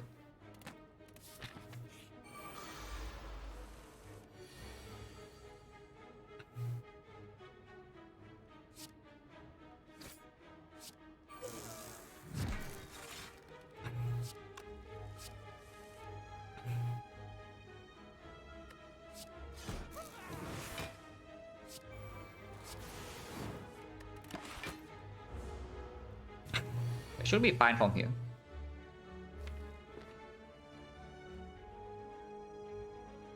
Oh, are we fine? Yeah, probably fine. Yeah.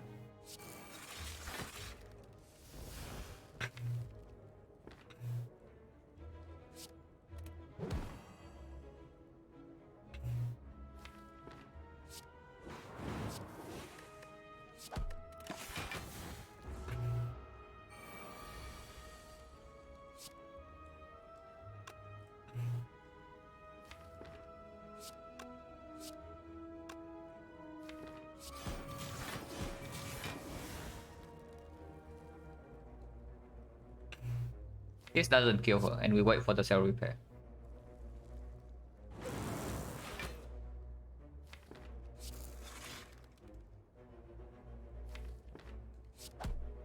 Get her to potential lethal range though.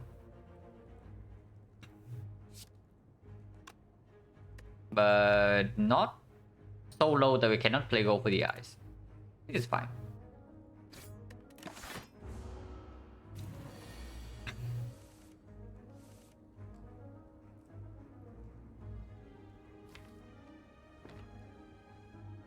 End turn?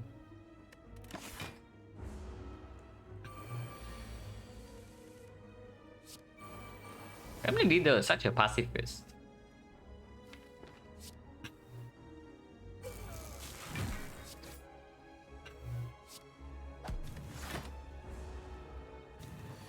Okay, finally she attacks.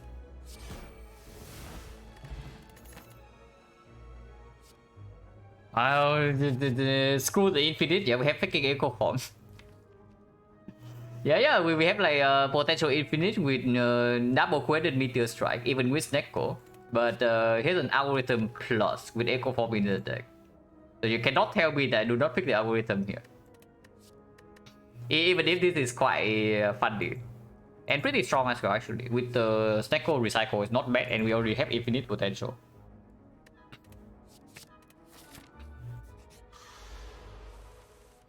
Okay, screw the Chosen. Chosen sucks. How much does Chosen suck? Hopefully not too much.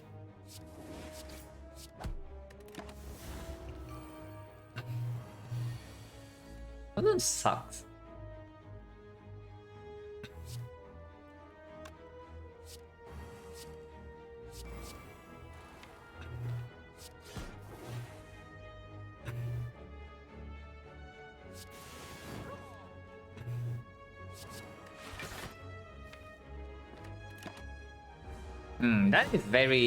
That was very optimistic, I have to say.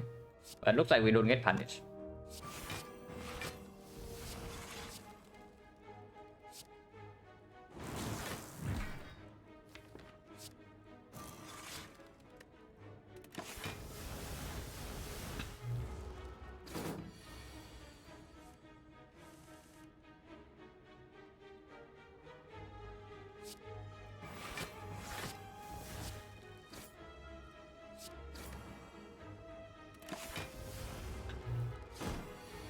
We'll need to take some damage in this fight to get this in play.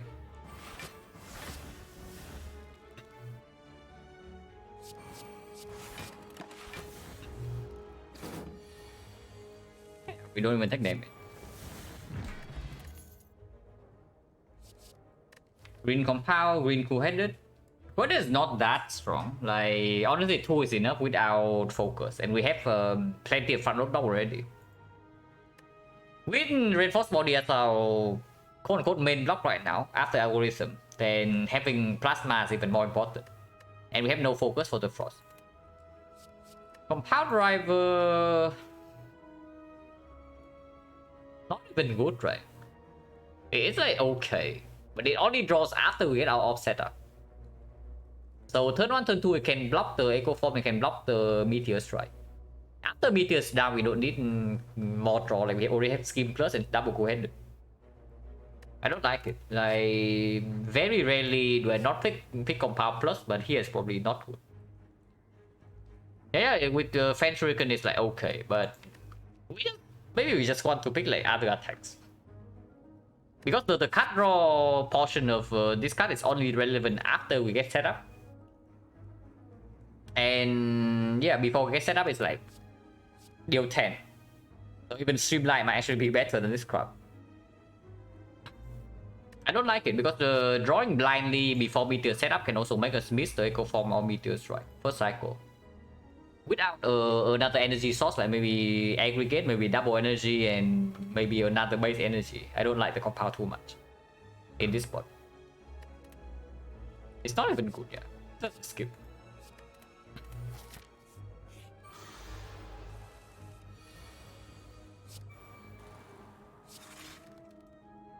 Missing on go for the ice.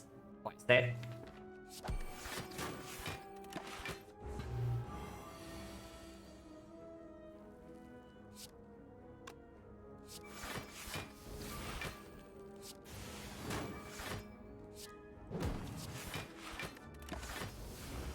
I mean, whatever, we heal like 14, 20 in this fight.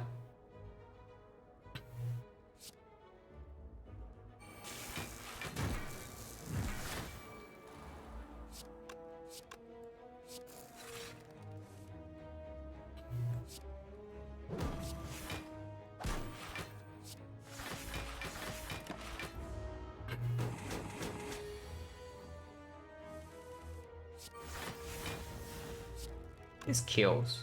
I want to kill.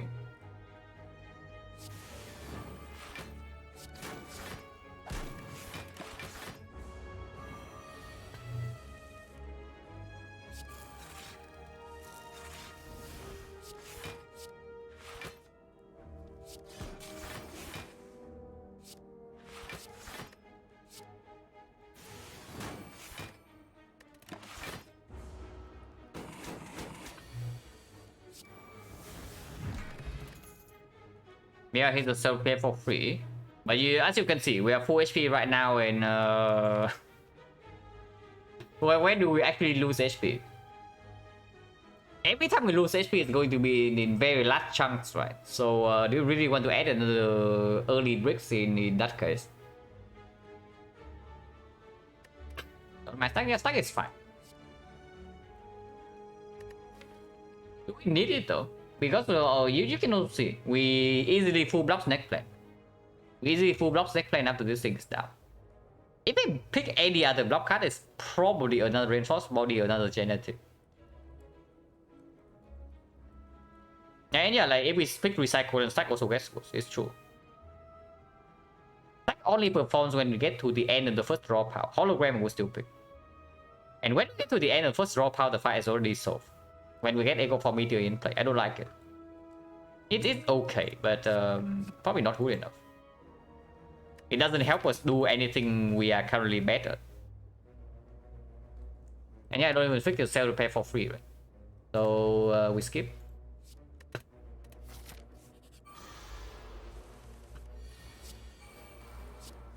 Auto Echo Form is kind of nice, I have to say.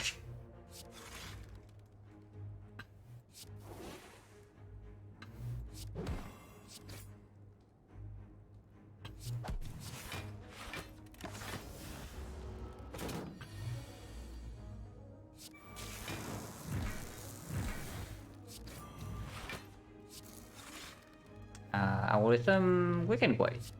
Wait, he's almost dead. He's almost dead. Have to be careful.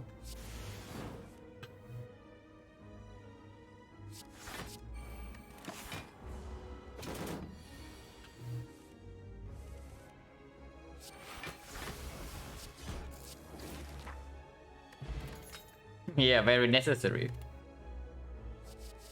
Double energy is still good, yeah. Turbo is not, but double energy is good. Is double energy good? I guess double energy is fine. I mean it's weird, but if it costs 2, it can still be played. If turbo costs 2, it's extremely strange. And after we get the meteor strike down, it allows us to have like some very degenerate turns. So if I pick double energy, we can pick compound. If I pick the double energy here, we can pick up compound, and we actually can pick up more skim plus. Already goes with the reinforced body sometime, but this is already massively overblocking. It's okay though. It's okay. So then again.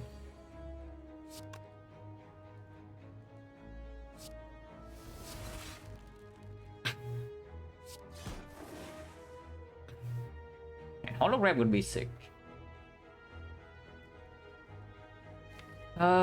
This time not top decking Echo Form nor Meteor Strike, yeah? We have Petrograph. Yeah, let's not care too much about this fight, as long as we don't die here. And I don't think we can actually die here, so...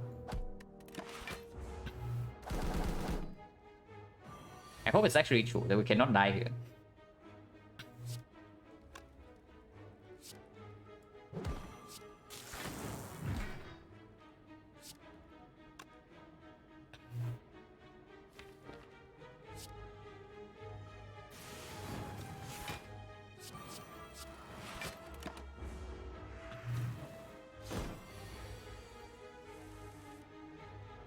It's probably true.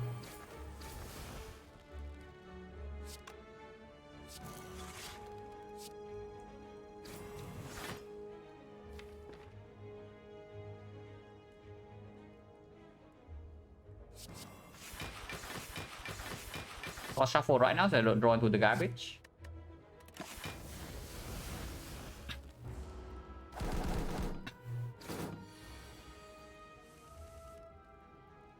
Our turn is not here yet, so of course we don't kill.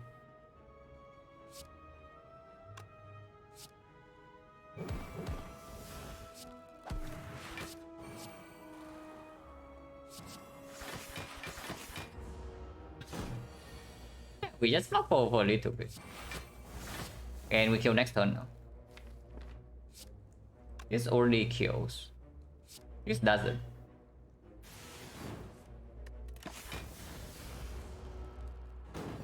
Calipers, yeah, Calipers will be insane.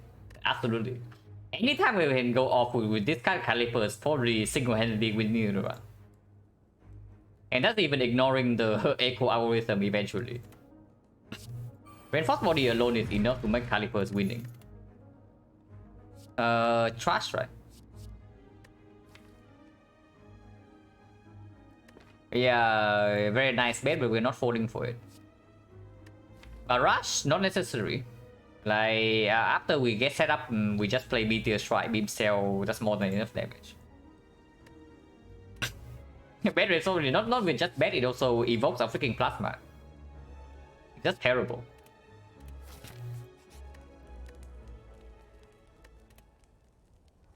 Can upgrade something, can also just recall. I guess we can make the Doom upgrade right now for potential burning rate to Mancer Act 3.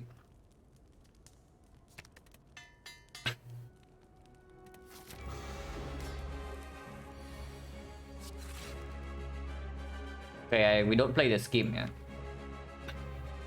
And getting this out of the draw pile is probably good.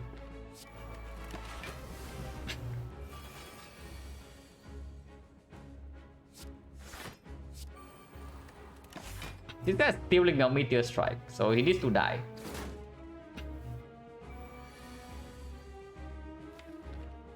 This is not drawn to Streamline, we can fix that.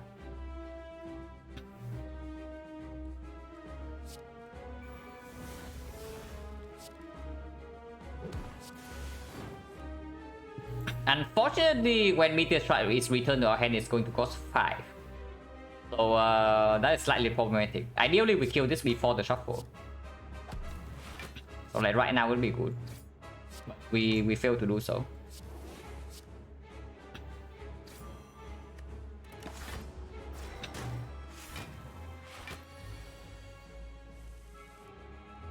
At least Echo Form still in play.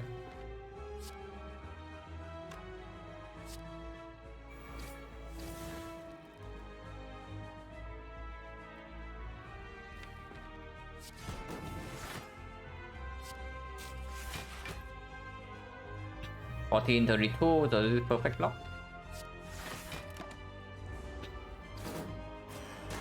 Hello Sergum, Silent-1 was a win.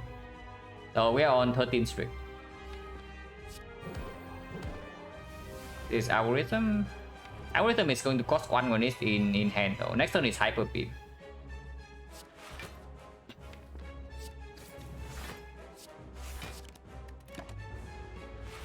Record, yeah, record is 13, so we are tied for the record right now. And yeah, the algorithm is still getting loop because the first loop charge is not consumed. So very nice, it's perfect.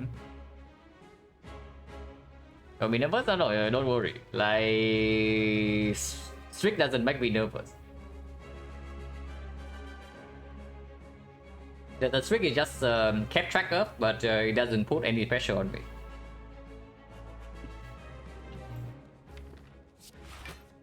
Do I want to draw here? 1 out of 7 to get Meteor Strike. That's quite bad, right? Chat makes me nervous, yeah.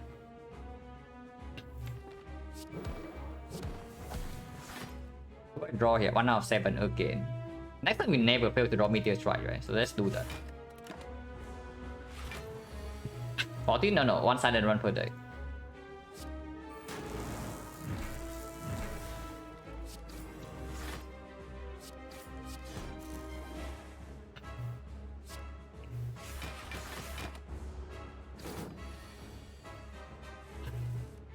Also running record me. So current record is 13 by me and I'm tying the record right now. Hello Achievement. Doing great. Like Silent was a win, so we are back to 80% exactly, and also a 13th streak. So next one is going to be pretty spicy. But yeah, the comment is not updated. I have not played a card, right? So yeah.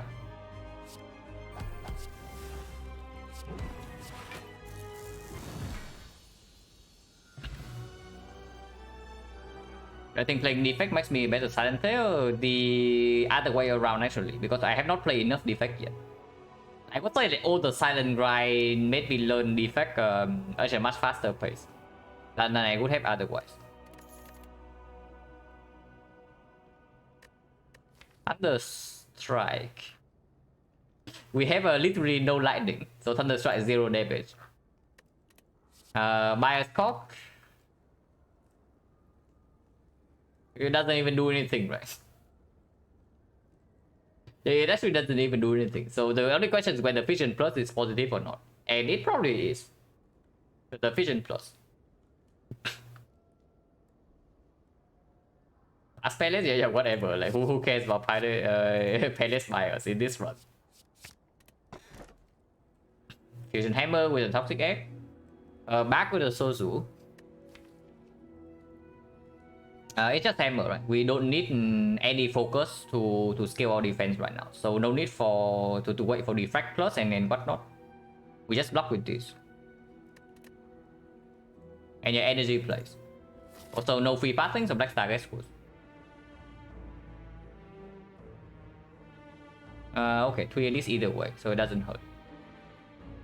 Omamori into 1000 gold seems like a good plan. So we fish for 1000 gold. Also Fusion Hammer is slightly set in the sense that we overheal, but we have not recalled yet, and we are not forced into a single fire here, so that's very nice.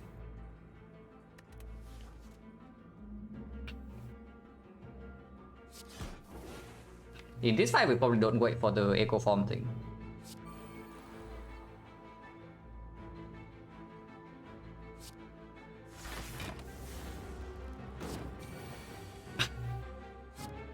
Needs slightly better draw consistency.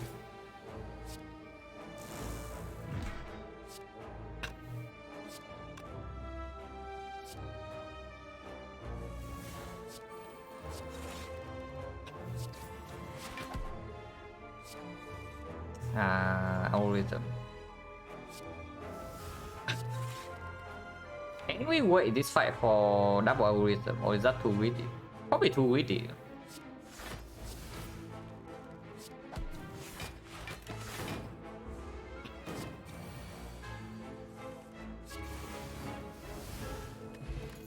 Wow, focus potion. Tempest plus. Could have had this for the freaking meteor strike. No, not the meteor strike, the thunder strike. Like, we have double energy. So after the meteor strike is down, we double the double energy and we have like 30 energy, and then we tempest into thunder strike. Well, what a shame, because that's not happening. It is a lot of damage, but it kills all the plasma. So I don't know, like how good is it? Because I don't feel like damage is actually our problem after we get set up. You can also see, yeah, after we are set up, like you see, like in the automaton fight.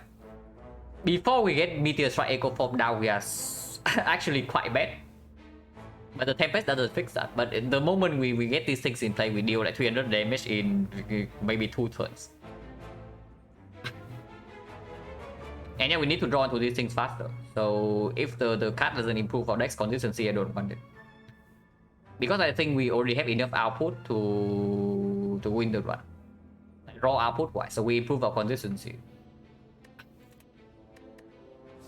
Leap plus, reasonable but not good enough. Yeah?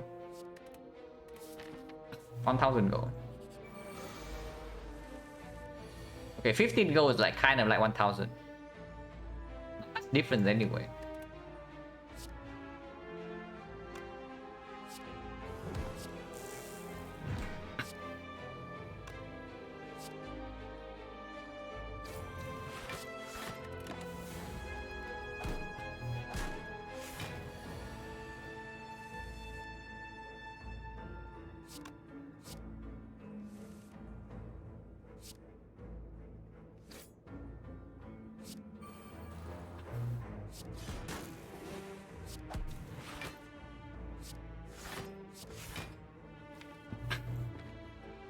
If possible, I don't want to fission here.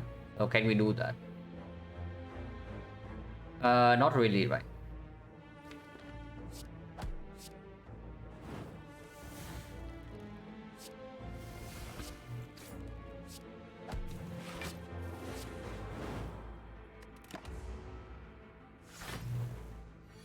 I mean, it's fine. We still have 5 base energy. It's not like without the plasma, we cannot play cards or anything.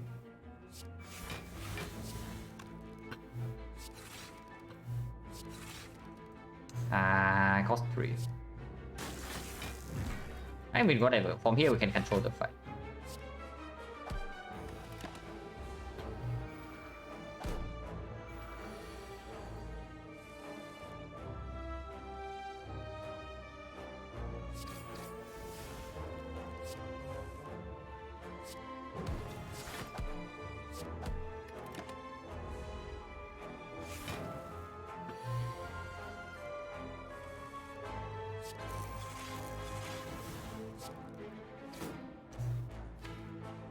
Just keeps hiding. I guess ending the fight next turn is better either way. But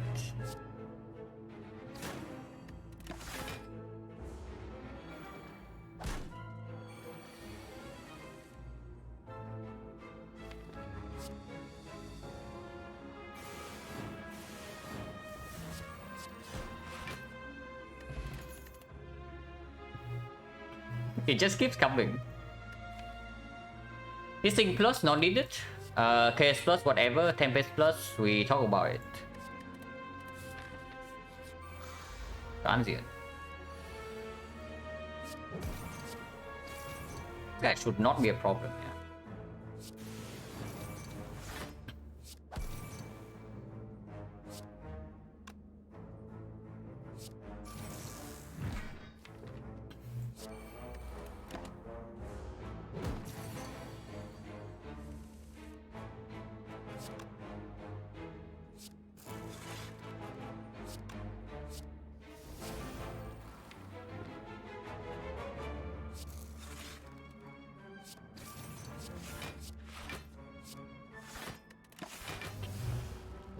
Yeah, taking damage doesn't matter.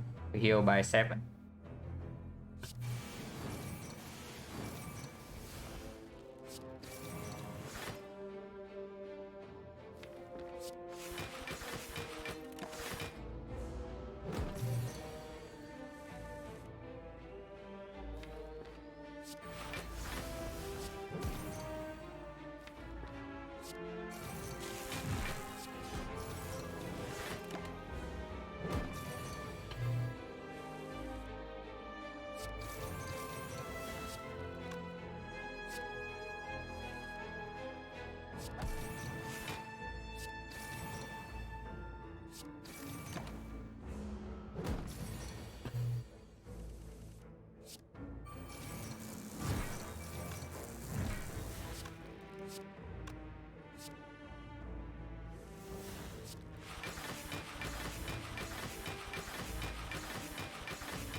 Yeah, Calibers would be good.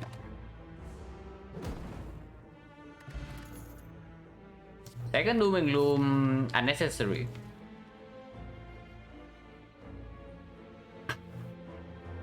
Yeah, 1 is enough. We don't need to. Okay, no, 1000 go. We can use Omamori at least for 4 max HP. And I guess we do that. Yeah, this is floor 41, so my bloom cannot even appear here anymore.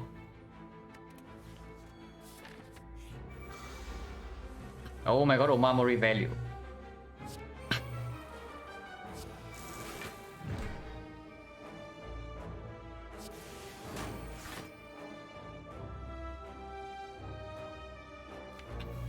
Can do this later. Just in case we take damage in this fight. Because this fight is fairly nasty. Looking at the fight, maybe I want another block cut. So could have taken the lead plus from before. Force Field plus would be pretty nice. Algorithm of course is premium and Reinforced Body is absolutely the best one. But another lead plus is probably acceptable.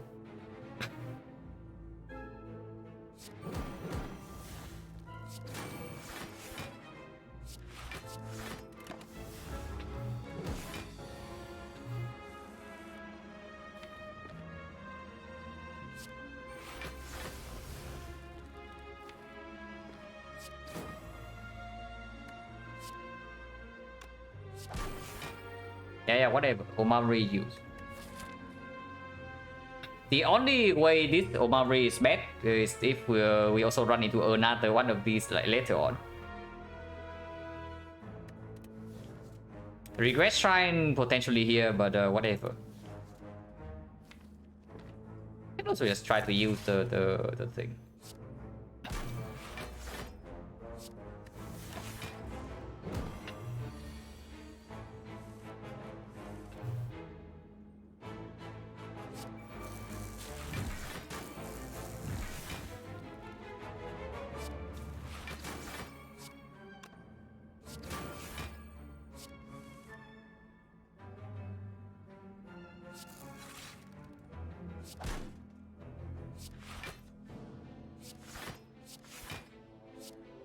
Yeah, take 1.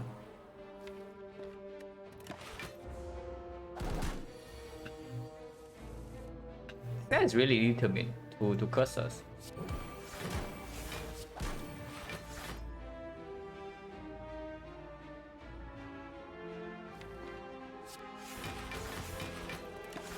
It's just either curse or debuff. I think we care.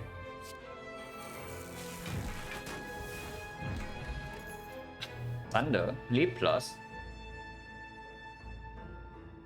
Thunder. Is this a bait or is it not? We do have beam cell. And Thunder does perform in this fight. Thunder does perform into Retromancer. Honestly, it's not really bad, right? It's actually not really bad. If we are saying that sometimes we are scared Retromancer, this is just good. Not even Retromancer.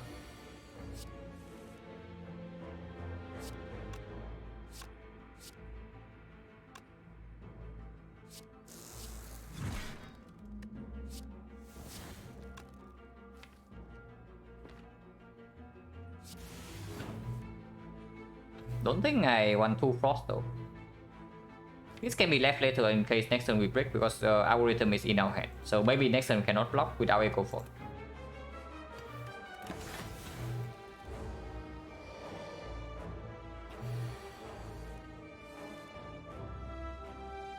Yeah, we have Echo Fall, we cannot block either way.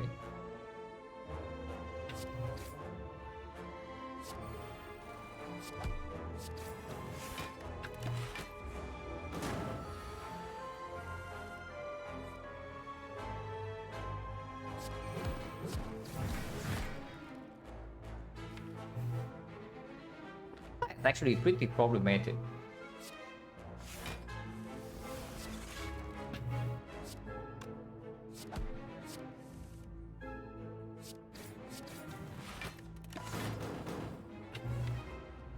At least our rhythm's still in here.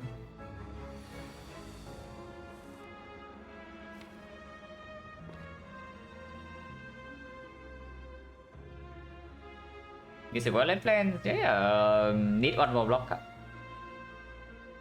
You can also see what I mean when I say that we need one more block card.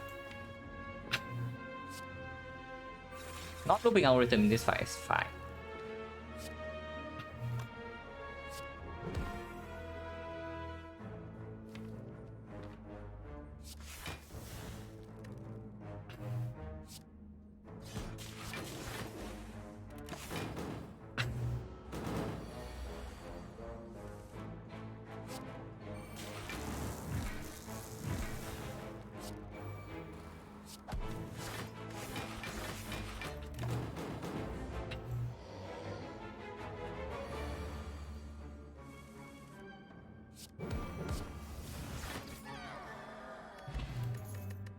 Questone for oh my god. Oh, okay, maybe should not have done that before picking up the Questone, but yeah, would not contain myself.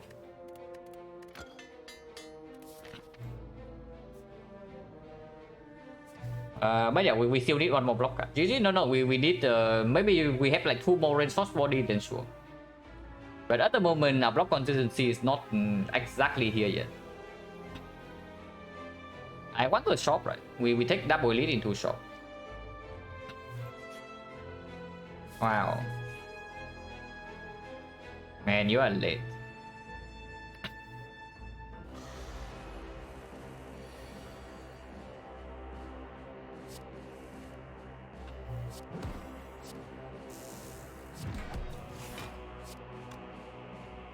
This splits, and maybe splitting is not the best idea.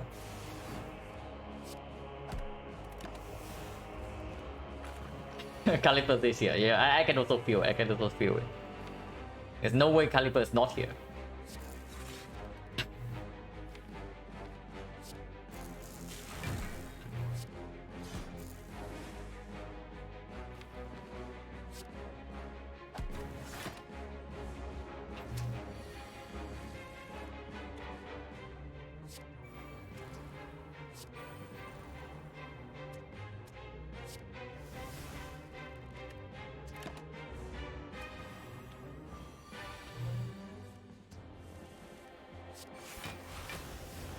Don't want to kill yet, yeah.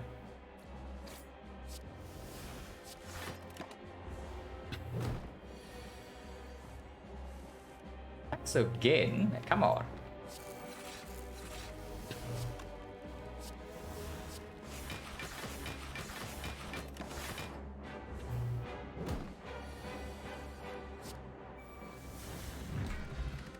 That is not Calipers. Also not what we need. Double energy with the dead branch right now. We picked this, yeah? I think we picked this, but yeah, picking this into the second double energy is fine. This is one of the times when maybe dead branch is not super good. Maybe, but it's probably still fine because the more dangerous fights are definitely the fights where we can get wrecked in the first few turns, like turn 1, turn 2, turn 3. And that range makes those turns smoother, like against the spear and shield, against the heart. And then afterwards, let's say we play with like 3 or 4 Yeah, 3 or 4 more cards than usual in our deck, doesn't matter. We have Echo Form and double Meteor Strike in play. It's still good.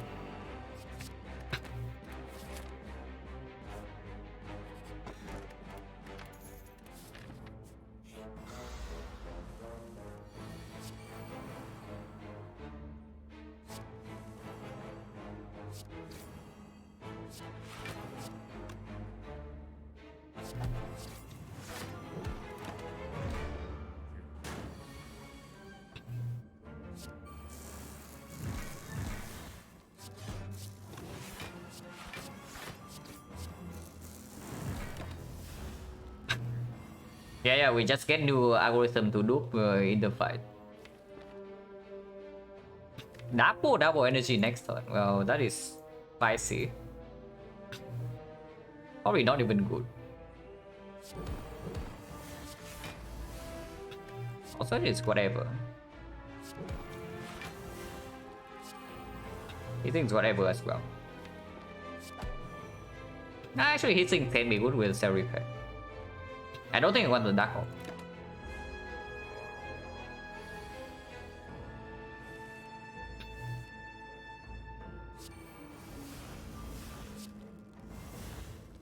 That's a lot of energy. I think they need a lot of energy.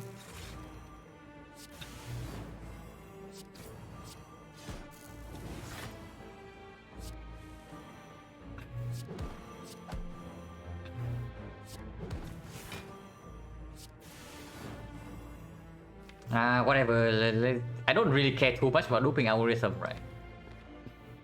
We don't really consistently block this guy either. It can mess up the flower, whatever. Do want to set up flower for this fight though. So maybe next turn can block with reinforced body and the turn after we kill.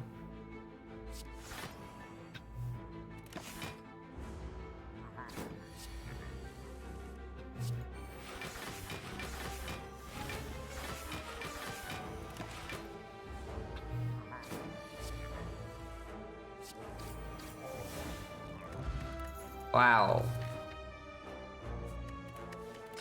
Absolutely perfect. First 12 gold.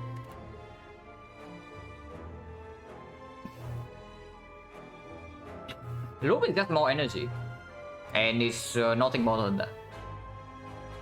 So, not interested, yeah?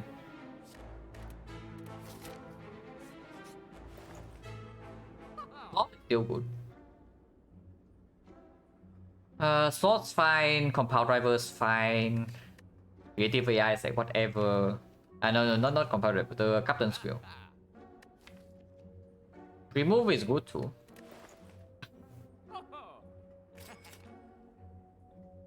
Yeah, we don't buy captain's wheel, yeah. We just take remove. You just take the card remove. Consume is here as well if we want to pivot. Consume plus with double frost and then the slots as well. Good. Now that we have the slots and maybe, but I don't think we go for it, right? We can just go for export. So strike goes, yeah. Defense is still better than strike. And there's nothing else here.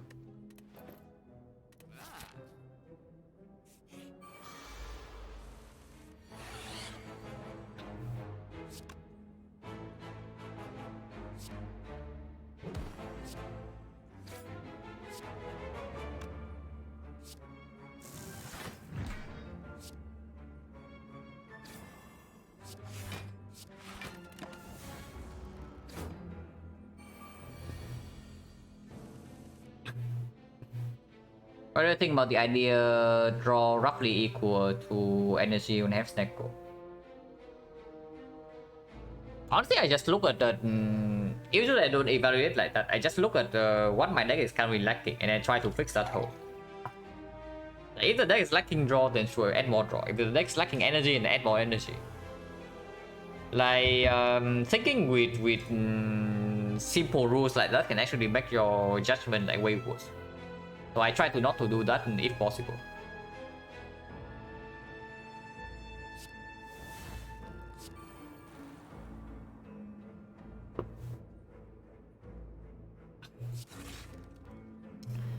Well, we are kind of getting wrecked here, yeah? Kind of. So, vision then.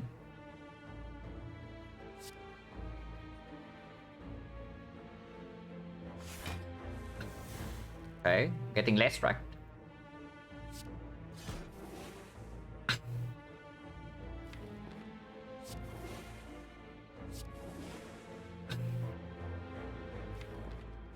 Pretty funny line, like we double vision during one turn.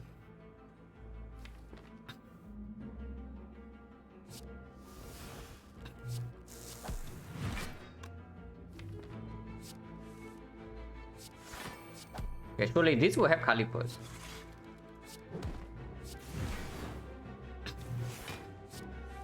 Surely this will have calipers, like we cannot fail to have calipers here, right? We still have not run out of energy. And probably doesn't happen for like a while. Infinite, yeah, kind of. Like, it's a weird kind of infinite, but maybe.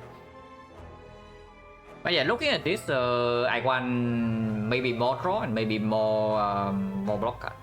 Like one more resource for the phenomenal and maybe one more skill. I don't care about two-handed too much. And yeah, runic capacitor definitely plays here. To let us cycle the ops, card draw with two-handed while still keeping plasma.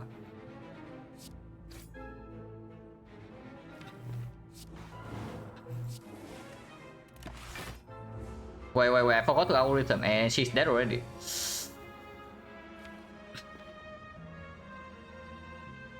Okay, that was bad. I actually did not notice that she has like 7 HP.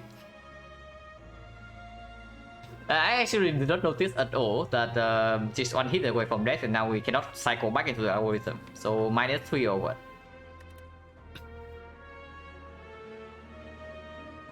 Surely not, right? Surely not.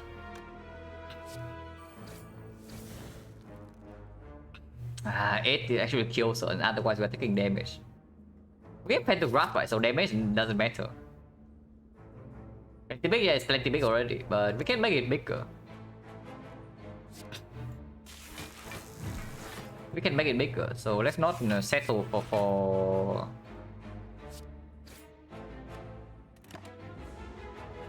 At the moment, we are still not losing HP. It's 64 for a number higher than 64. Okay, vulnerable, we are probably fine against hard even 64. Like 64 is actually not 64 yet. If I want to set it up, it's like 70 here, 76, 82, 88, 94. 94 is more than enough full block. But I mean, I don't know, maybe we want to block 20 times 15 this time. Yeah, if we can wait for it, there's no reason to, yeah. We are not even losing HP.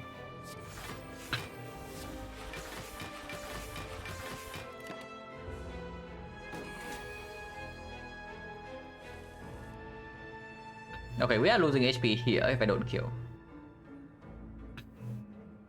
But we do have pantograph.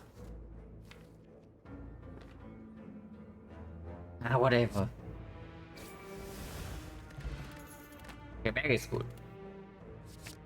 Okay, that is good. At 7, yeah, we also don't lose any current HP.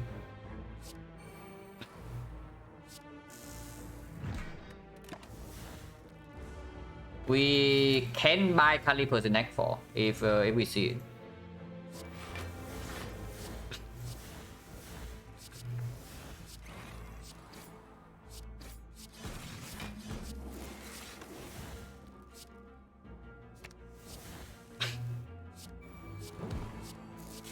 I'm just playing random cards. I don't even know like how good they are, but I'm just playing random cards.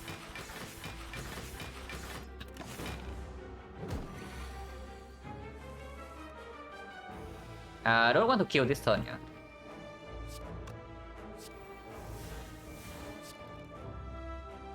This does not kill. It leaves this thing at 1.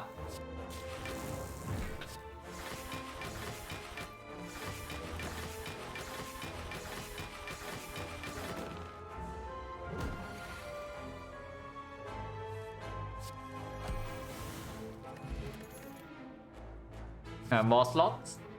No need, right? 6 is enough. We don't even block with force anyway. It's only for plasma. 6 is more than enough with 2 meter strikes. So White Noise potentially with the dead range, but also not. That's the end game.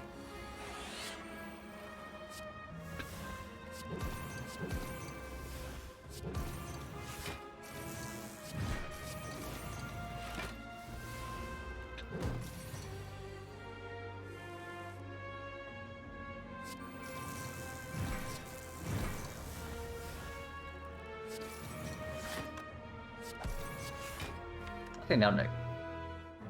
Enforce body, cell repair, our turns 1 turn, this another turn, this another turn. Don't need to actually skip. Even if we lose HP here, we have Pantograph anyway, so it doesn't matter.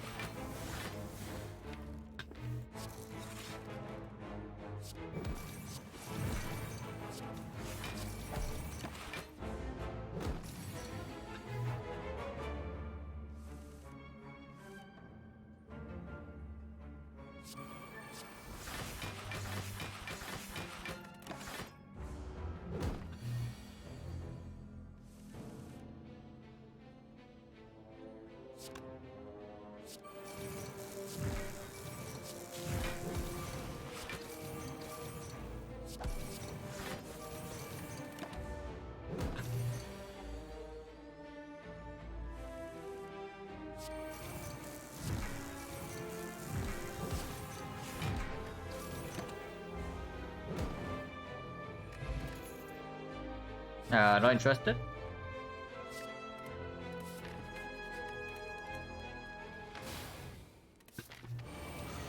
Also, perfecto. Oh no, player power. I have player power. So hopefully we don't die instantly. But honestly, this fight can be a little bit weird if our block consistency is not good enough. But we do heal 25. And then another at least 14. So this fight is not a joke, but it's also not that difficult either.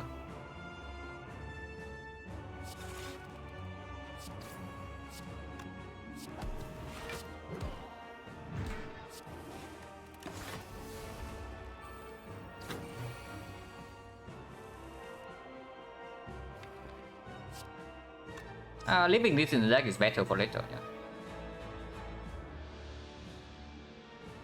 Thank you, good luck, and yeah, have a good time. Yeah, I can just keep this for later. Kissing is bad.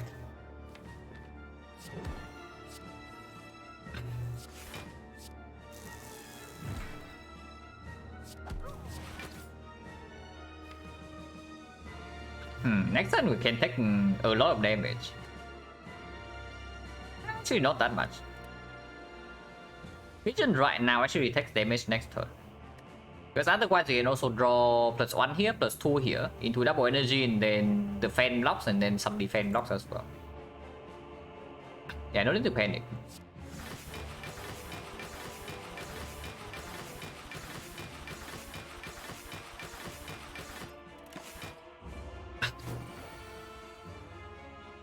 Yeah, it's 40.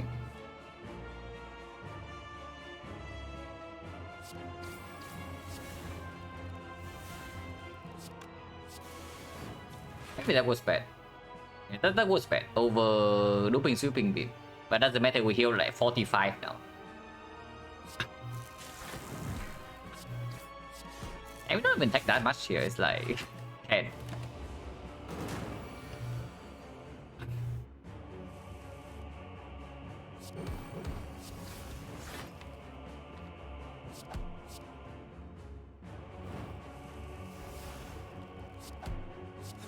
Oh, just in time for the barrage.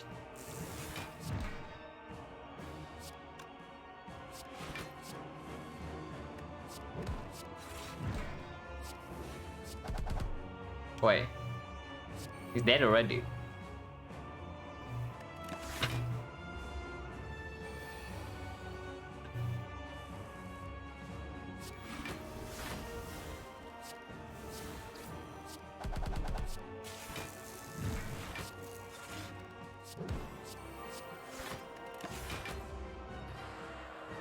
Don't even need to play self repair here, but we can.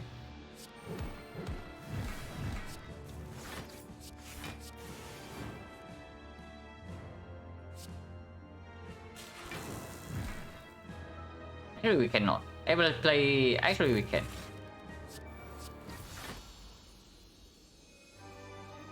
To make the pentagraph like slightly sad.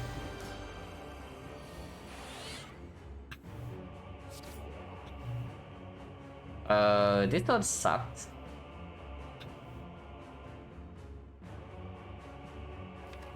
Dooming Loom, we only have one vision, right? So channeling a dark right here doesn't even do anything with no compound.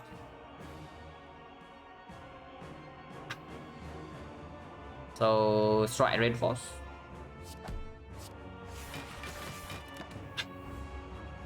Yeah, if we draw something like this in the hard fight or against spear and shield, we can be in big trouble. For now, we are okay.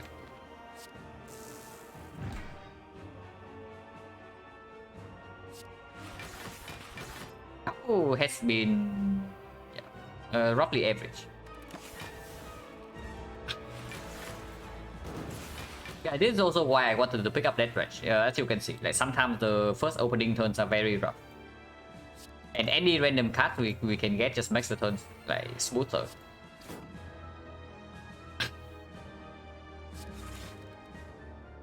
What is this?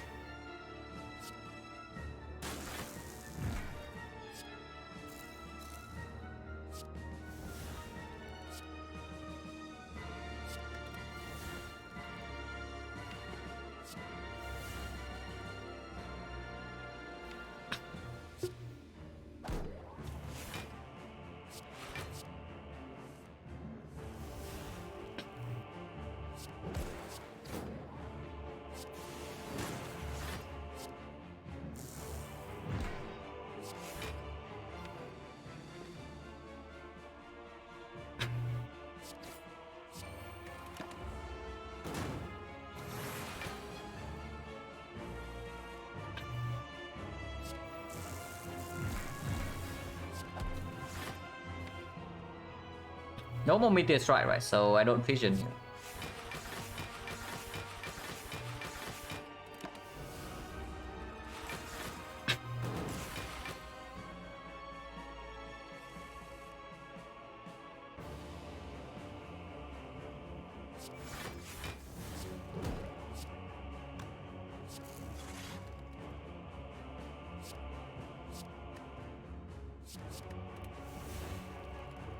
Please, dude.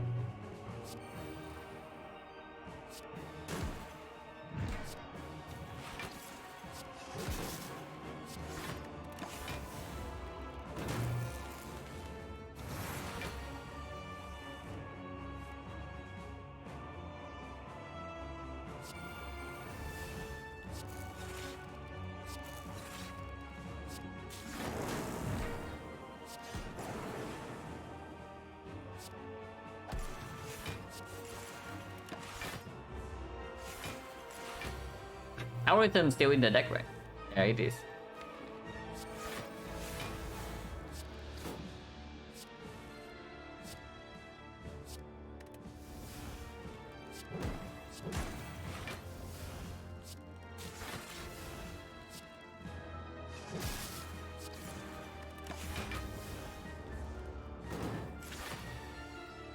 Try to kill next turn if possible.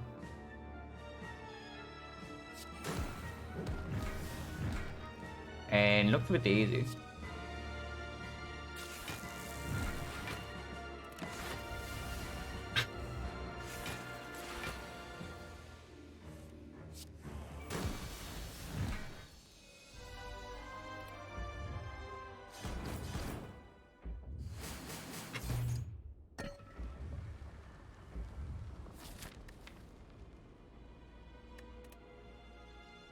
This deck actually doesn't have that many skills considering Act 1 Toxic Egg.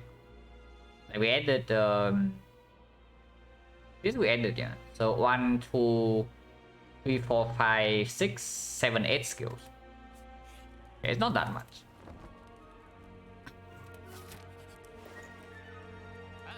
Bottle Tornado on the Echo Form.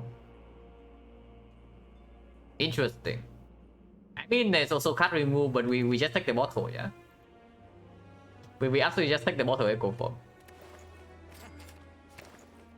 And charge battery plus, I did say that maybe one block card. It gets better with bottle Echo Form as well, this thing. It's fine.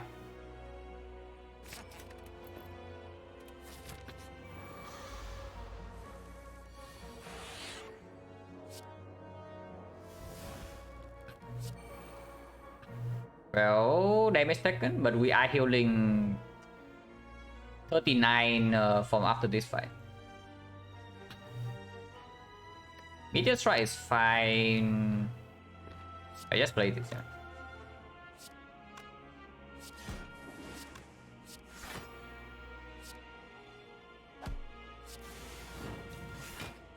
Yeah, just get 0 cost Meteor instead. Minus focus.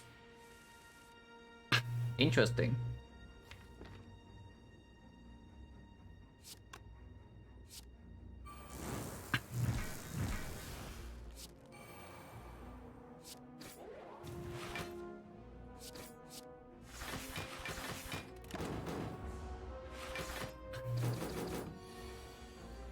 Oh yeah, buffer against this, so if we can kill this, it would be great. If I to counteract this -1 focus, like amazing.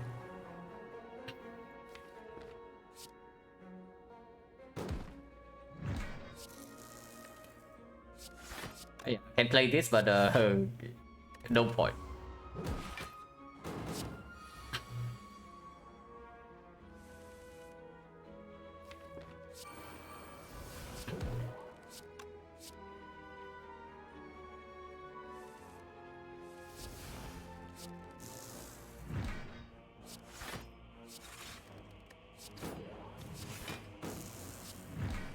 Yeah, fight's under control.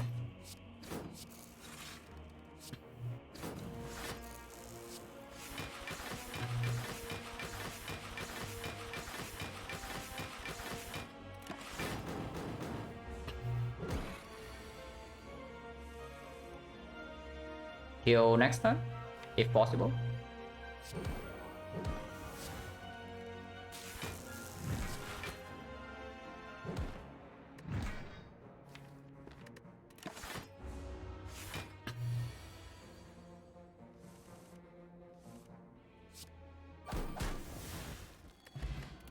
Wow. But it's fine. Smooth Zone is actually good. Barrage plus. With double Meteor, we're not lacking damage, right? You can also see how fast we kill both the spear and the shield. So even if Barrage plus is quite a lot of damage, and it really is. We don't need this. Yeah, funny bit. Oh, I don't like this. Also, it's pretty crazy that we don't see a single hologram in this entire run. Like, hologram would be pretty sick.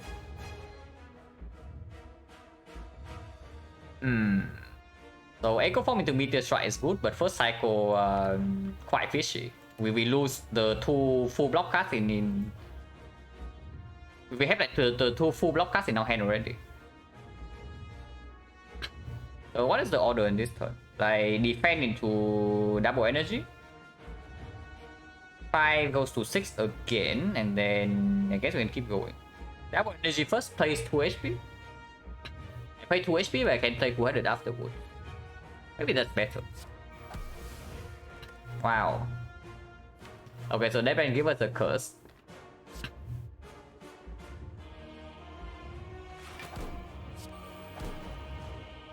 That's not in fun Frost, yeah.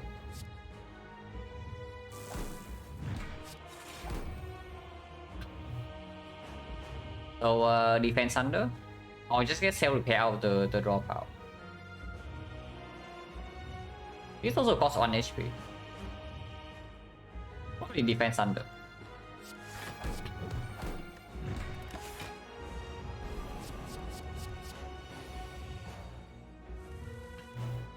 Okay, we draw into the good thing, and yeah, we do it right away. Yeah. Unless you tell me looping meteor strike is better. Which I can see. Looping meteor strike deals more damage and this is full block either way, right? Like 3 energy to go to 5, but 1, 2, 3 here evoke and then evoke again. So it gains 6 energy back.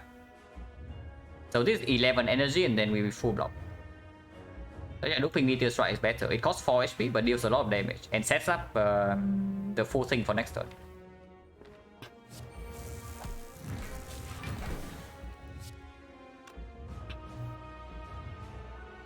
Eight energy is not enough to full block, so strike here is better.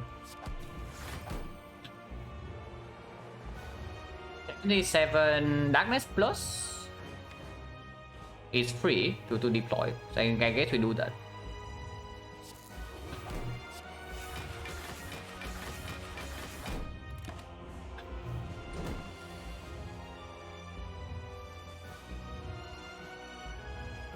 This gives weakness for second cycle, and that's good. I take it over 4 block. Weakness second cycle, that is.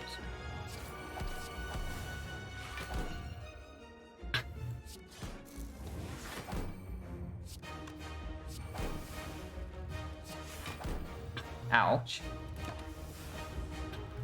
Another meteor strike.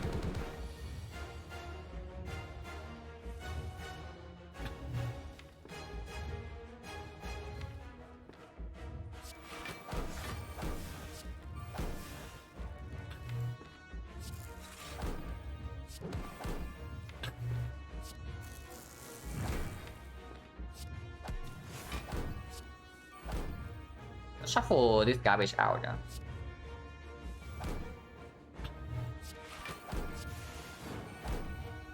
Missing algorithm again. Okay, that's fine.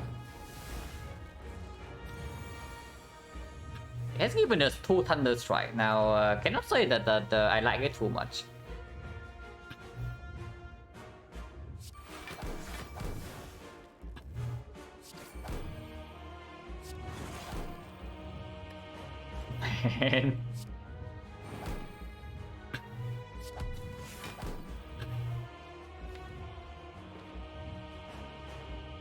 So darkness vision or what? Vision right now is overdrawing. I don't like that.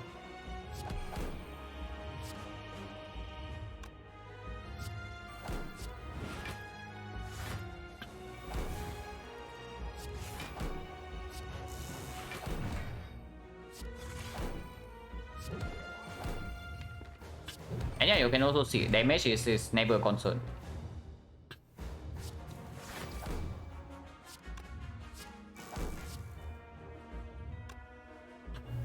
Darkness plus 27, 25, 33, so we're taking 4.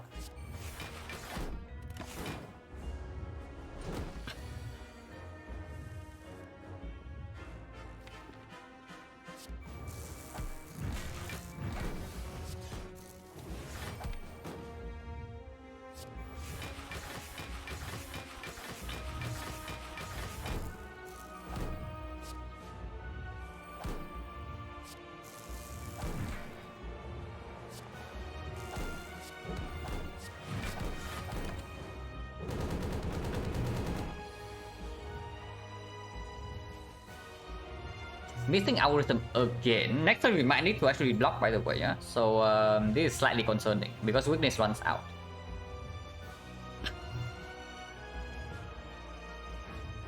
I'm going to see 2 cards this turn, or do I not? I don't want to draw into this next turn, I want to draw into this next turn. Or I want to kill next turn, like one of the two. Okay, looping beam cell, yeah? I want to get vulnerable.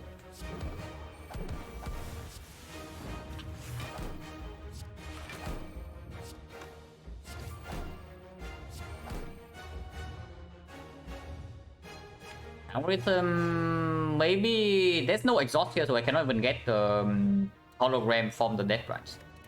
So we need to draw into this to full block next turn, or we need to kill him. Can algorithm right now for an exhaust, or for more damage, and I guess that's fine because it's never this side is never going to the next cycle. Yes.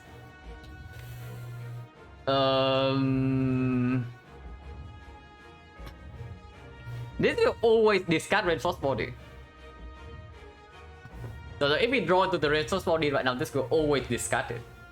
It's like 22 damage, so it's not that bad, but I guess drawing into Meteor Strike next time we just kill either way, right? And any damage right now is good.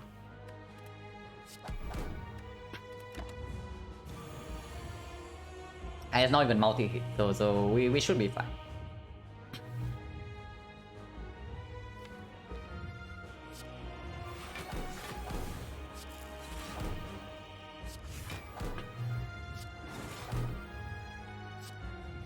So if this is a multi-hit, we are dead here or what?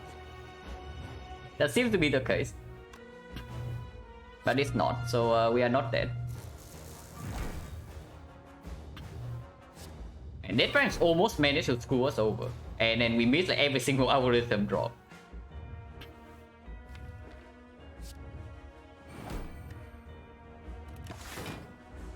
Yeah, we go to 7.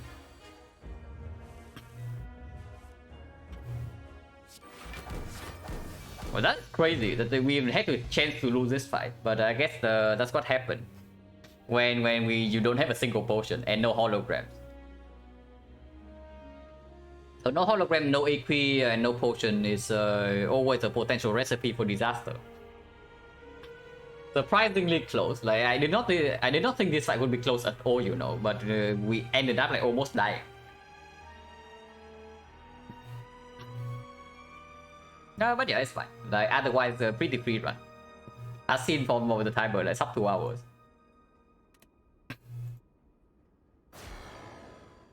And man, solo Act 4 is always pretty weird. Max HP appreciated as well. Like without the max HP from this thing, we also die. Death Branch, yeah, if you don't have that many exhausts, then Death Branch can. If the initial exhausts are not good, then of course it stops going, and then it just gives you the curses.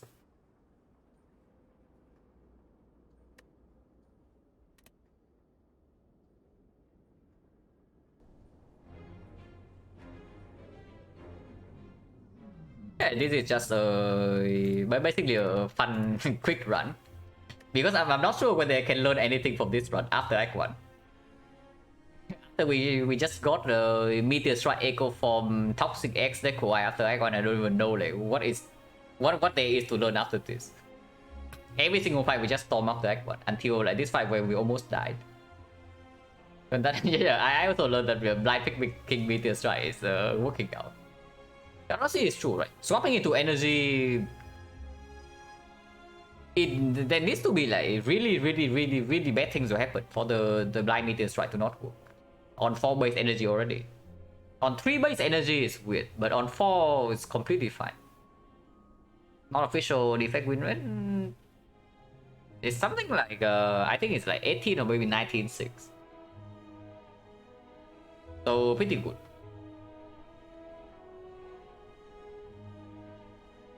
But yeah, this run is like super chill after this. If anything, taking the Warp Tongues here almost made the run into something troublesome.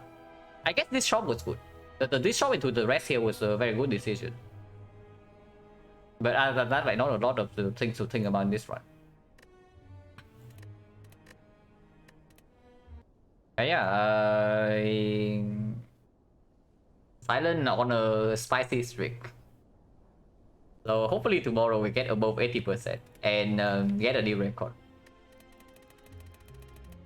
Also, I talk about this like since I started streaming already, but eventually I want at least 50. So that whenever I open the page here, I can also see that every single run is a win. And that will be cool. At the moment, yeah, 13 in a row, and then 1 loss and 1 win as well. So 14 out of 15, but we can make the page like all wins. That would be nice. -7, yeah, only need like 2 more. Only need 2 more. Of course, I can also just lose in Act 1 immediately, but that's fine. Honestly, 15 streak with if I can maintain 80%, 15 streak is not that unlikely. That is, if I can maintain the 80%. Robot lost? No, robot won fairly easily. It was a Snecko double meter strike echo form self repair. Toxic game. And it has been known to lose immediately. I lose pretty rarely in Act 1 though. I think my last death in Act 1 was to Slime Boss like quite a while ago. Let me check. Like Retromancer. Art. Yeah, the score needs to be really low for it to be Act 1, so it's this one. Yeah, it's also Act 2. Okay, this one is for 8 to Knob, and then this one is to Slime Boss. And then I just don't die in Act 1. Yeah, it's very rare that I actually die in Act 1. But mainly because I try to play around avoiding death at all costs. At least for Silent, that's the case. Because Silent, the chance of death is way too high. For something, for character like Ironclad, for example, you probably just run into the elites when you are like really below the curve. Because coming back into Act 2 is difficult. Silent speed not to do the yeah. What's the harder to play between Silent Effect? Takes more effect to get good deck? I don't understand enough about effect yet to give an accurate statement. But they are difficult in very different ways. Like the defect is kind of like, at least for now, my understanding of defect is that you never want to fall behind on your scaling plan. Like you always want to open the outs for late game scaling. But Silent worries like a lot more about the present. Do I start the run later and later each day? I just start the stream like maybe 1 or 2 hours after waking up, and my day cycle is slightly higher. It's slightly longer than 24 hours. So it just ends up being that way. That the stream just keep being pushed like later and later and later and later. And class strategy, don't farm back one, let's try to come back to her. Yeah, absolutely. Because the main thing about Ironclad if you don't boss swap is that you start the run with 110, maybe 120 HP. So if you don't use the HP, then why not just boss swap? Yeah, seeing rare is also good, and seeing relics as well. Like Ironclad has a lot of weird ways to scale that plays around like maybe one relic. And you see the clay, for example, and suddenly everything changes. You see the red skull and then everything changes. Yeah, you see Thunder, everything changes, it's true. Like, a lot of things, like the ashes as well. So red card's good, relic's good, and high HP Act 1 means that you want to spend HP. So everything just speaks for Ironclad doing maximum this Act 1. But yeah, pretty good. So tomorrow we are back with Silent, and hopefully another win. Definitely it for me today though. So let's see. Who is streaming?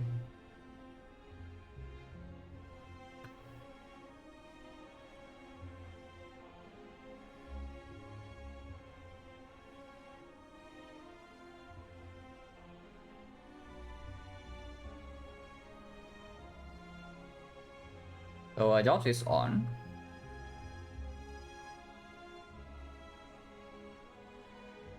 Nobody else I know. So yeah, probably I'll send you guys to Jobs again.